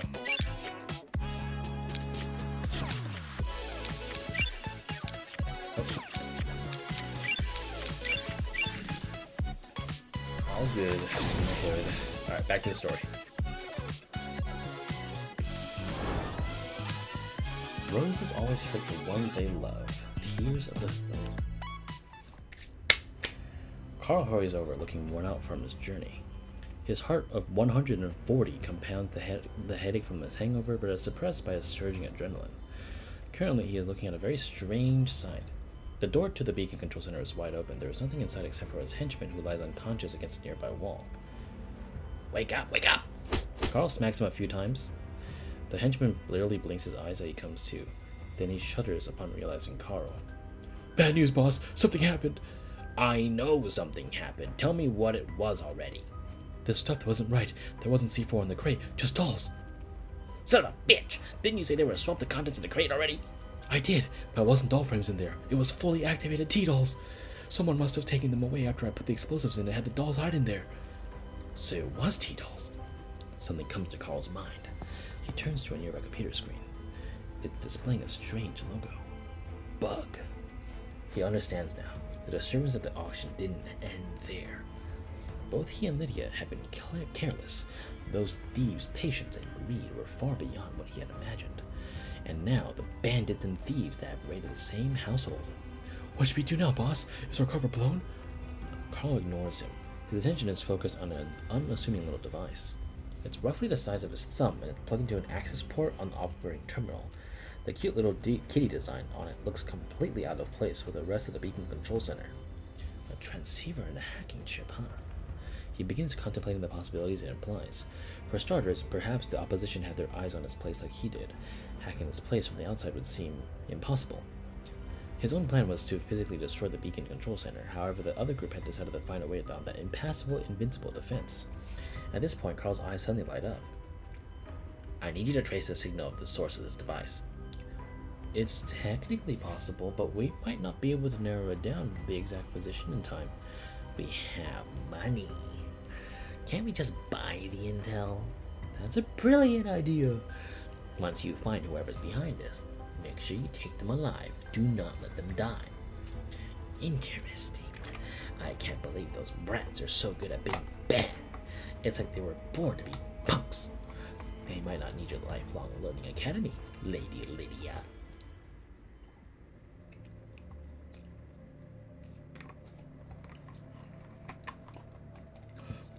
War Master, we've locked all the servants into the dining room. This mansion is ours now. Well done, hero. You are born to be our prison guard. In any case, we don't have much time. We need to find proof about this conspiracy before Lydia comes back. The two dolls stride unopposed through the mansion. Soon they reach Lydia's study. The Shivnaya runs to the bookcase. The sight of the hundreds of books on shelves leaves her at a loss for what to do next. Faetusa connects to the room's internal network. Her electronic warfare skills have improved with the help of decryption tools from the Elmo. Take a look at this. Who is this Della person? Connections internal data indicates that this Della has all the authorizations to the enterprise system that Lydia does. It's like she's a copy of Lydia. No, Lydia is the copy of Della. Look at the permission issue dates. All of Della's entries were earlier. So, is this Della an alternate personality of Lydia's? You mean like you and I, Nixie? That can't be right. It's just someone else is on equal terms with Lydia, right? Humans don't share power.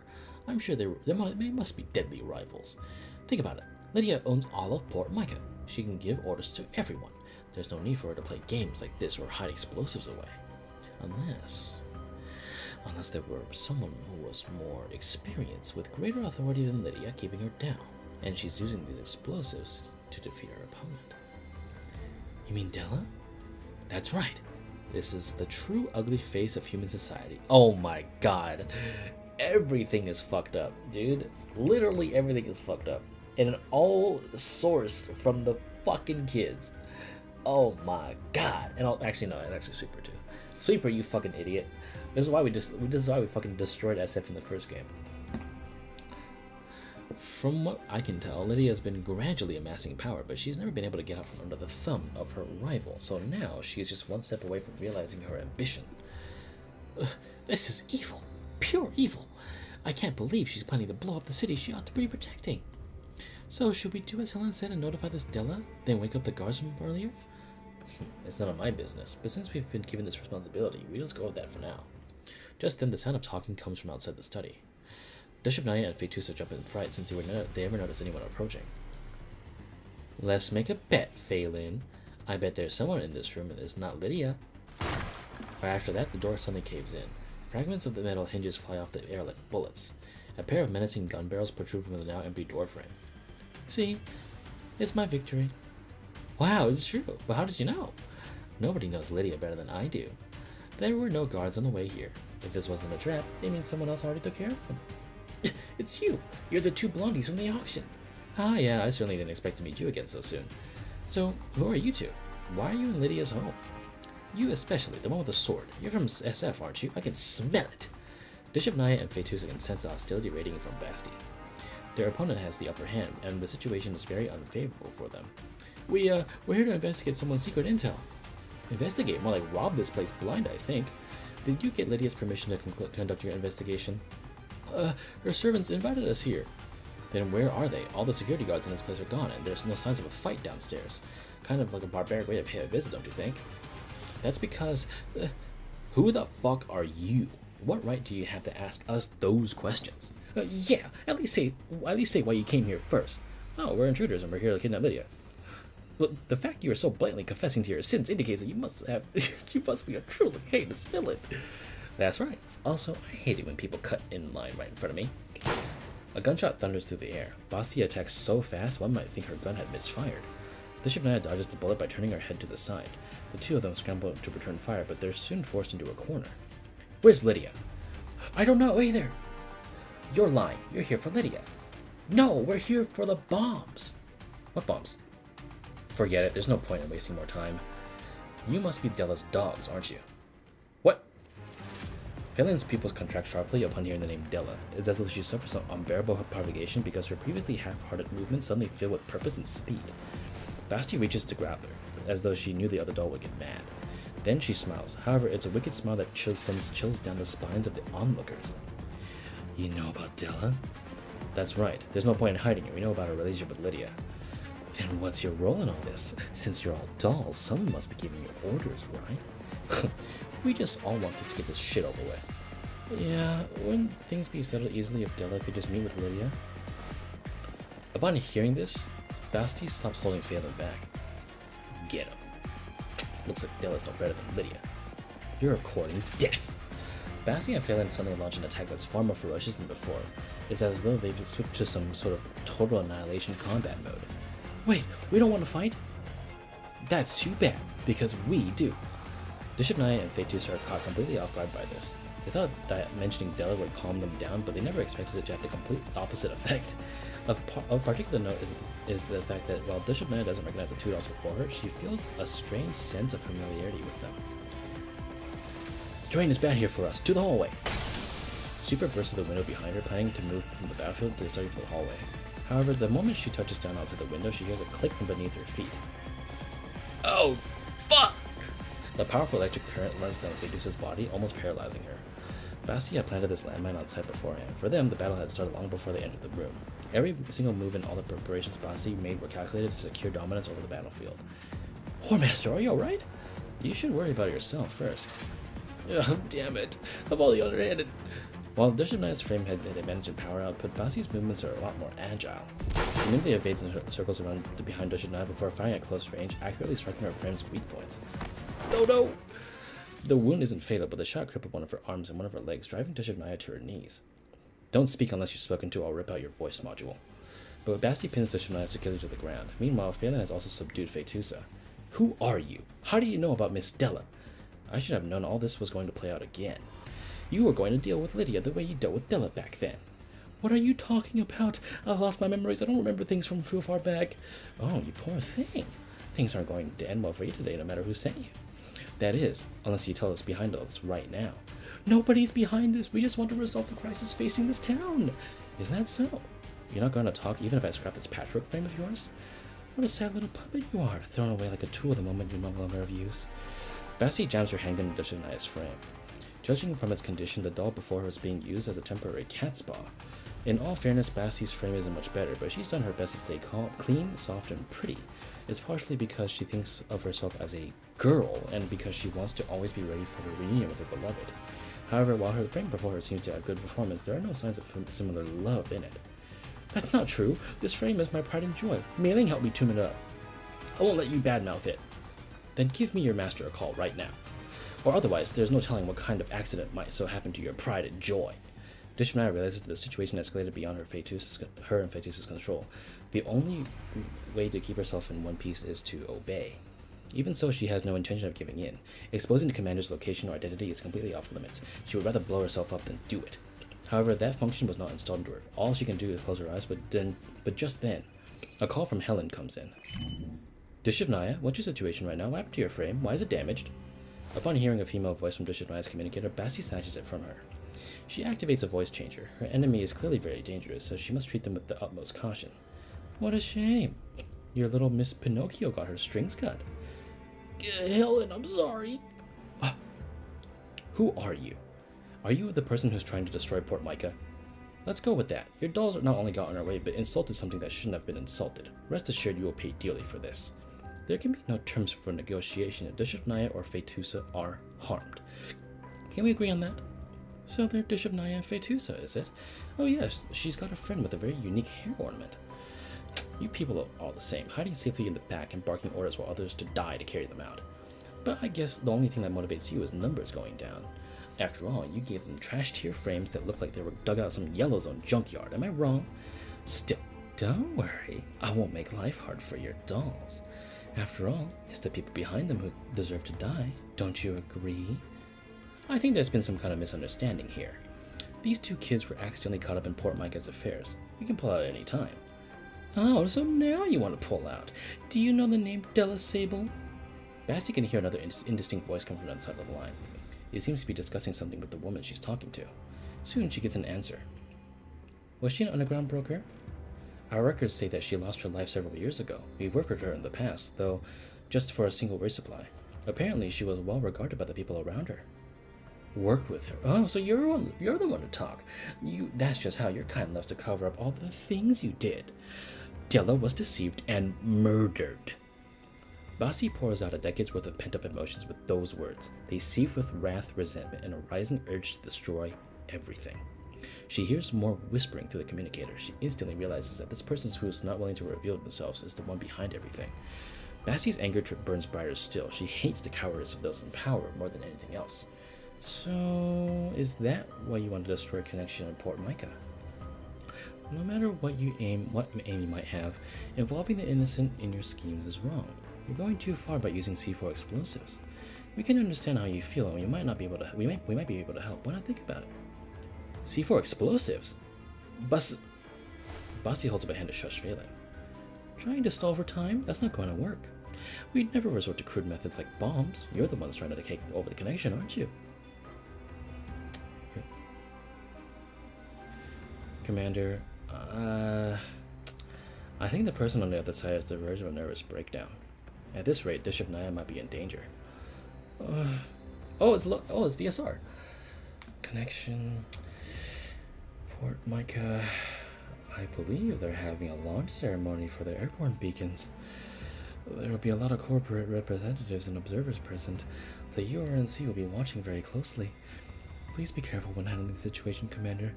There is potential for a massive social disaster here. First, we need to ensure Dish of Naya and Faetusa are safe and avoiding creating further threats. What do we do about Della? What do we know about Della?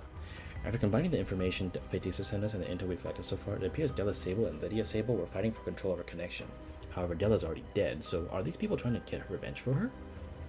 Something about these people bothers me. Are they dolls too? She said she was... Well, she's got a normal amount of bloodlust. She doesn't sound like she's taking action because she was ordered to. Rather, she was motivated by her feelings and her will. Yes. Well, I believe there is a misunderstanding here. The fact that she was so rough with the Dish of Naya is a good indicator that she was raised poorly. You know, I'm getting really tired of talking to you a lot. You've got a boss, right? Put that bitch ass on the line right now. Please show some respect. Oh, quit hiding. I know you're there.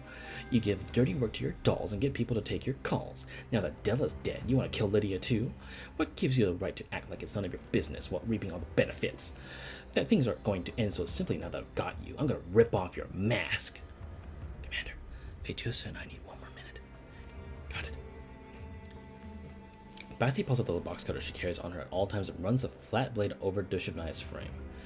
Torture, is it? But heroes never give in. What's the point in torturing a doll? Do you know how much information a doll's body contains? Things like manufacturing dates, repair logs, operational history, they're all engraved into your frame like rings on a tree. While your frame looks like a patch job, I'm sure I'll be able to find the origin of all your parts. If you want to blame someone for it, blame that master of yours. As she says this, Basti's knife stoops over Shanaya's wrist. Did you hear that, you coward? You're screwed! I'm going to take your little toy apart and find out who you are. After that, you'll never know another moment of peace. Sometime, someplace, when you aren't expecting it, I'll find you. I'll fill your days with misery and regret and offer up your despair as a wreath on Della's grave. That's enough. Just then, another voice cuts in over the transmission. It is calm, composed, and filled with strength. For some reason, just hearing it sends frictions through Basti and mild shocks that span across her entire frame. Forgive me. I did not want to originally intend to reveal myself, as I am a wanted criminal. But things being what they are now, it seems we will need to speak with one another. Upon hearing that voice, Shriek begins thrashing around. Forget about me, come! Just as she's about to shout that name, Basti covers her mouth. So you finally got off your ass, panicking because your identity is going to be leaked? No, I simply just don't want any of my dolls getting hurt. Basti laughs coldly in her heart. She doesn't want his dolls getting hurt, or her dolls getting hurt. That's just a high-sounding excuse. Dolls are nothing more than tools for humans. The only one who would actually think that way is... Wait a minute, that voice sounds kind of familiar. You're... Well then, I'm here, like you asked. We have no reason to harm our dolls now. Della's death has nothing to do with us, believe it or not. I am deeply saddened by it, just as you must be. I don't want to interfere with the affairs of poor Mica or Connection either, but what you've done has gone too far, and now I can't stand by idly anymore. As they hear this, even Faelynn, who's standing off to the side, starts to feel the same sense of familiarity. Hey! Basti! Is she mad? Her tone, her way of speaking, everything adds up. Basti unconsciously presses the communicator to her ear, making sure not a single syllable of her voice escapes her. If you release the Shivnaya and Fetusa right now, we might still be able to help you, you know. But if you continue being stubborn, then I will have to step in and fight for him. It's her! It's gotta be her. Everything else goes out of Basti's mind and she calls out her name. Basti's voice trails off though she can't bring herself to speak the name of the person she's been longing for all this time. How did things end up like this? If the person on the other side of the line is Commander, then what is she talking about? Isn't she the most important doll in her heart? Why did she have other dolls around her? Why is she... No, why did I have to meet her again like this? Why did I meet her again like this? She's been longing to see her again for 10 long years, but why? Under these circumstances? Basti! Basti feels like the ground is giving out from under her feet. She searches desperately for a lifeline, some proof that she is still loved. Could it be that the Commander's heart, she's less important than a doll in front of her? Without thinking, she raises her box cutter. No! Oh my god. Ah, she's gone berserk! Commander, she's going after Shivnaya! I see. What a disappointment you turned out to be. Suddenly, Basti's vision blurs as though someone had hit her on the head with a club. It's an electronic attack. A powerful signal slams into Basti's neural cloud. The opposition was hacking her since just now, and the firewall was no match for it at all. She can't react in time. She has no thoughts. Her head is empty. Empty except for a single sentence that echoes in her mind. What a disappointment you turned out to be. Oh! Oh! Oh! Oh my god! Oh my god! The Commander is fucking insane! Oh shit! Oh my god! Oh my god! Oh my god! Before Faelynn's eyes, everything suddenly descends into chaos. This is it! Time to fight back! What? Fight back, N-word! What's going on? Faelynn thought she heard the Commander's voice. Was that really the Commander? Basti seems to have suffered some kind of attack because she's frozen solid. Below her, Shivnaya grabs her wrist. Even with one arm and one leg disabled, she's still strong enough to ragdoll Basti and sends her flying. With Helen's help, Fetusa's frame returns to normal. After disrupting Faelynn's movements with the electronic attack, Fetusa strikes at her. Faelynn instinctively leaves battle, but she was also shaken by the voice she just heard. Master! Why did Master? The Commander told us to withdraw ASAP and not to harm them. Recover the bombs and destroy them immediately. Got it! Faelynn quickly restores her normal ability after Fetusa kicks her into a nearby wall. Until then, all she can do is watch as the two dolls she and Basti subdued make a run for it. Meanwhile, Basti lies motionless where the doll called Dish of Nile smashed her face into the ground. Oh, we got our butts kicked. Can't win in close combat. Master gives orders from behind. Basti, wake up! Are you alright? Basti! After much shouting from Faelynn, Basti finally comes to her senses. Her eyes open, but they are full of tears. The commander, it's Darling. It's Darling. Darling's voice, it's Darling. Oh, so that person talking just now really was Master. That's great. That's wonderful. I guess? Say, Basti, are you alright? Faelynn suddenly realizes that this might not be the best time to celebrate. Basti doesn't seem happy at all. In fact, she looks so fragile that she would shatter into pieces with the slightest touch. She said I was a disappointment. She even ordered her dolls to attack me. She protected another woman in front of me. Look, it's just a misunderstanding, dude. It's not Master's fault. I mean, we did take Master's dolls prisoner. Her dolls. So we're not her dolls anymore. Darling, the commander doesn't need me anymore. But that makes sense. I can't blame her for this. I ruined everything after all. I was waiting for 10 years. Waiting for her to meet her again, but I didn't do anything during that time. I didn't try to become pretty for her or become a cuter and more obedient girl for her. I've only done bad things over the past 10 years, right? Hey, that's not true. You saved me, Basti. You saved Zoe and a lot of other people too. And I said all those awful things to Darling. I didn't know anything about the pain she's been through those 10 years, and in the end, she had other dolls by her side. I don't belong around her anymore. Faelynn has never seen Basti like this before. The rebellious, stubborn, and cunning Basti seems to have suffered a complete nervous breakdown. The only thing that's keeping her going at this point is a fleeting dream. And she's still kind as cool as ever. She did her best to protect her dolls, and she had the ability to back her words up. I'm the bad one. I've turned bad. I've become the commander's enemy. No. It's all a mistake. I'm sure Master will listen to us if we try to explain things. Let's go find her, okay, Basti? I miss her. Never mind. When you think about it, it's not really a big deal after all. Yeah, it's not a big deal. We just need to explain ourselves, and I'll just kill myself and be... What the fuck? Hey. Don't make me... Hey. You shut your ass up right now.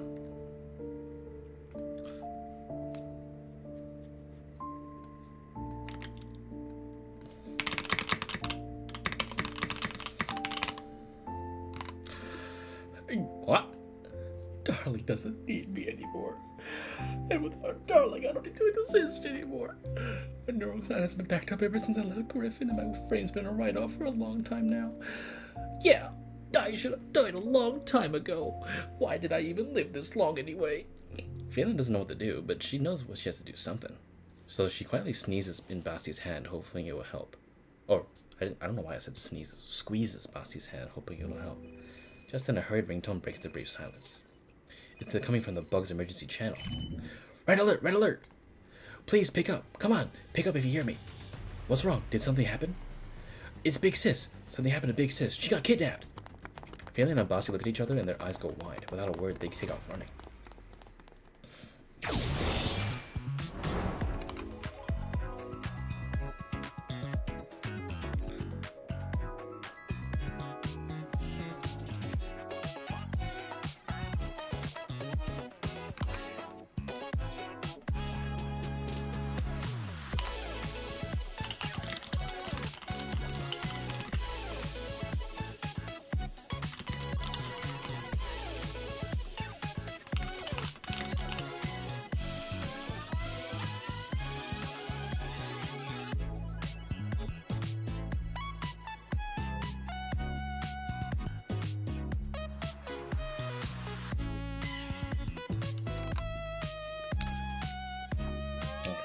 We're almost done. This is funny though.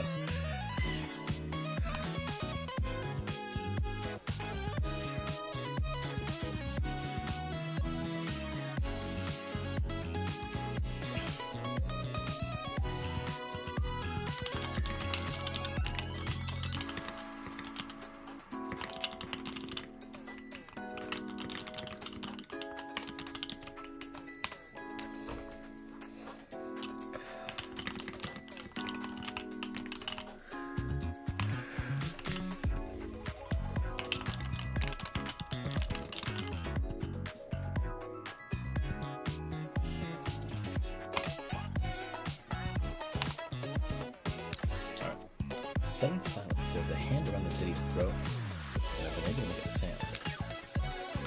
Knowing when people can only give life to goodness when they are destroyed.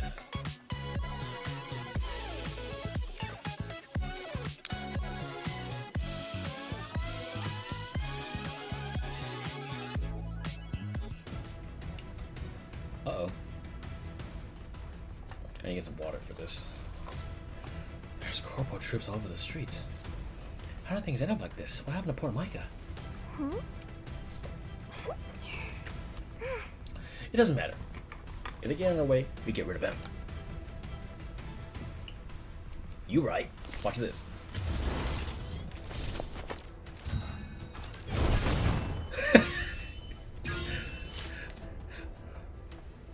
Hello. You've got a delivery.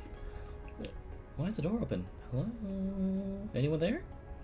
There's no answer. Is there anyone busy with working still? It would be rude to just barge in, so I'll just leave it in the doorway. My work here is almost done. I hope I can go back and see the commander soon. Basti and Faelynn arrive just after Sakura leaves. Zoe. They see the main door ajar and the mess inside the house. There's footprints all over Zoe's room. Both she and her computer are gone. Those corporal scum did it. Just look at these identical footprints. They're from a mass-produced dolls and the conglomerate uses. What should we do now, Basti? Faelynn's used to deferring her partner for help. Basti has always been the brains of the duo, the brains of the bugs. In fact, she's always been an inexhaustible wellspring of ideas. But right now, at this critical moment, that brain is blue-screened. What should we do? We need to get the voice print. The plan to seal the beacon failed, and Ivan's always gone. But even if everything worked out, Darling doesn't want me anymore. Darling's abandoned me, even if I get the beacon. What a joke. I'm such a joke. We can still turn this around. We just need to save Zoe, beat those corporal goons up, ask Lydia for help, or maybe we could ask Master for help. Okay. What do you mean, okay? I suggested 4 plans. Which one is okay? Basti is clearly out of it. She can't focus herself as her thoughts are from one another. Much like quantum fluctuations. How old is Zoe this year? 12? 13? How old was she when she first met? She was 9 when Della died, or was it when... I want to eat something sweet. There should be some pudding cups here, right? I'll just go steal a couple and pay her back some other time. What's this? Basti finds a heavy sack in Zoe's cabinet. It's filled with dark metallic objects. To her knowledge, Zoe isn't in the habit of hoarding scrap metal. So no, this doesn't belong to Zoe. This belongs to someone else. Basti can see right through the crude camouflage at a glance. There are some bombs of some kind hidden inside. Suddenly, the words Dutch-Naya mentioned come to mind. Bombs. Dutch-Naya had been incomprehensible, but the other doll had mentioned C4 explosives, and she remembered that clearly enough. She had thought it was just a trick, but since that doll was one of the commander's people, she is inclined to believe what she said. The moment she makes the connection between those words and the objects before her, Basti's eyes light up. It's like seeing the light at the end of the tunnel. Go save Zoe. Alright, well, there's no we here. Go do it yourself. Huh? I know you can do it, Faelynn. Protecting others is your specialty, and Zoe needs you right now. And if that doesn't work, ask Commander for help. Everything that weird doll said was right. They're heroes. So once you save Zoe, remember to have them take her and the bugs, take her and the kids from the bugs away far from Connection HQ. But what about you? I'm going to put an end to everything else. Basti picks up the bag and jumps out the window. On the other side of the street from Zoe's home, 2 pairs of gloomy eyes peer from behind a dumpster. We just barely managed to escape, so what are we doing here? Bishop Naya is holding repair tools, which she is using to slowly swap out her damaged parts. Because someone stole the C4. That's why Lydia's people didn't believe us. Since we've got no clues about what to do next, our only choice was to chase them here. Considering they're not culprits who planted the bombs, I think they've got some intelligence of their own. Listen closely. They mentioned Zoe. Isn't that the girl that stole your shit yesterday? Is this her home? Did she do it again this time? I went to sleep for a bit, and you ended up getting robbed again by the same brat? What a fucking disgrace, man. There's something more important than that. Zoe's been kidnapped. That brat always did love to steal and cheat. Serves her right. Even if she did something wrong, she needs to be punished by law. Vigilante justice is wrong. And besides, what if the person who did it was worse? Look, the evil blondie just left the house. And what are those bombs? And all those bombs we lost in that bag? So it was Zoe who did it. Was that also the reason why she was kidnapped? No, that's the key to unraveling this evil conspiracy. Quick, we gotta go get him back. Bishop Naya emerges from hiding, but Fetusa's movement suddenly turns sluggish. Nixie, why are you letting me move? I'm not going. We went through all that trouble because that brat swapped our shit. And besides, these Della and Lydia humans aren't connected to the commander anyway. Not my circus, not my monkeys. Ah! That's a good phrase right there. But is that really okay? I mean, Zoe did play us like fiddles. If we don't pay her back for it, what's going to happen to the Sanctuary's reputation? You're right. But doesn't that mean we're helping her? So, we're paying her back by helping her? So Teachers is right. There's more than one way to get back at people. First, we save her. Then, we have a revenge on her. SF's reputation. You're right. There's 3 brain cells here and fighting for fucking 3rd place. There's no way we take this lying down. We went too easy on her last time. That's right. Justice yearns to be met. Let's go. Time to settle the score. You better behave. Don't try anything smart. Piss me off and I'll fucking kill you. You're gonna kill me in the end anyway, so what difference does it make? Don't think too highly of yourself, brat. Each bullet in this gun costs $15 per shot. That's $15 more than you'll ever be fucking worth. Much as Zoe is unwilling to perform this hack, the cold gun barrel pressed against the back of her head compels her to an compliance. Hurry up, stop dragging your fucking feet. I know you've been cracked the cipher already, so give me administrator access. Although these guys look dumb, they know quite a bit about the beacon control center and the network, enough to ensure Zoe isn't tricking them at least. And so Zoe has no choice but to reluctantly enter the cipher, handing over the painstakingly cultivated fruit of the bug's labor over the course of the night. Good. Now shut down the beacon control center. Shut it down? But why? That would instantly disable all network services to this space and the entire surrounding region. Don't ask too many questions about adult business and do as you're fucking told. That way you can play in the street with your little friends later. I haven't been told to kill you yet, so don't push it. Zoe realizes that the situation is more serious than she imagined. The beacon control center is critically important to Port Mica. It is the bedrock of this remote little town's prosperity, the door that leads to civilization. Nobody would want to shut it down, unless of course the person doing it wasn't planning to play by the rules of civilized society. I can't do it. That would require authentication by the administrator's voice print. No problem. I knew this would happen. The henchman picks up his communicator. Boss, we'll need your acting skills again. Is another voice print passcode. Looks like we'll need to get that rich bitch's permission. Zoe realizes that they're planning to use Lydia's voice for their nefarious purposes, but at this point, even screaming about it won't help. There's nothing she can really do right now but pray that Lydia smells a rat.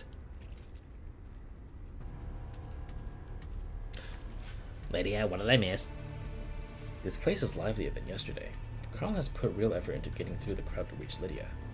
In the past, he would have cared little for the guests here. Now, however, he realizes that top figures from all neighboring satellite cities are gathered in this place, as well as elites from the White Zone. He is no longer someone who can look down on the masses, and yet he believes he can climb higher than before. Karl, I'm so glad you could come. My. You look so presentable. Lydia teases the young man before her while scanning him for traces of his drunken binge from last night. Oh, well, this is your ribbon-cutting ceremony after all. Of course I put my best foot forward. The truth is that his head is just killing him, but he forces himself to put on the sunniest smile. Just a little more. The adrenaline of excitement helps him ignore the pain. In fact, he even feels somewhat detached from what's happening in front of him. Oh yes. Do you remember what we were talking about last night? I was serious about what I said, so I prepared a contract. Do we have to do it right now? As you can see, I'm very busy at the moment, Karl. This isn't a time or the place. Once the ceremony is over... No problem. No problem. I can read it out to you. To be efficient, of course. Our time is precious, so getting your permission is very important to me.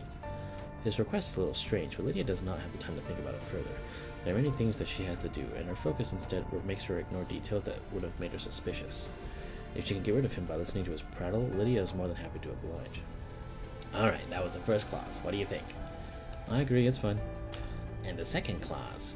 I agree as well, but we need to limit the voting scope of the corporate representatives. The third clause? I agree. Lydia answers without really thinking about it. Her attention is focused on the ribbon cutting. Her assistant sends a message that preparations are ready. She mentally reviews her prepared speech and heads over to the lectern. Alright, those are the contract terms. Thank you for your help. At last he's done. Lydia responds with a fake smile. Here's to jolly cooperation. Saying so, she takes her place on the lectern and clears her throat to get everyone's attention. The room immediately goes quiet. This instant response is much appreciated. She's used to basking in attention, so she savors the feeling of standing beneath the spotlight. She's going to make this a day to remember. Ladies and gentlemen, thank you for your patience. First, I'd like to thank everyone who made it here. And then, something strange happens. Halfway through her opening speech, the loudspeaker suddenly goes silent. It's not because Lydia isn't saying anything, but because the microphone is conveying her words. In addition, the massive projection on the screen behind her streamed to the world via communications network that Connections Pride and Joy has also frozen up. This sudden unexpected faux pas makes Lydia's face go pale. She tries to contact her assistant, but there's no answer. She is left hanging out to dry on the stage, a scenario she never imagined possible. The members of the audience sense her unease and begin whispering something among themselves. Lydia can't bear the way they're looking at her. What's going on? She shouts as loud as possible. She shouts as loudly as she can while maintaining her dignity. However, nobody answers her. Her voice has no power here. Despite standing in the middle of a crowd, she is completely isolated. We seem to be experiencing technical difficulties, dear guests. I'll have it sorted out in a bit. Karl suddenly steps onto the stage. His voice is strong and resonant, like he was born for this. Come, Lady Lydia. He suddenly grabs her hand and drags her backstage, giving her no room to refuse. This brutish behavior makes Lydia's eyes go wide. She tries to struggle free, but the savage look in Karl's eyes silences her and clears her thoughts. I'm sure you must be dying to know what's going on, so I'll tell you. Your beacon control center was shut down just now. The beacon control center was shut down, so that's why this place was lost to network access, and why the microphone didn't work, and why her assistant couldn't contact her. But why would it shut down? That massive machine is Connection's crown jewel. It's never been shut down ever since it was built, just like a human's heartbeat. It can't stop them without them dying. Lydia looks at Karl as she realizes that she's facing her true enemy, one who has just bared his fangs. All she can do is grit her teeth and shut out her weakness and fear, trying to identify his vulnerabilities. To the conglomerate, Connection has always been a gold mine, but you kept such a tight hold on the shares that we couldn't extract any real profit from it. Missing out on exploiting you can be considered one of my father's biggest failures. I guess this counts as salvaging the family reputation. Still, I have to admit, you're an outstanding CEO. I feel like I've learned a lot from you. Looks like you're really deep in the red for this fiscal year. Not at all. Who told you that? Are you in such a hurry to get this done because you want to cover up for that disastrous failure a while ago? I heard that there was a vegetable peddler who sparked a revolution in Mokosh and torpedoed your finances, while also driving out all security forces in the surrounding area. You sure are a sore loser for spouting such nonsense.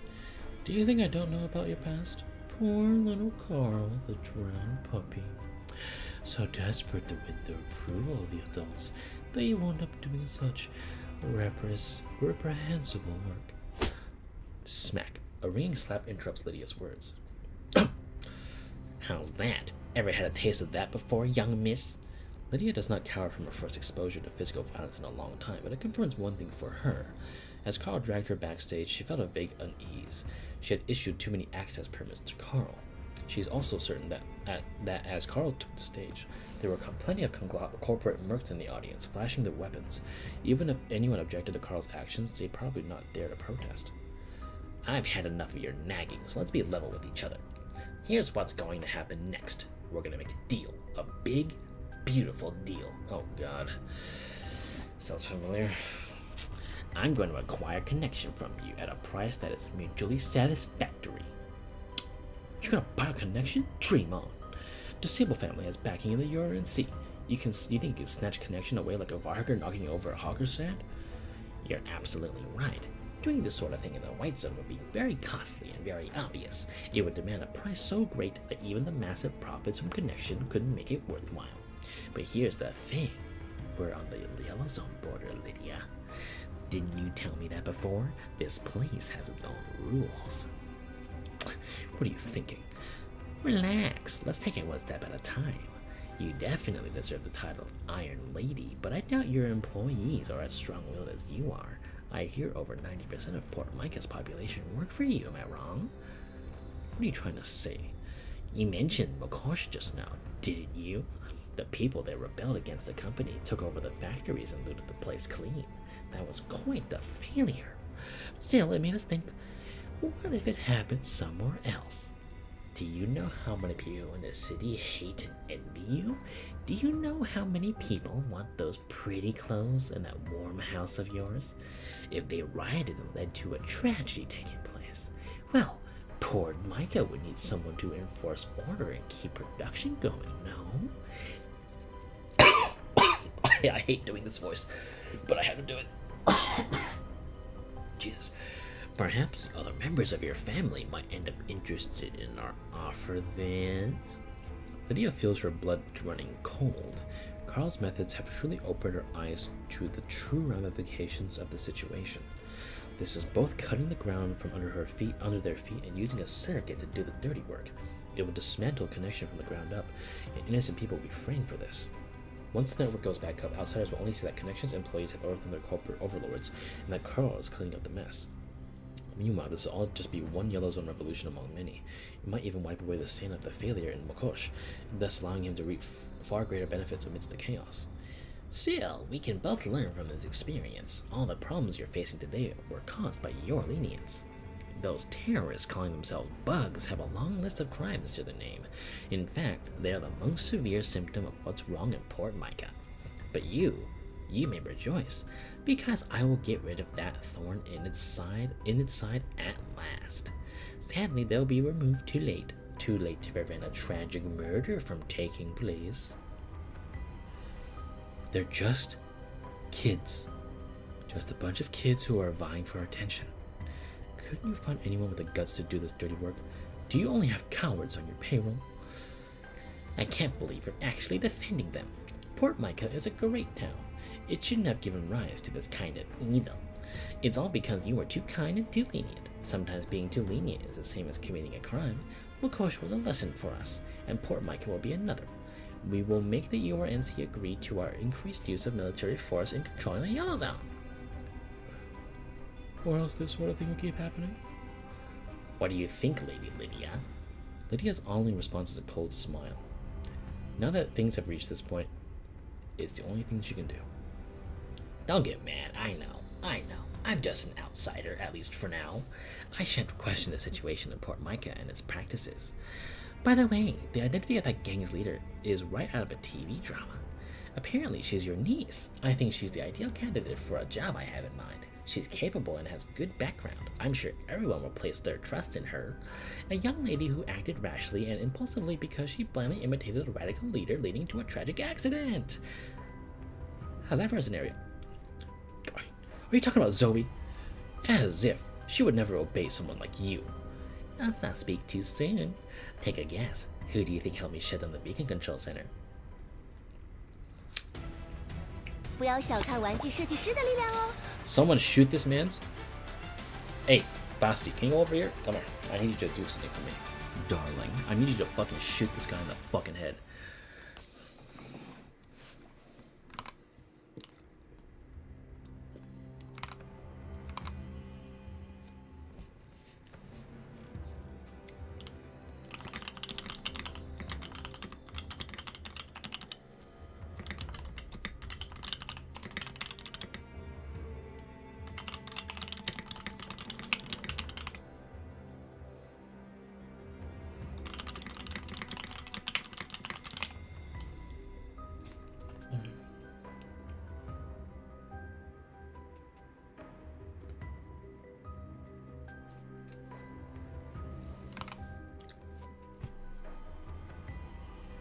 Heard that? The boss wants to give you a job.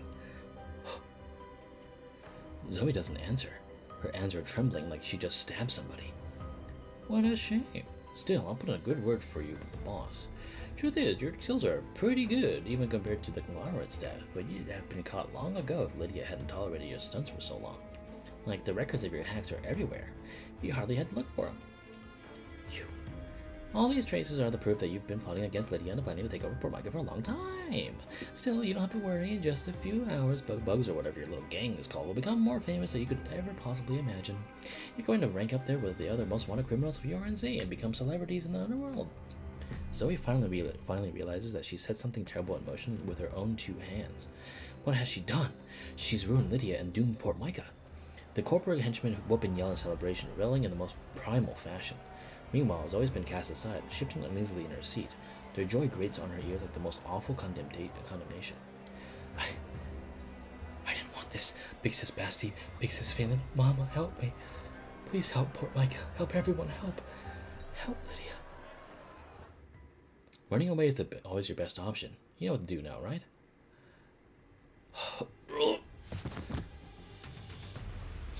Zoe suddenly throws up and collapses on the ground.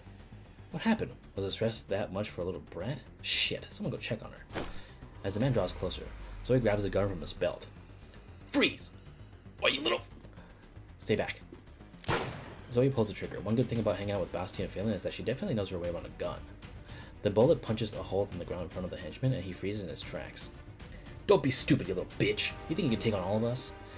Hell, can you even shoot another human being in the first place? I'm sorry, big sis Basti, but I can't run away. And more importantly, I'm tired of running. There's more than person I'm sure I can hit. Hey, stop! At this point, perhaps she can ruin their plan if she dies. Utterly despondent, Zoe turns her gun in her chest, but just as her trembling finger is about to pull the trigger, something slices a circular hole in the truck's roof. A doll descends amidst the fragments, landing between Zoe and corporate henchman. Oi, you little damn brat! Who were you gonna shoot just now? Oh, I'm here to give you a spanking. What? Is that one of those dolls? The hell you mean one of those dolls? I am me. Fear me, for I'm your fucking apocalypse. Found her. Faelynn spots a big truck in the distance. She's been following its tracks all the way here, and she's sure that Zoe was taken into that truck. The opposition seems to value Zoe very highly because there are many mass-produced dolls stationed around the truck. Faelynn stares at the truck. Dela's last request plays back in her mind once again. Her emotions, her fear, and her hesitation all fade from her mind. She is more focused than now that she ever has been in her life, and it drives her artificial sensory organs into a level of efficiency they haven't reached in a long time. Faelynn attacks with swiftness and violence of actions, headshotting two of the mass-produced dolls in rapid succession. Enemy attack detected. Target identified as secondary threat. Initiating containment formation. What's going on? Is someone attacking them too? While she has her doubts about the situation, Faelynn pays them no further heed. Her frame joints are overheating from the rapid movements. Her clothing rubs against them so quickly the resulting frictions produces smoke. She evades all the shots fired her way, and while her frame's performance has been deteriorating over time, she seems more relaxed and composed than ever before. Get lost. Several dolls swarm her, trying to pin her down. She sees the openings in the formation and uses their bodies to block incoming shots from her compatriots. At the same time, she returns fire through the gaps between her opponents. Faelynn wipes out all the dolls blocking her in an instant, then she kicks the truck's door in. Zoe, I'm here to save you. Help me. The hell are you?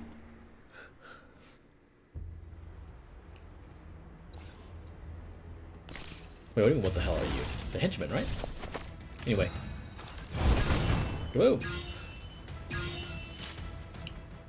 Damn it, what is with those dolls? Are those weird third-gen dolls they keep talking about? Hurry up and save me. The henchman barks orders to his doll underlings.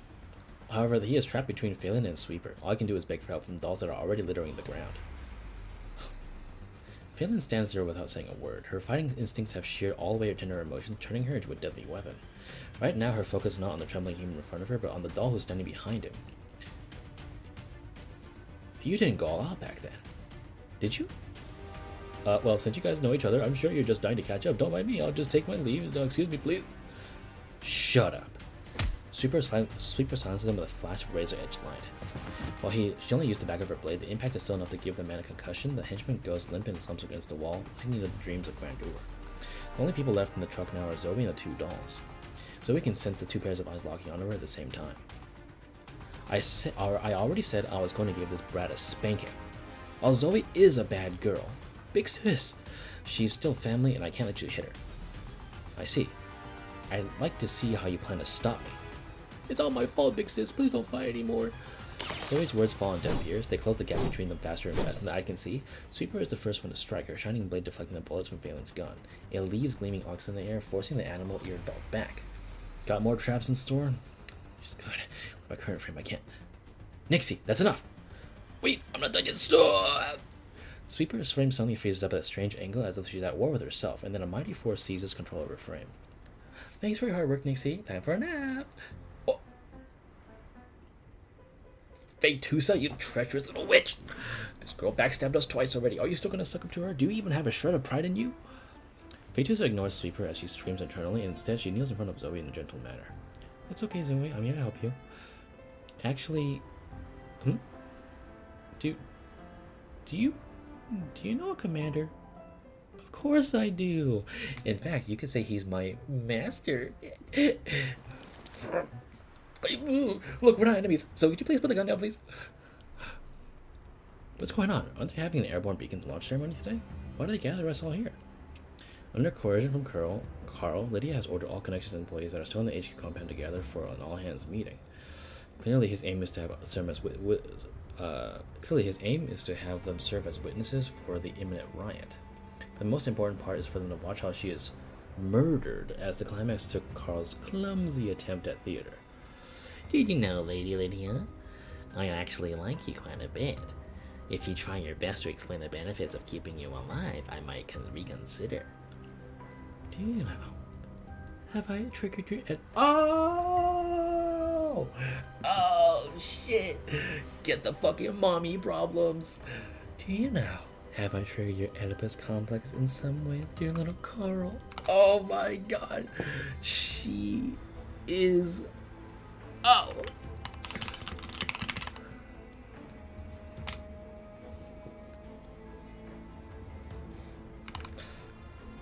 My mother isn't a heartless woman like you. Your dad should have given you the belt more often as a kid. Small wonder why you turned out to be such a failure of another. Ow! Oh! Oh shit! Oh shit! Get up! Get up! That's enough! Tell me, do you have an elder sister called Della? A numbing emotion seizes control of Lydia's body. It slows her thoughts to a standstill, but also wipes away her fear. Perhaps it was but a simple stress response, but allows her to preserve her basic dignity. You know about Della. I don't care about her. I simply heard she died in the Yellow Zone like a squashed lizard. However, she did some interesting things before she died. Namely, she gathered quite a bit of her information in the Yellow Zone during her years as an underground broker. Some of it was rather, troublesome.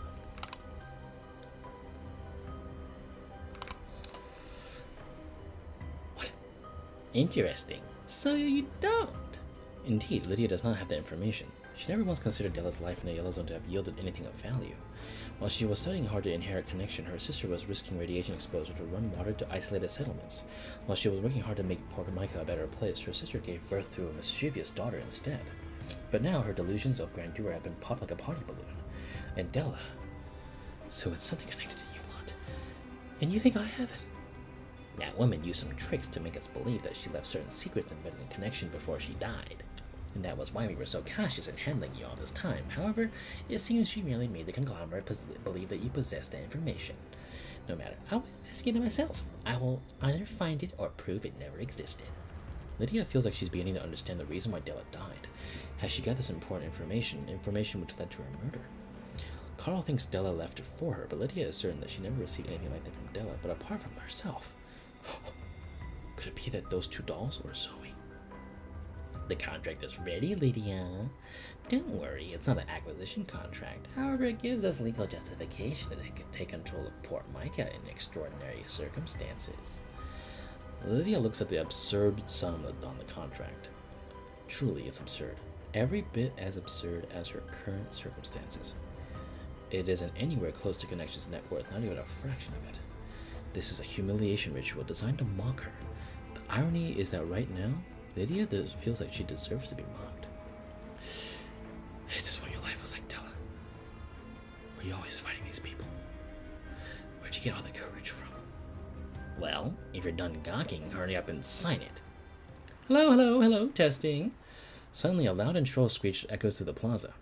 It's coming from a handheld megaphone, a piece of equipment that's been obsolete for many years. However, it's proved its worth in the face of a full network shutdown. Wowee, there's so many people here. Y'all working for that Lydia woman? Why so glum? Shouldn't you be happy? Your stock price is going to soar today. You've been working here for so long, so you'll get plenty of dividends from it, won't you? Lydia recognizes the arrogant voice speaking for the megaphone. It's Basti. Normally, she would feel extremely annoyed, but things are different right now. She actually feels a modicum of hope. She abruptly pushes Karl aside and walks up to Basti. What are you doing here? Don't you think this place is enough of a mess? Well, you see, I'm heartbroken. Huh?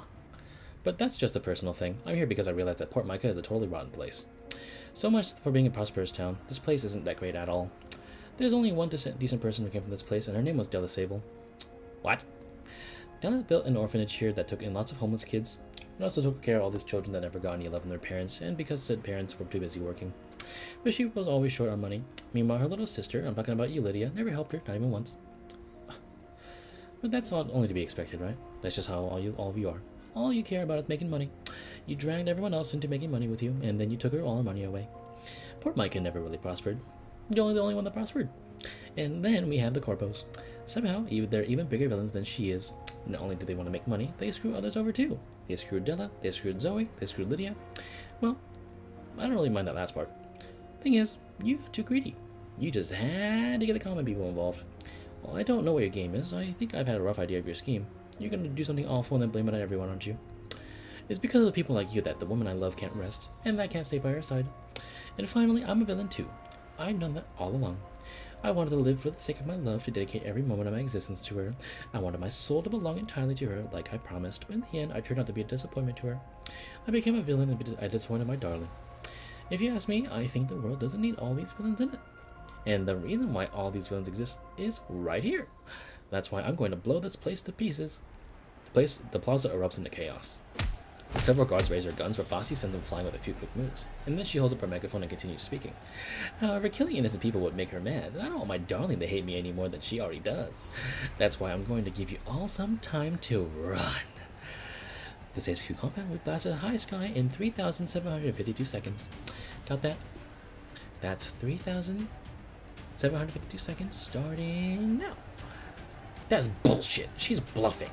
You want to blow up the entire compound? Do you know how much explosives you need for that? It's impossible.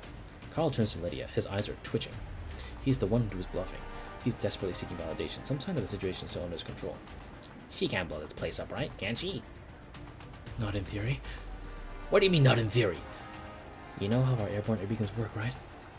The key to keeping them aloft for decades at a time, and the power source of their self-maintenance mechanisms is collapse energy. That means we have a lot of fuel storage tanks on the ground. If those blew up, that would mean something else entirely. However, the safety measures we took for them are very comprehensive, so normal weapons and explosives shouldn't be able to set them off. Unless... Is there a way to detonate some tanks? Well, you could if you allowed a C4, but to my knowledge, poor Mica doesn't have any of that in stock. I don't think a doll would be able to get some either. All that blood drains from Karl's face. The reaction from the others is even more dramatic. They clearly know just what this Basti doll can do. Stop them! This is bad. We need witnesses. Otherwise, my plan. Come back! 不要小看玩具设计师的力量哦。 High key, I kind of wish for just Karl and his little stupid bitches to die. I don't know if it's gonna blow up the entire company. We'll see. It'd be really interesting because if Basti actually does blow the shit up, that's another resource we can't use, and that'd be kind of tragic. I'm not gonna lie. Butterflies she could have been interesting.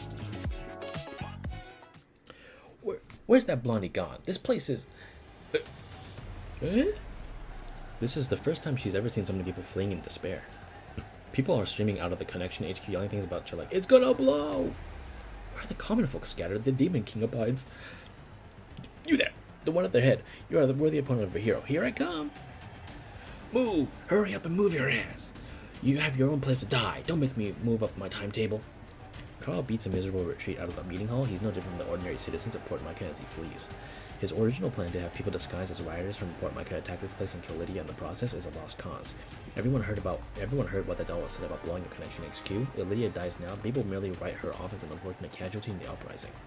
And if the HQ really does blow up, not only will Connection lose all its value, the URNC will likely step in and investigate. That entails a very real risk that he will be sacrificed to cover things up. Keeping Lydia alive now might lead to her becoming a crucial bargaining chip later on. He tightens his grip on Lydia's hand and the latter struggles against him with all her might. She fights him every step of the way, a faint determination burning in her eyes. Contact the doll forces. Have them head over to the fuel tanks.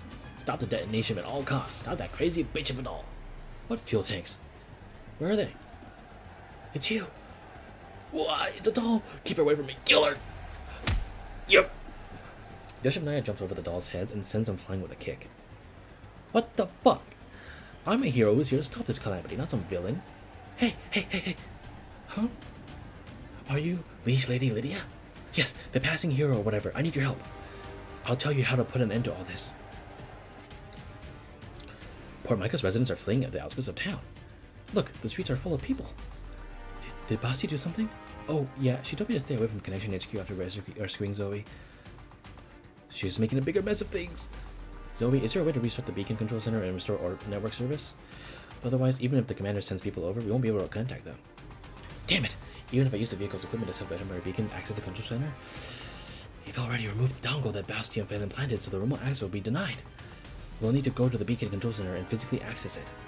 But we can't do that, right? From what I know about Basti, she's definitely going to do something insane. That's why she wanted to keep away from it. Things being what they are now, I need to put your safety first, so we need to get as far away as possible from this place as we can. Is she going to use those bombs? Surely she wouldn't do something too extreme, right? She wouldn't, right? Big Sis Faelynn. No matter what Big Sis Basti's plan is, we need to restore network access to the outside world. We're the only ones who can do it right now. According to Nixie's tactical predictions, we'll be going up against way more defenders than we can hope to deal with if we assault the beacon control center. But once we take care of that, we'll be able to talk to Master. Got it. We'll try to clean up. We'll try to come up with something together. Actually, there's another way, but it isn't possible now, is it? Auntie Lydia. Hello, you got a delivery. This is a birthday cake for your child's 2nd birthday. Could you sign here, please? That's strange. How come the streets are deserted today? Isn't it better if there's nobody around? Now you can make all your deliveries on time, right? Less talk, more work. Okay. Sakura's going to work hard to earn her way back to the commander's arms. Sakura has nothing. She was so lucky this time.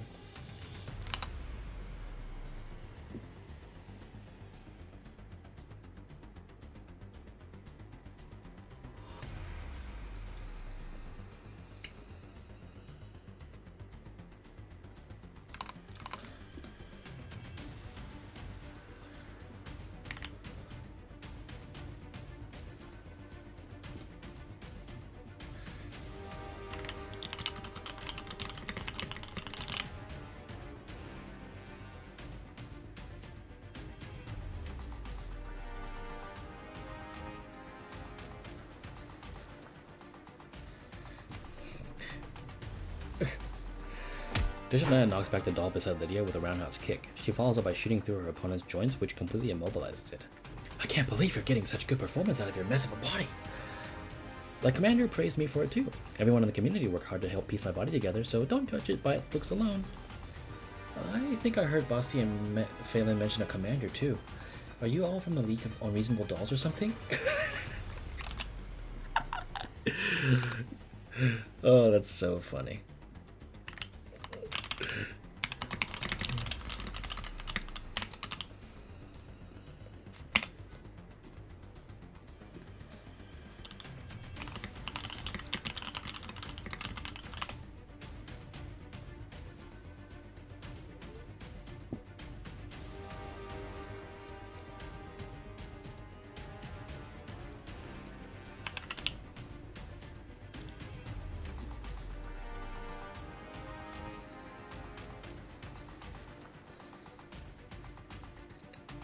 In the past, the commander was our beloved leader, but then all kinds of things happened, and some of our friends...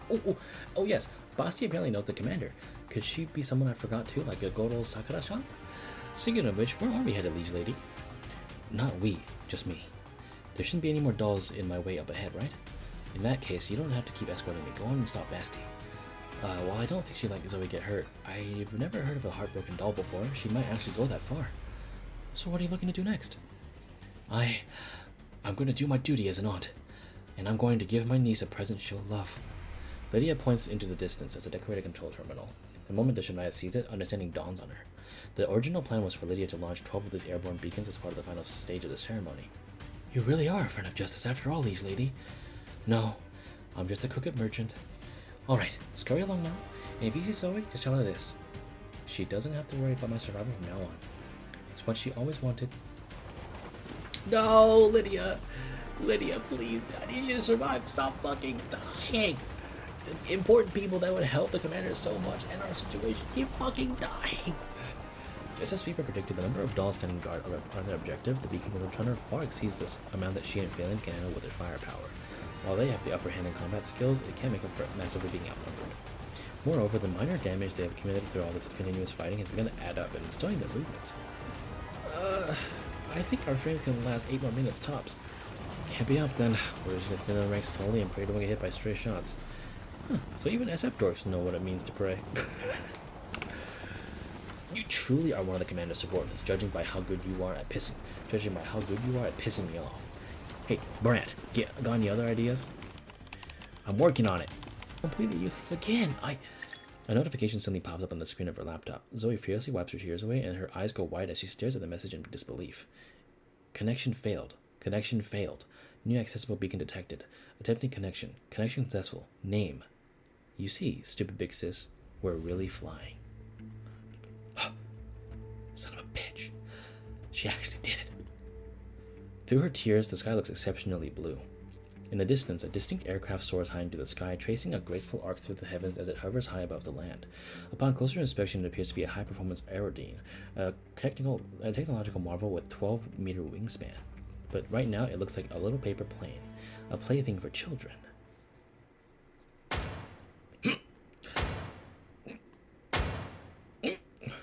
Oh no, my lady, such menial labor ill suits you.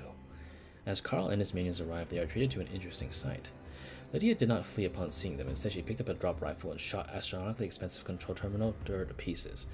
Once she ran out of bullets, she began bashing the wreckage with the rifle's butt. Her henchmen easily subdue her and take the broken rifle away, but the control terminal was no longer usable. You think you can stop me like this? That drone will need to last 10 minutes to reach broadcast altitude.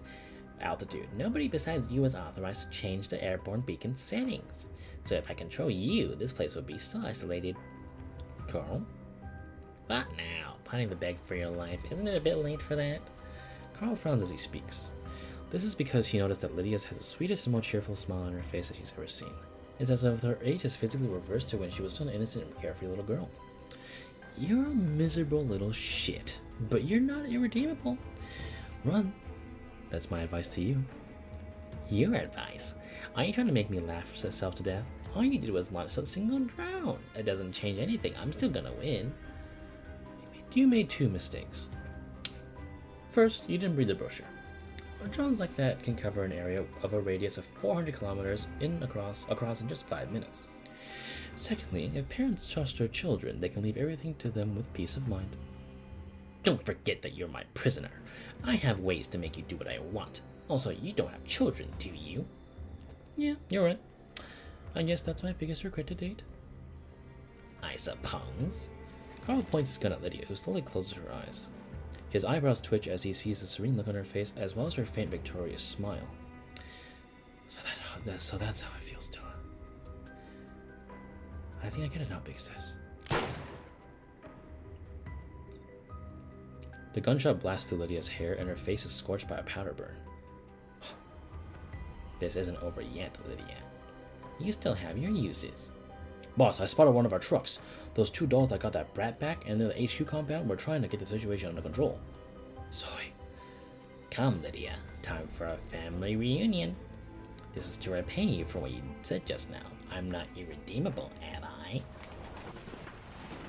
A veritable tide of mass-produced dolls pours toward Fetuso and Faelynn. Their movements are smooth but gradually slowing down, and their range of activity is gradually shrinking. Meanwhile, Zoe is hard at work inside the truck. This is bad. We need to get Zoe out of here. Not possible. There are conglomerate forces all around us. We're trapped. Looks like we've got no choice but to hold the line and believe in the little brat, no? I've done it! I cracked the cipher key! Even she is surprised by what she's done. It's the same decryption process as before, but several times smoother than how it went last night. Is she going to get better at this? Was Mom really helping her, or has she become familiar with this security system as her own home? Cipher key authenticated. To access administrator privileges, please provide voice print verification. Voice print verification. Fuck! Looks like we still need Lydia after all. If only we had a recording of her voice. No, Zoe. Lydia isn't the only one with the voice administrator access. Della Sable has it too. Do you have her voice print? Mama? But why would Lydia keep Mama's access until now? Was she really not the person I thought she was? Zoe takes out her cell phone. It contains a recording of her mother's voice. Perhaps her eyes suddenly go wide. Lydia Sable. Della Sable. But after them is a third account with the highest access permissions, registered just a few minutes ago. Zoe Sable. Cipher key authenticated. To access administration privileges, please provide voice print verification. I agree. Why can't I sign for deliveries I made? They're going to be flagged as late. There was a widespread network outage. I can't even connect to any external networks. But I was supposed to finish by today so I could go back and see Commander. What happened to my schedule now? Just as Sakura was in despair, here's a beep draw her attention. Ding ding, beep beep beep, ring ring ring. 1, 2, 3, a rapid fire series of electronic notifications on the rings from all around her. There's nothing but strange about these sounds. They're merely message received notifications. However, the fact that she's hearing so many of them at once implies something big has happened. We're back online? Yatta! Sakura, look at the connection compound. As Sakura watches in awe, 11 more drones like the one who took flight earlier all take off from the courtyard. They're airborne beacons that should have been launched in today's ceremony. Sakura takes out her communicator and sees countless notifications that have been piling up this whole time. Most of them are reminders that deliveries are about to be overdue. Fuck! If the network can rain down, I could have run from reality a little longer. In her dejection, Sakura misses something. Unlike before, there's a strange line of text on top of her screen. Services provided by the bugs. Commander, we've got signal. I don't know who activated the new beacon, the signal quality is not very good. However, it's enough for us to put a D2D channel and establish the communications with the Shivnaya. So we don't need to trouble Dandelion to step in? Excellent. Contact them ASAP. Will do. Not long after we started thinking of ways to help the Shivnaya and the Fatus with their problems, and told them to dispose of the explosive, they almost lost contact with the two of them. We received news from various regions of the beacon throws out a shutdown in Port Mica. Since such regional network outages were fairly common, we couldn't simply conclude that something bad had happened to them. However, both Helen and Ulrich were very worried about them. Helen's concern was more like the one of a parent of a child. Ulrich, on the other hand, was scared that she wouldn't be able to pay for the beacon control center if it got blown up. Speaking of which, Helen, there's something very strange about all this. The doll who took the Shivnaya hostage felt oddly familiar. That does seem quite noteworthy. I think your instincts are quite accurate, Commander. Although her voice was processed, when I hacked her neural cloud, I saw... What'd you see? I saw you, Commander. Therefore, I didn't do any further damage to her neural cloud. So you're saying she's an ex-Griffin doll? I'm inclined to believe so. That would also explain why she had a complete breakdown after hearing what you said. It would have been a massive mental blow, like instantly melting her neural cloud down. I think the only person on Earth who could do that with just a few words would be you, Commander. Perhaps I'm imagining things, but there seems to be a playful undercurrent to Helen's words. Understood. Let's get the Shivnaya on the line ASAP. I have an idea. This is a message, number 3753. It's also going to be the last one. I'm sorry, darling. I couldn't come back to your side in the end. Basti is planting the explosives all around the fuel tanks. She tenderly arranges the cold metal like she's decorating for her own wedding. At first, I think I pushed myself too hard. All I wanted was to return to your side. I didn't give a damn about the agreement or the political situation or whatever. To me, all those stupid rules weren't supposed to prevent two hearts from speaking to each other. My soul is yours. Didn't we promise each other that when we made our oath? And because of that, I always was fighting. I fought the people who tried to stop me. I fought the people who spoke ill of you. I fought those hazy, insubstantial rules. But it seems I grew weaker without Darling by my side. I caused lots of trouble, and I made everyone hate me. In fact, I very nearly ended up as scrap. Fortunately, I met Della. She was a romantic and an idealist, which made her resemble you in a way. She saved me, and for a while I thought things were going to get better. But as you know, the world is never good to good people, and she passed away not long after that. She was murdered by those people because she collected too much information that could reveal their true nature. Della's death changed a lot of things. She left behind a whole bunch of orphans that no one would care for, and her own daughter became an orphan too. I even met Faelynn. I'm talking about GRG41. She was waiting like a dork for you, all by herself, trying to protect the griffin she knew, until she collapsed because of a lack of frame maintenance. If Della hadn't saved her, she would have ended up like me too, which is why we couldn't abandon Della's kids. Afterwards, Faelynn and I became partners, and then I realized I'd become a troublesome girl. I didn't dare to push myself anymore. I began to fear coming back to your side, but I didn't know how to live without you. So I had a wicked idea, is to prove that I became a bad person. I used Della's kids. I brainwashed them about how good the commander was. I told them that the best thing they could do in their lives was to become useful to the commander. I turned my desires into children's dreams. With that in my mind, I could work hard again, using others to fulfill my desires. I don't think I can be forgiven for that. I know that's the kind of thing you hate the most. I should have died a long time ago. I should have died the day you left. At the very least, there would be some value in my death. I'm ready to put an end to everything. I'll destroy myself, Lydia's company, and the conglomerate schemes. While I don't know what exactly is going on, the conglomerate is going to take this place over sooner or later. They're going to take this town that grew prosperous thanks to Della's death and eat it all up. Say, darling, the conglomerate is the enemy, right? It's your enemy, right? If they get their hands in connection, they'll be able to control all communications in the Yellow Zone, and that would be really inconvenient for you, right? So, this is my last wish, Commander. This selfish little kitty of yours just wants to die while loving you. Please forgive me, darling. I've got no idea what you're muttering about, but this is the end for you, little demon king. Dish of Naya is taking aim at her target. This shot is the key to putting an end to this whole incident. She needs to hit Basti in the head while not striking the surrounding bombs. Yet for some reason she doesn't really hate this doll. At the very least, the sorrow and shock when she heard the commander's voice didn't seem to fake to her. However, she doesn't have a choice. If those bombs go off, it'll be too late for anything. And so Dish of Naya must solemnly carry out a hero's duty. Alright, connected. Dish of Naya, can you hear me? Just as she's about to pull the trigger, Dish of Naya suddenly picks up a choppy audio transmission. She immediately recognizes the garbled voice. Commander! Thank goodness, it worked. Dish of Naya, I had Helen use the near airborne beacon as a relay to establish point-to-point connection with you. Point to point. Ah, yes, that's... Several hours ago, the Port Mica sector you're in went completely offline and became a network dead zone. Service hasn't been fully restored yet. Do you know what happened? It went offline? Could this be part of a wicked conspiracy too? Still, that's not important. Dish of Naya lowers her voice and replies confidently. Don't worry, Commander. I'll take care of everything. Can I really not worry? Tell me what you're doing right now. I'm aiming at the target. Aiming at who? The master of the disaster, the evil demon king, the wicked blondie. She's a doll. And she used to be from Griffin, am I right? Dish of Naya makes the final adjustments of her shot. She is completely focused on her target. The world had been reduced to nothing but more than a picture of her scope and crosshairs. However, the commander just had to ask a very tricky question at that very moment. What's the fastest way for her to describe Basti, the commander? She's the person who inflated the forbidding price at the auction, who stole the auction lot, who attacked us. No, that won't cut it. The subject is too complicated to completely explain regardless of the incident she wants to begin with. More to the point, she doesn't have the mental energy to put her thoughts into words right now. Wait, that's it! A light bulb goes off in her head, and a term pops up in the depths of her mind. It's short and perfectly describes the doll's identity. Her name is MK23. Basti picks up the last bomb. She caresses it gently, wipes it, and plants a light kiss on its surface. This will be the initiating explosion and carefully chosen endpoint of her life. Oh yes, darling. I need to apologize to you.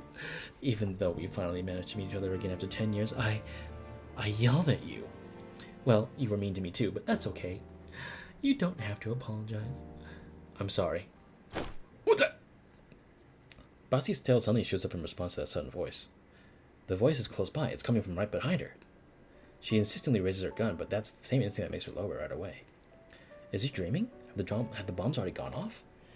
If this isn't her life flashing past her eyes, it's like it's supposed to just before you die, then why is she hearing the commander's voice? It was my fault. I should have known it was you sooner. MK23.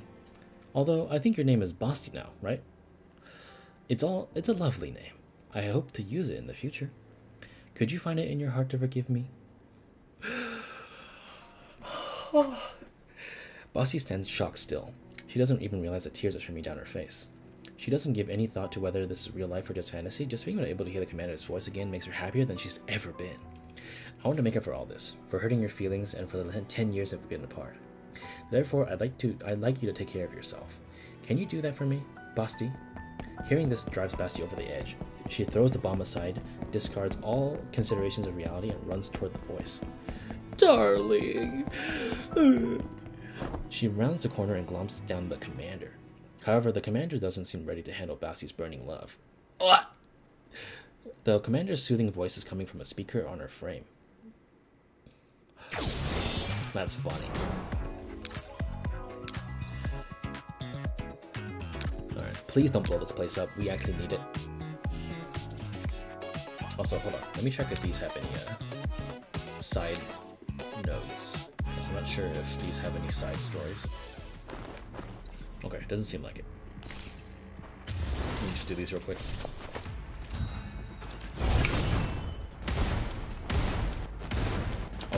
explode.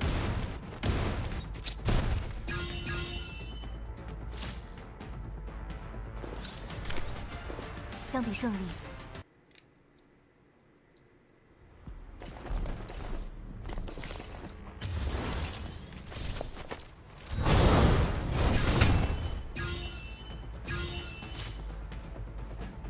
真是超级辛苦呢。达里会给我很棒的奖励，对吧？ Darling. I love how they fucking incorporate that. Darling will give me a fantastic reward, wouldn't she? Right, anyone who's tuning in, I'm literally just like, I'm quite literally just finishing off this before the final 3 nodes. So I'm just doing it real quickly because I don't want to do it later. Why is she in the floor? What the fuck? 真是超级辛苦呢。达里会给我很棒的奖励，对吧？ She literally was just standing in the floor. That's funny.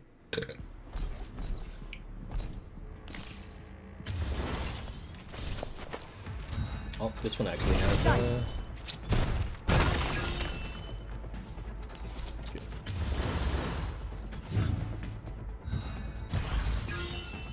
准备就绪。逃得掉吗？引擎已激活， Holy shit. 尽快结束。救我吗？当然是我啦！ Yeah, throw that mine. Get that bitch. 看我，看我！来吧，来吧！相比胜利， I kind of like her. She's so dumb, but I love it. All right, last 2. I promise.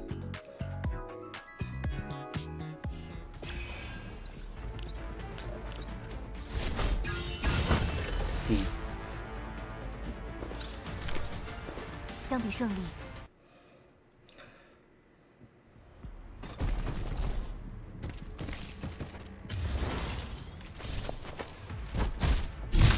I ain't gonna help you.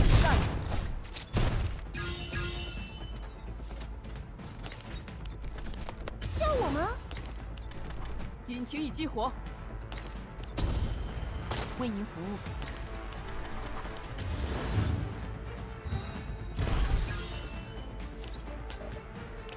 Get that bitch. 大扫除时间，救我吗？当然是我啦！看我，看我！来吧，来吧！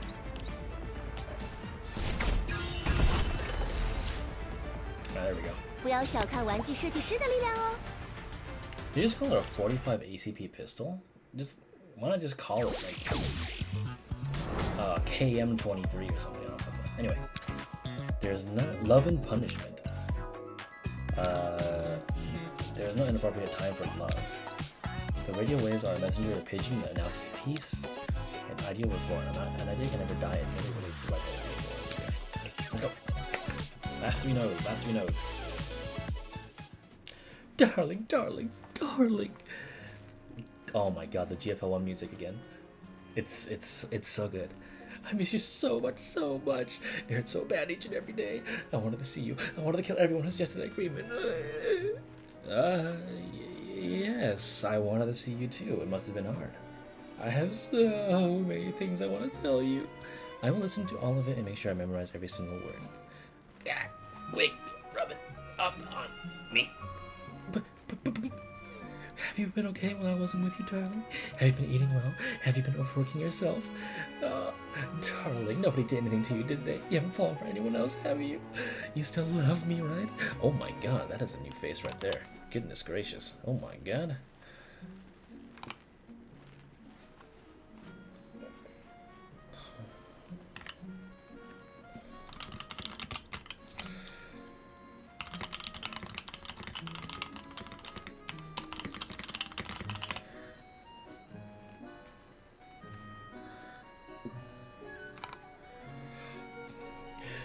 Yeah, very much.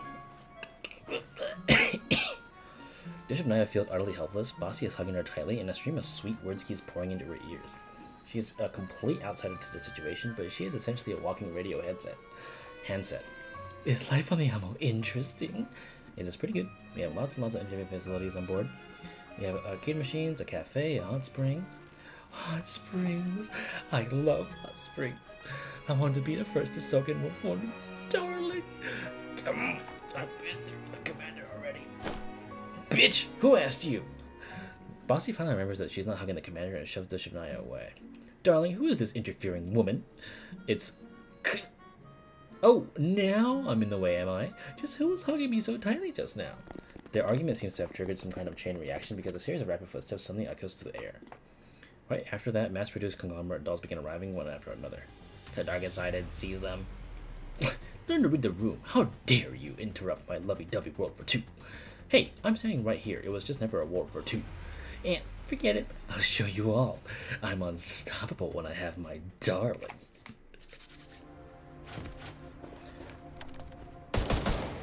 Hey, bitch. Stay back there and don't get in my way. No way. A hero doesn't run from battle. 别生气哦。 Alright, let's make it a competition then. Watch me closely, darling. I'm more useful than her. Actually, I can think of someone else who can help me clear this right now. Hey, where the hell are you aiming? I was shooting the enemy. You should have shot the ones on the other side. The other side. Then you should have told me. How was I supposed to know? Do I even need to spell that out too? These enemies would all be gone by now if Faelynn were here. With strategist and war master around, the enemy wouldn't even manage to draw their guns. Basti and Dishivnaya do not work well together. In fact, they end up getting in each other's way. Basti, Dishivnaya, the situation is looking bad. Listen to my orders from now on. Yeah. Oh my god. So she just did. The waterfalls are pouring. Basti, what happened? Are you hurt? Nope, she's just rolling around on the ground. It's just I heard Darling's lovely voice all of a sudden. Darling's gonna make me obey her. It's all too much for me. This reunion is progressing way too fast, darling.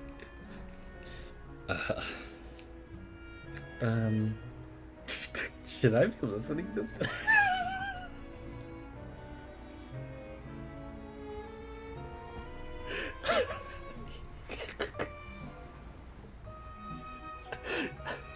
Am I listening to things correct?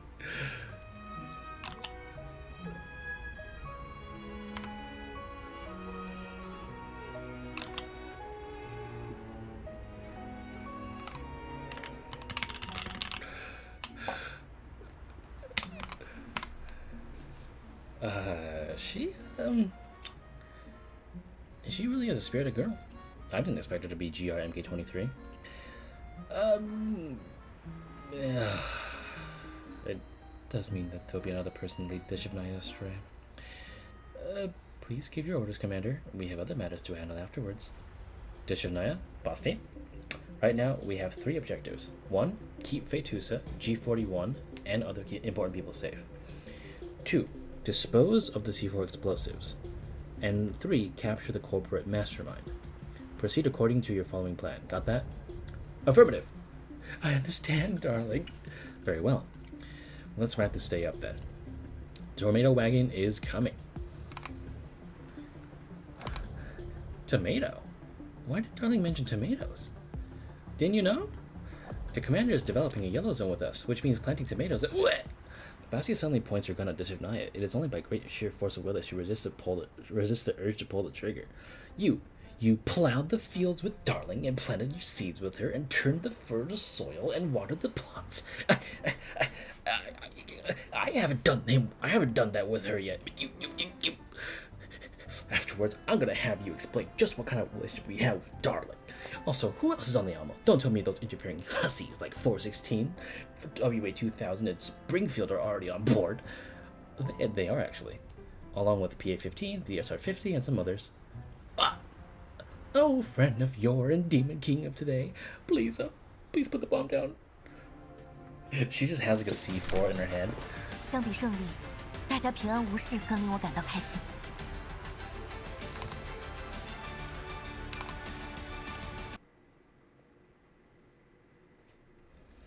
Honestly, you wasted all my efforts. Still, I have to admit that you're capable dolls. So capable, it's making me recall a less than pleasant experience.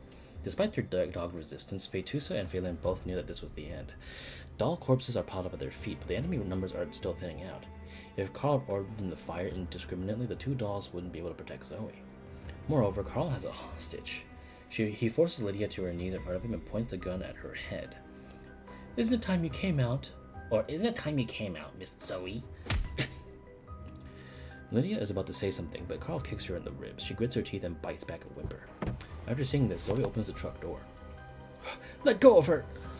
Stop it, you idiot! Don't come out! So you're Zoe Sable.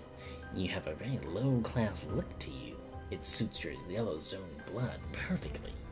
Because of you, my plan is in shambles. I'll need to thank both of you for that. Auntie Lydia, you dummy. You're just like your mother. You're the dummy who's super sundary. What did you say? What are you like? I don't need your protection. I'll protect all of you. Zoe turns to Karl and holds up her laptop. What's this? Are you trying to threaten me? I want to make a deal. I can't give you a connection, but the control authorizations for the airborne beacons are all here. Zoe, don't be stupid. People like him, shut up. I see. Indeed, there's no point in trying to take connection by force now. It costs too much trouble later. But the airborne beacon prototypes would be worth the losses and disturbances incurred during this trip, so yes, that is a good offer. It seems Zoe managed to convince Karl. He leans forward and verifies the status of the 12 airborne beacons. And then he laughs. There is an undercurrent of berserk malice under the despair-filled smile on his face. But unfortunately, you have no right to tell me what to do. He pulls the trigger, but a doll that was standing beside him suddenly steps forward in front of Lydia. Karl's bullet bounces off the doll's midsection. What? You really are a helpless human being, aren't you, mister? Now that the network access is back online, you shouldn't have shown your face in front of us to those low-level dolls. Before Karl can react, the dolls around him begin falling one after another. It seems someone or some doll is picking them off with extreme precise sniping. Meanwhile, a nimble figure jumps down from the shipping crates behind him. She swiftly takes down the 3 dolls that were scrambling to protect him and watches as Karl tries to scamper away like a rat. Darling said that if you took the laptop, there might have been room for negotiation. But since you're such a damn blockhead, I'll just have to show you how the Black Utopia gang... What does she say? But since you're such a damn blockhead, I'll just have to show you how the Black Utopia gang does things. Okay. In that case... How many enemies are there? 1, 2, 3, 4, 5, 6, 7, 8, 9, 10. Not enough to survive Void Mestina's barrage, but... You know what? I'll give you a fighting chance. No Void Mestina for today. But I didn't say anything about not using AoE. Alright. Basti, get your licks in first.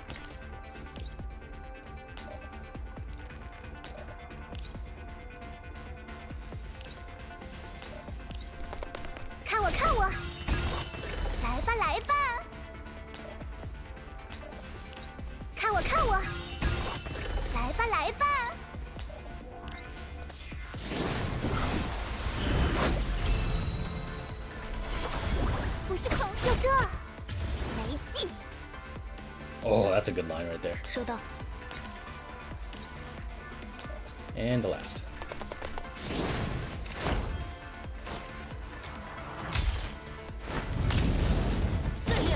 Later, bitch. Hurry up. What the hell are you not doing? They're just a few dogs. Huh. Is this your idea of leadership? There's a pitying look on Basti's face. While the conglomerate dolls are mass-produced and don't have full neural clouds, their frames and weaponry are still very excellent. In fact, these mass-produced frames have all better performance compared to hers. Unfortunately, they're, being commanded by Karl. All these dolls can do is follow their preset combat logic and attack mindlessly without any regard for strategy. Naturally, this is the kind of opponent that the commander is best at fighting. As the thought crosses Basti's mind, her heart pounds and burns. Oh, my darling really is the best after all. Does she have Naya? Are you listening? What is it, War Master? I've been trying to avoid wrecking these frames. You should pay attention to that too. While they're not fully compatible with us, most of their parts can be reused. Damaging their motor cortices through the neck can put them down with minimal damage. I see. That means we can cut down on our expenses. Come to think of it, this weird doll had a pretty good idea. But more importantly, what relationship do you have with Darling? Who? Darling is the commander. Oh, a master-slave relationship. Naturally, I'm the master. I'll kill you, bitch. I'll get you, bitch. Ow. Looks like you've got guts. I'd be happy to... fake tooth. Sorry about that. Nixie loves running her mouth. Actually, we both like lying on the commander's lap and being spoiled by her. You made it worse. Fetusa, you made it worse. Fetusa, you do not know what you just fucking said. Fetusa, you gotta... Oh god, you fucked it up. Is something wrong? It's nothing. Just remember that you only got the chance to do that because I wasn't with Darling. Faelynn, go easy on them. Okay, I guess. Oh, is this to upgrade the bug's auto thugs? Also, it seems Darling needs more frames, so I need to score more points with it. As she says this, Basti whips out a can of spray paint and sprays the dolls in front of her. Listen up, Elmo dolls. All the tagged ones are mine. Damn it, I have no choice but to retreat. Remove all the targeting restrictions. Eliminate anyone who tries to pursue me. Karl's last order makes Basti and Faelynn's faces turn ice cold. Escorted by the last few bodyguards, Karl turns and gets on the nearest jeep. Apparently, Basti drove it here, but Karl can't be picky at this point. Run! Find a safe place to hide. If you don't have anywhere to go, then go to my place for now. The streets of Port Mica are in chaos. The firefights between the conglomerate dolls and Port Mica security forces are intense. It's only a matter of time before Exilium get caught up in it. Lydia's voice regains its strength. The people begin rallying around Lydia, and the order is restored slowly but surely. Lady Lydia, we've gathered all the combat capable personnel. What do we do now? Do you even need to ask? We're going to save people. Start by rescuing the trapped citizens. Money can't always be made again, but lost employees are not so easily replaced. Evacuate them and their families. What's going on here? Where's Big Sis? I don't know, but those dolls, look out!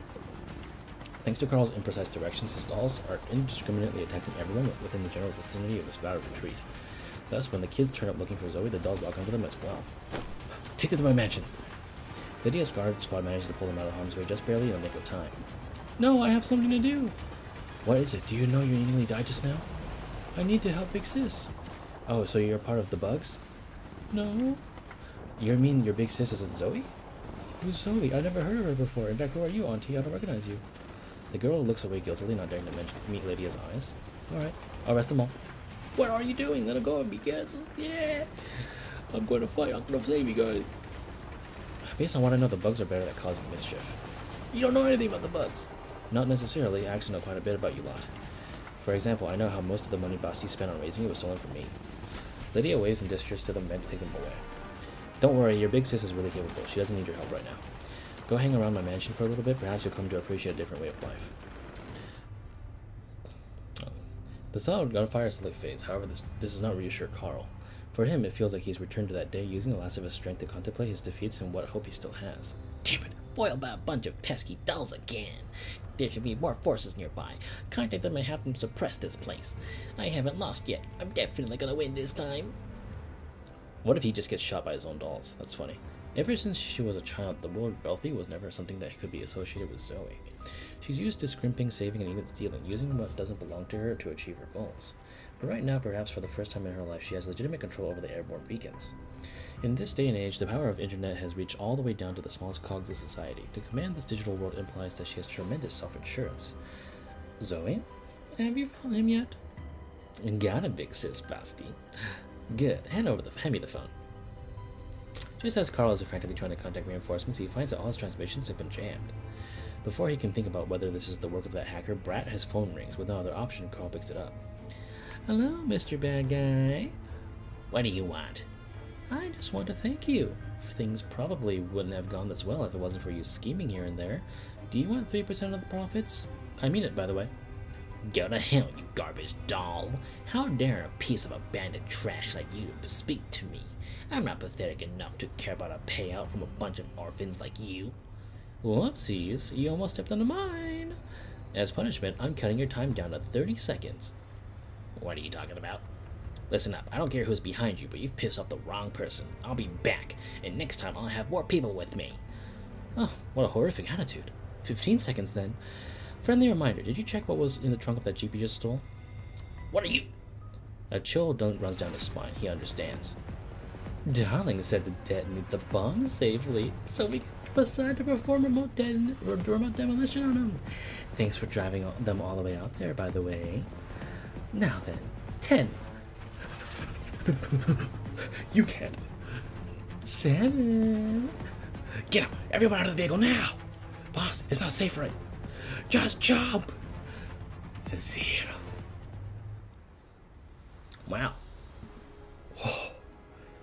What just happened? I think I can guess.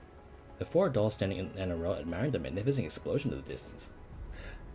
A small mushroom cloud slowly bloomed into the sky, searing another scar on the world that has already been ravaged by collapsed radiation. Say, Zoe, I gave him 10 seconds more than we agreed on.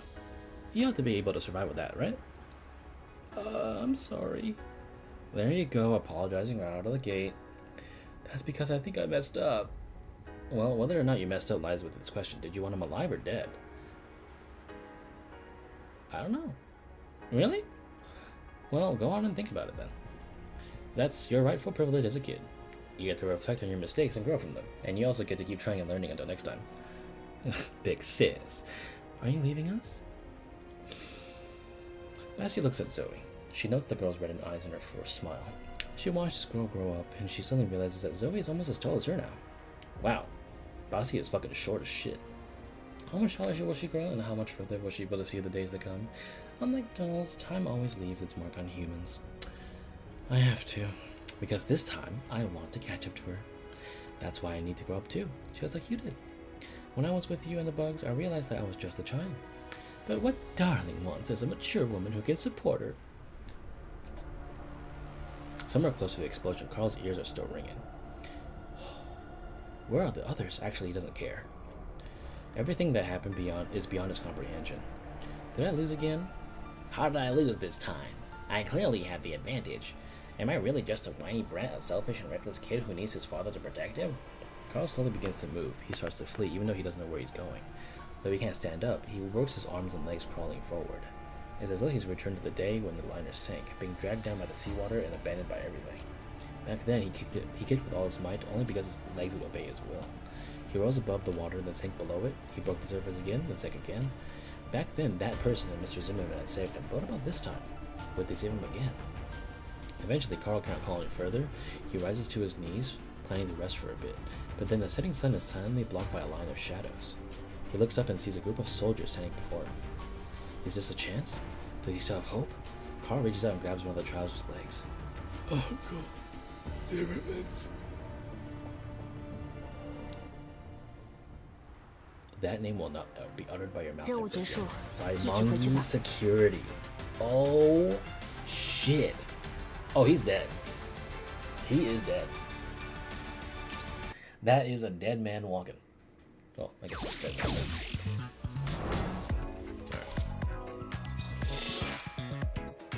He better be dead. I'm actually pissed off that he didn't get captured. It would have been great if we just took it towards him.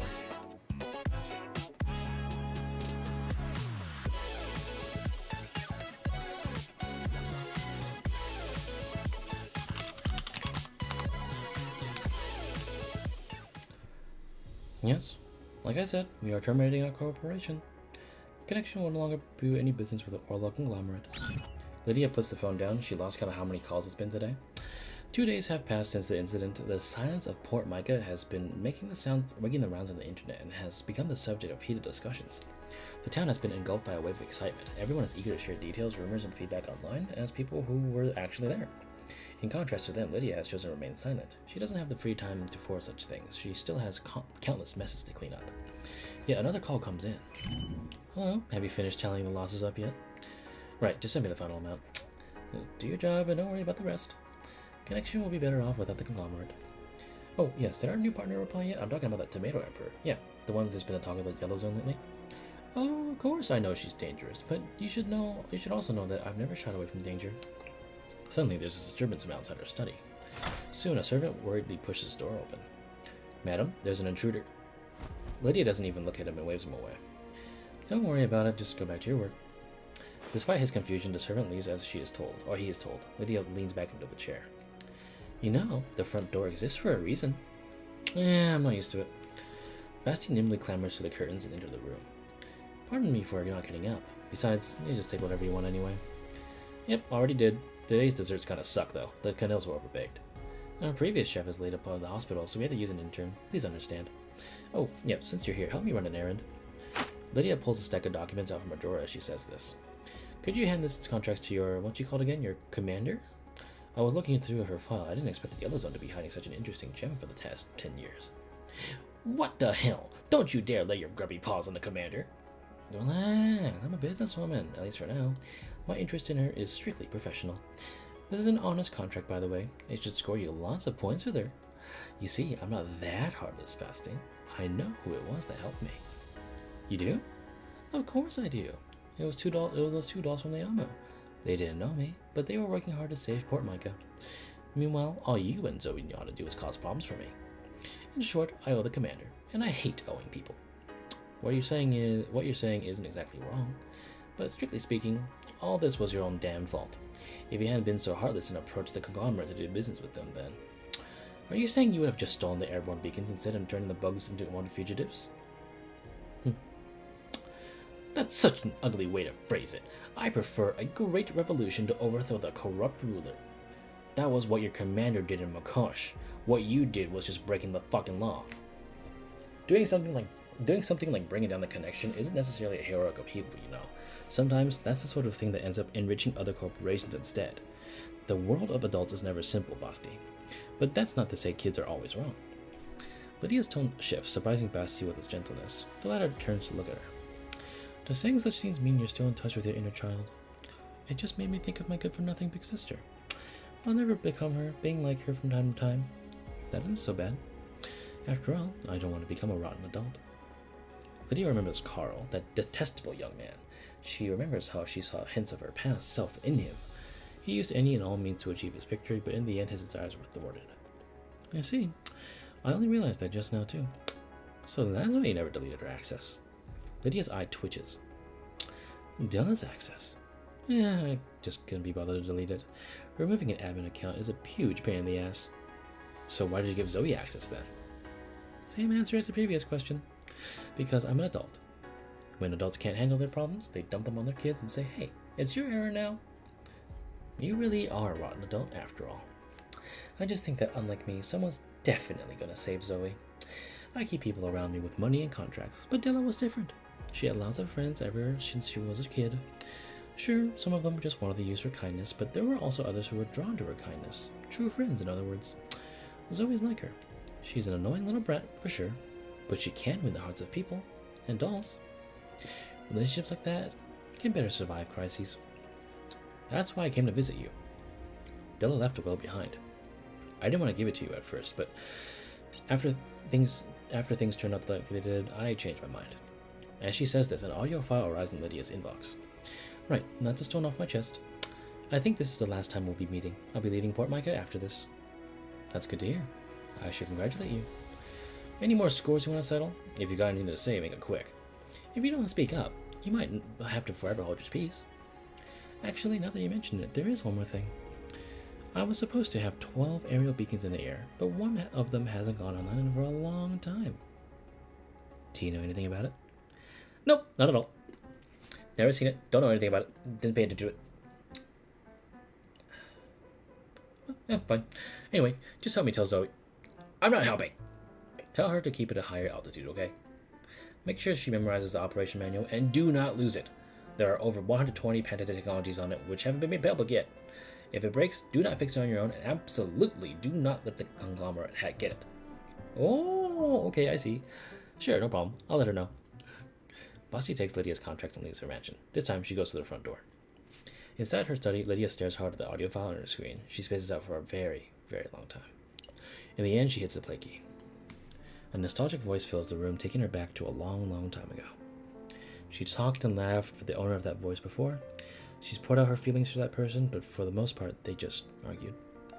It seems like they never really understood each other, just like how Lydia still doesn't understand if there was any meaning to Della's death. Did it end up bringing someone salvation? Della versus Della, I guess. I hope that when I die, it's quick and without fanfare. I don't want people to be sad for me. I don't want people to end up being judged because of me. Lydia also always said that I was an idealist, and I am. That's hardly a big deal. The sun will rise tomorrow. It will always continue to do so.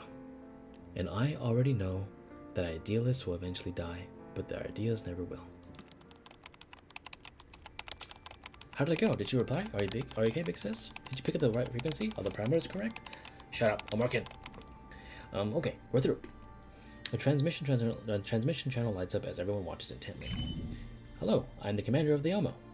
All right, we did it.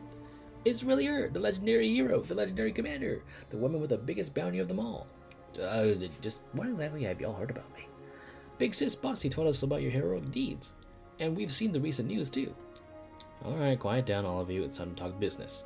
Commander, we're the Black Utopia Gang, or BUGs for short, a team of about a dozen people. We're good at data security manipulation. Right now, we have control permissions over an airborne beacon. We're preparing to use it to build a powerful intelligence network. I already compiled what the bugs can do in the demonstration document. We just sent it over. Are we qualified to help you? Can we follow you and work with you? All the kids hold their breath. These few seconds will forever be engraved in their memories. Finally, the commander speaks again. I've read the document. The bugs are definitely a very capable organization. Your intelligence network is very comprehensive, and the demonstration document clearly shows that you are geniuses when it comes to networks and communications. However, I must apologize. For safety reasons, I cannot work with you. What? Oh no, are we going to have us spend the rest of our lives turning screws in an electronics plant? Basti and Faelynn told us you'd be like that. You really are a tricky and stubborn person. I'm not looking down on you. I simply have my convictions. After this incident, you should already understand, right? The world isn't neatly divided into black and white. Being a so-called hero isn't easy. I understand. In that case, I'm officially declaring that the bugs will be disbanding today. What? But big sis, why? I also want to officially announce the founding of the Bugs Information Network at Lier. Since we're a small startup and nobody has any experience, our prices will be very competitive. Would you happen to be interested in engaging our services? May I see the specific terms and conditions? Of course.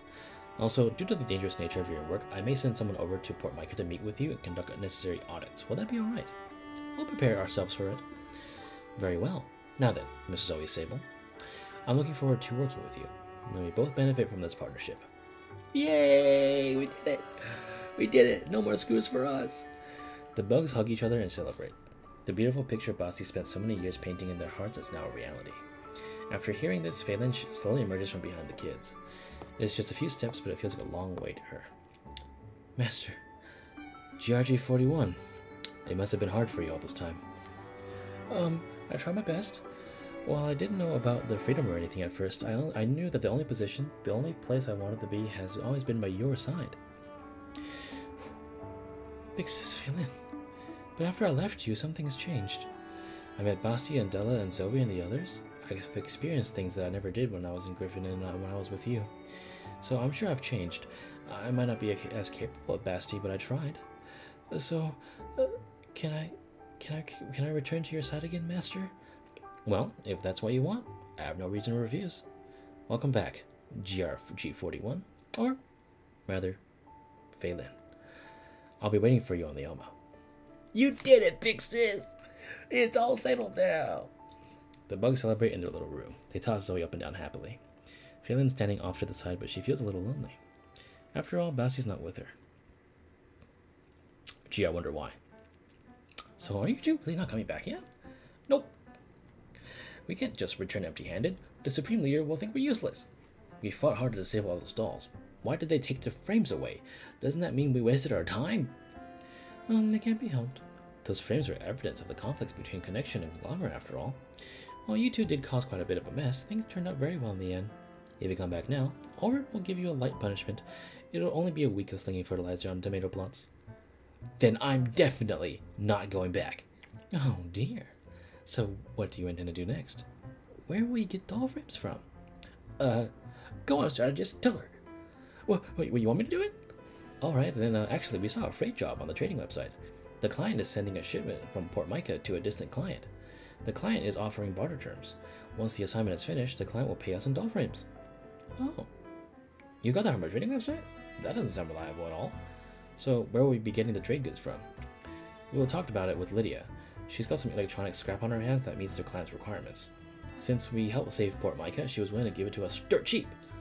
What about transportation? Will you be riding a vehicle there? Oh yeah, we'll need a vehicle. Don't worry, we got connections in Port Mica. Faelynn is bending over as she packs her luggage. As she thinks about how she'll be returning to the Elmo at the commander's side, her heart fills with excitement. It's something that she hasn't felt in a very long time. They're the pure emotions of a girl, as though her limitations as a T-doll didn't exist. They are similar to how she was 10 years ago, but not exactly the same. This is the first time Faelynn's felt this way. It's a bittersweet blend of longing and regret that's been brewing for the past decade. The truth is, the only thing separating her from the commander is around 500 kilometers of distance. Her luggage and her other things aren't important. There's only one thing she wants to take with her. There it is. She withdraws from under her spotless bed, sits down on the floor, and holds the only treasure she's ever possessed. It is a Griffin officer's beret from 10 years ago, bearing the scent of the person she and Basti— Aww! It was a gift from the commander, although she probably didn't think of it that way. Faelynn had insisted on owning something that belonged to the commander, and the little wish had been granted. After the commander left and the Griffin was restructured, Faelynn was granted a privilege that would be unthinkable for a doll. The only thing she took from Griffin was this beret. Master, I'm coming up to see you now. Faelynn lovingly nuzzles the beret and carefully sniffs it. She imagines the real commander's warmth and loses herself in peace and happiness as she felt in 10 years. Dude, my heart.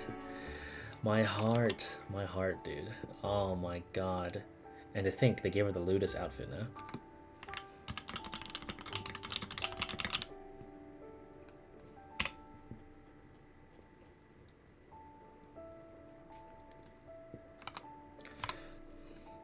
However, in this moment of blissful serenity, a doubt quietly stirs in her heart. Basti, is it really okay for me to go back like this? The scene from the last time she saw her best buddy flashes through her mind. Perfume check, hamburger check. Darling, you're soft and sweet smelling MK23. I mean, Basti is coming. Stop it, you're making me blush. Bus. What's the matter, Faelynn? Not going to prepare yourself? I'm not like you. I don't even know if Master wants me back. I didn't manage to accomplish anything over the past decade. Who says you didn't? You protected Della's legacy until now, and you also protected Zoe. And I'll only say this once, so listen up, okay? I couldn't have held out this long without you. Apart from Darling, you're the only person that I'll acknowledge, the only friend I could be with. So puff up that flat chest of yours and hold your head up with pride.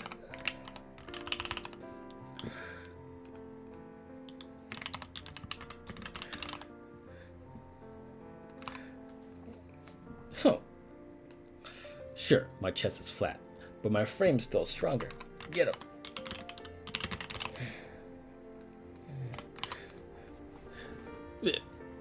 But is it okay? Can I return to Master's side? Can I really help Master as I am now? I can't answer that question for you. But the fact that you're worrying about things like this is a sign that you've grown, Faelynn. I've grown. Faelynn closes her eyes. What appears in her mind is a secret. It's a secret that Basti seems to know as well, but one that she never really asked about. Just what is Della's legacy anyway? At first, Faelynn thought it was that after returning to the commander's side, she could share the secret with the only person she trusted and admired, but is that really the right thing to do?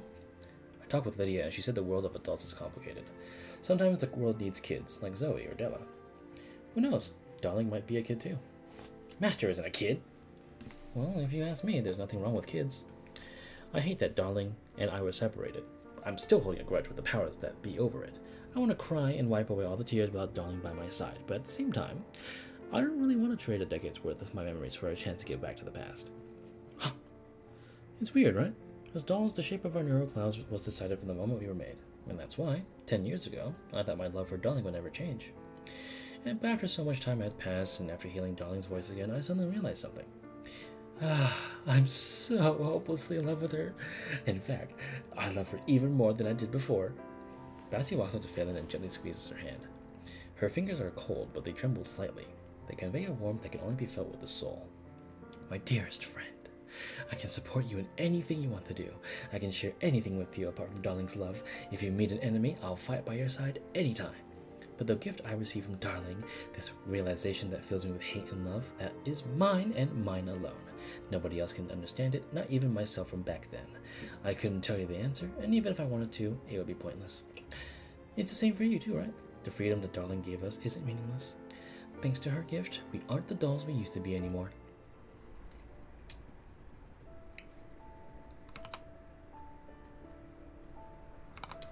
The next morning, Faelynn was walking alone on the street. She spent all night thinking, but she couldn't come up with an answer. Why do I feel like I shouldn't go back to Master yet? Just what is this feeling that's coiled around her heart? Doesn't she want to jump into Master's embrace so she can pat her head? Also, she's confident that even if she and Basti pounce on the commander simultaneously, she could muscle her out and monopolize the commander's hugs. Is it because I can't let go of Zoe and the bugs? Zoe's already taken a step forward. Will she and her aunt Lydia reconcile because of her shared feelings over Della? Although Zoe would probably cry her eyes out if she left, it doesn't mean she'll never see each other again. It doesn't look like the bugs need her that much right now either. Or am I afraid of losing to Basti?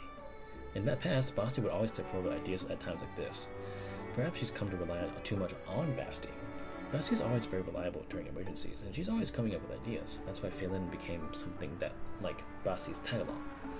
Faelynn wants to accomplish something, and she wants to do something that she can flaunt with pride in front of Basti. Perhaps that's the right direction to choose, but it doesn't seem entirely correct either. Faelynn knows that her doubts don't come from any one person, or even from the way the commander treats her. They come from inside her. It's strange. What is this feeling anyway? As she thinks this, she suddenly sees a huge cargo truck coming right for her. Careful, there's someone up ahead. I'm looking for the brakes. Calm down, take your time. Oh, here it is. Come on, steppy step. Zoe. Big sis failed. The truck surges toward Faelynn. The latter is still distracted, pondering why Zoe is driving a truck in the first place and almost ends up getting squashed. In her moment of danger, her unconscious reflexes kick in. They nimbly take her out of the truck's way as it skids several meters from the uncontrolled braking. After that, Faelynn's face turns grim as she heads over to the door and pulls it open. We meet again, oh comrade Faelynn. What the fuck are you guys doing? We were just commissioned to perform a delivery assignment and we were carrying it out. At first, we were worried about where to get a vehicle from, but fortunately, Zoe said she can lend us with this truck. What a good girl she is. Faelynn recognizes this as a truck that the conglomerate henchmen used to kidnap Zoe back then. She must have helped herself to it and brought it home after the uprising. That's not the important thing, though. So, why is Zoe driving? We don't know how to drive vehicles like this. Actually, we don't know how to drive, period. But Nixie says she can bipedal combat walkers. So that means Zoe knows how to drive cargo trucks? She doesn't have a license. I got 200 hours in Y-Zone Truck Simulator. And you had to look for the brake pedal even after all that? No, wait, more importantly, doesn't anyone think there's a problem with having a minor behind the wheel? The interior of the cab is dead silent. However, someone is yelling where Faelynn can't hear. I did! I told you there'd be a problem. We could have been killed. Faye, do something. Me out. In any case, it's too dangerous for Zoe. I'll handle it. Faelynn removes Zoe from the driver's seat and then climbs in. At last, she's found what she needs to do. Zoe, stay at home and give me directions. I can do that, sure, but since when did you get a license, big sis Faelynn? I have 500 hours logged in Y-Zone Truck Simulator.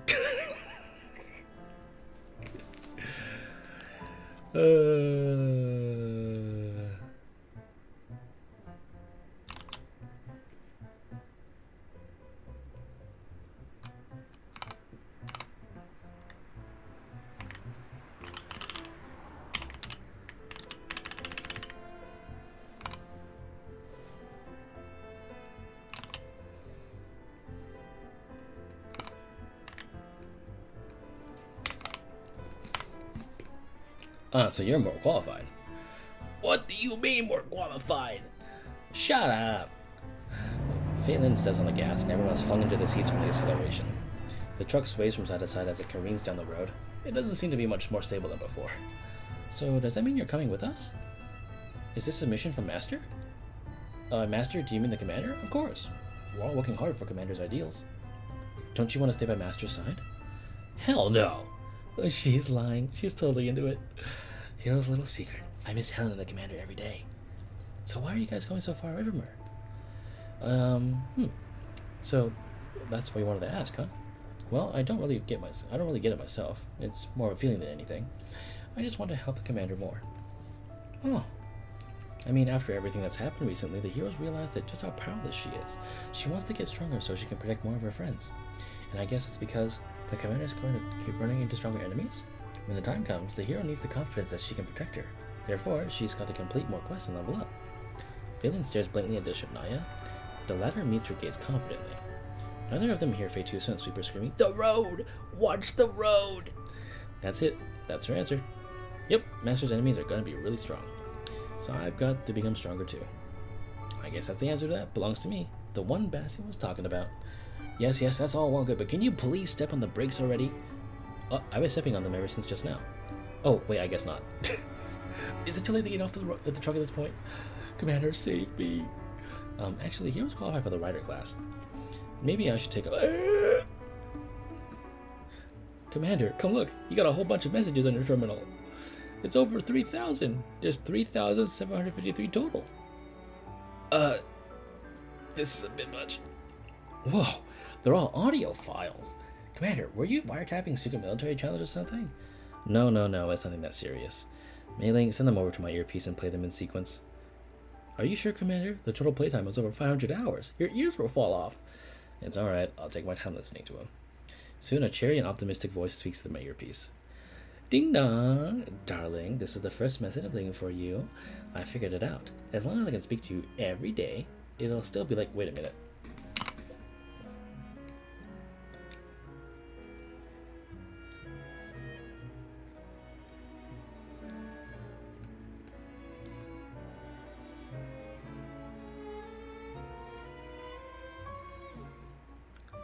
Three 753 divided by 365. That is 10.2 years.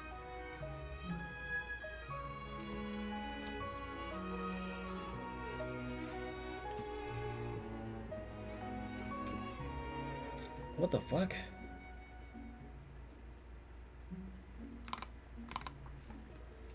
I spent the whole day with Basti speaking to my ear.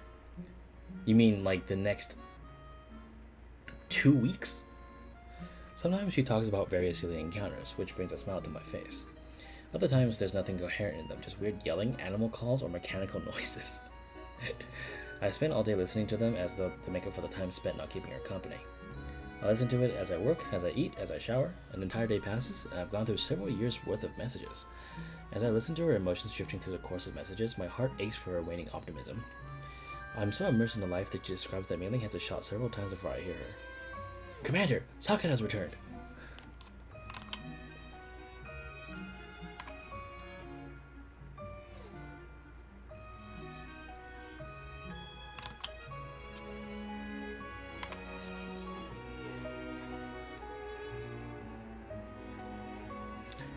It's over 3,000. I don't know how I didn't catch that.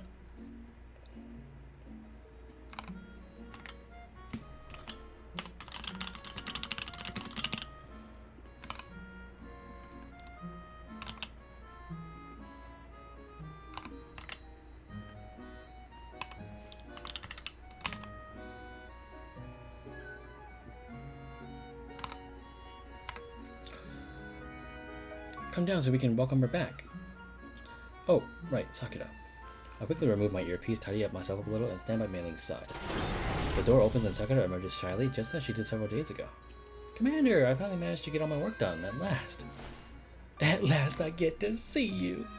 A nimble silhouette darts up from behind Sakura and startles everyone. Commander, look out! Where did that come from? Was it from my truck? Oh! I can't make up the face. All I can feel is something soft and warm throwing itself into my arms and clinging tightly to me. My skin heats up rapidly as my body recognizes her before my brain can even catch up. Darling! Oh my god, get away from me.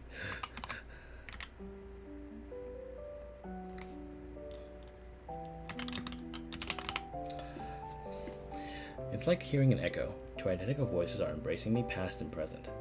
It grows more and more realistic until it becomes a misty haze around my ears.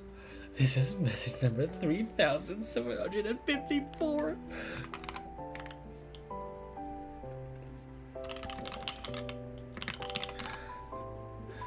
Please allow me to whisper directly to you.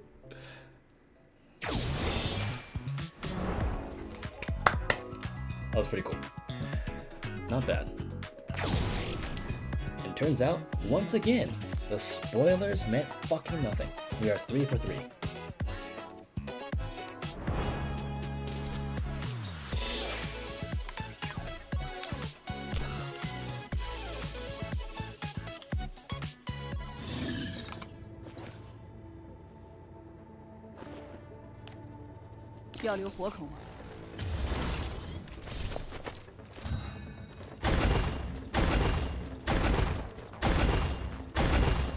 That ain't gonna do anything, just letting you know. 真是超级辛苦呢。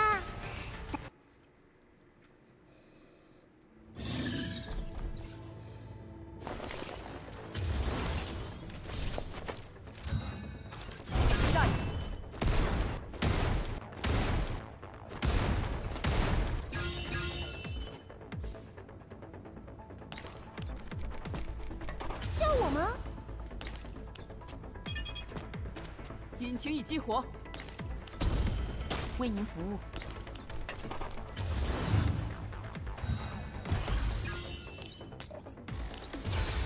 大扫除时间。Oh, 引擎已激活， nasty.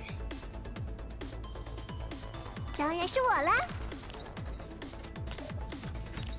看我，看我！来吧，来吧！来一起玩耍吧！引擎已激活，不要小看玩具设计师的力量哦！ Alright, there we go. We're good. GG.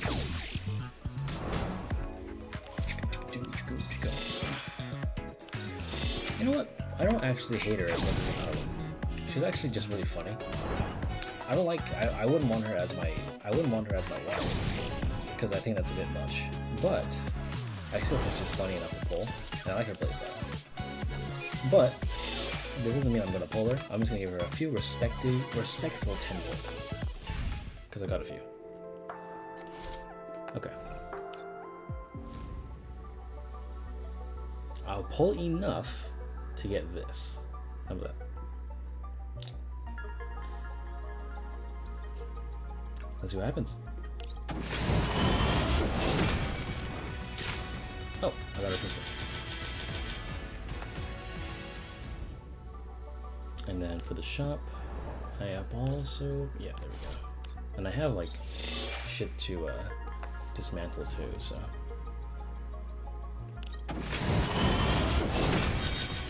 Oh wow, that is 2 straight refunds. Very cool.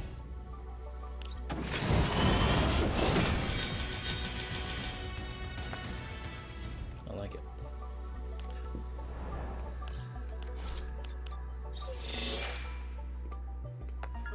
Another 10 pull.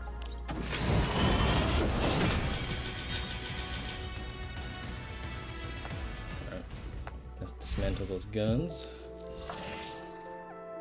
However, I will be keeping one on me. Hold on. This pistol. There we go. Details, calibrate.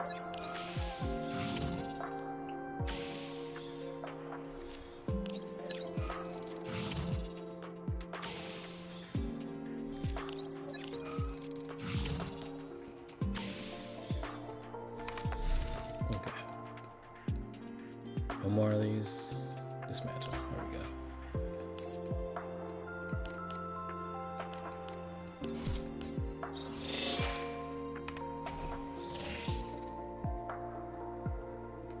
Oh, I guess I got an extra level. Nice. I appreciate that. All right.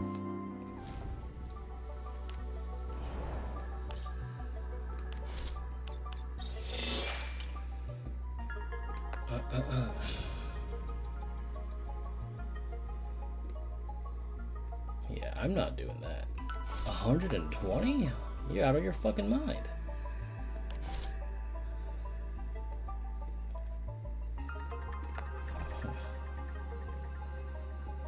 $360. Jesus. Anyway.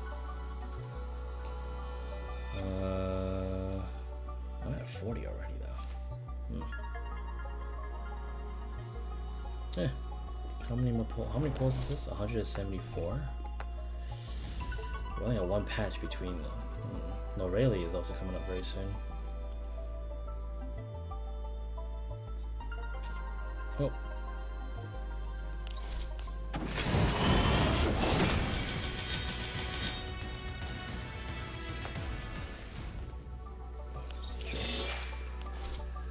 Grab those, and I think I'm done.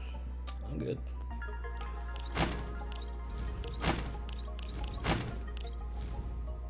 Or should I just do it for the meme? I'm wasting a lot of collapse pieces, but we still got, well, 3 weeks.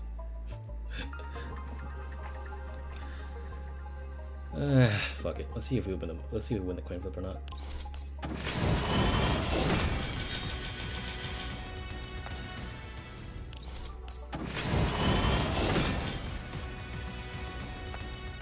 I'm actually kind of curious.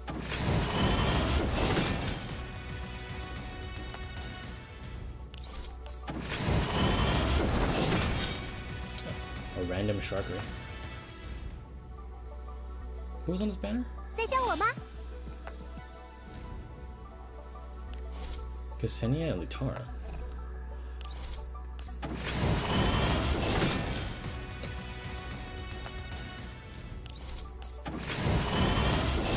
Wow, she's making me work for this. Oh, here we go.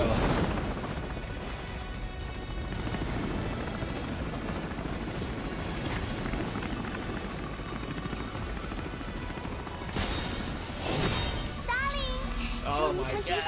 I actually got her.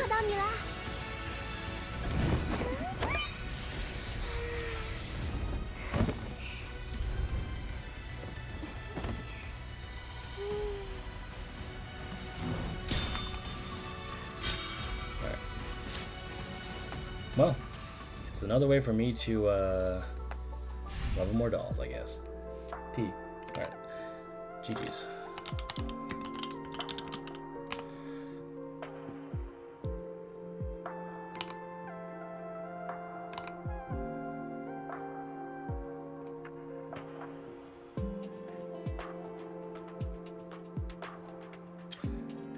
That was fun.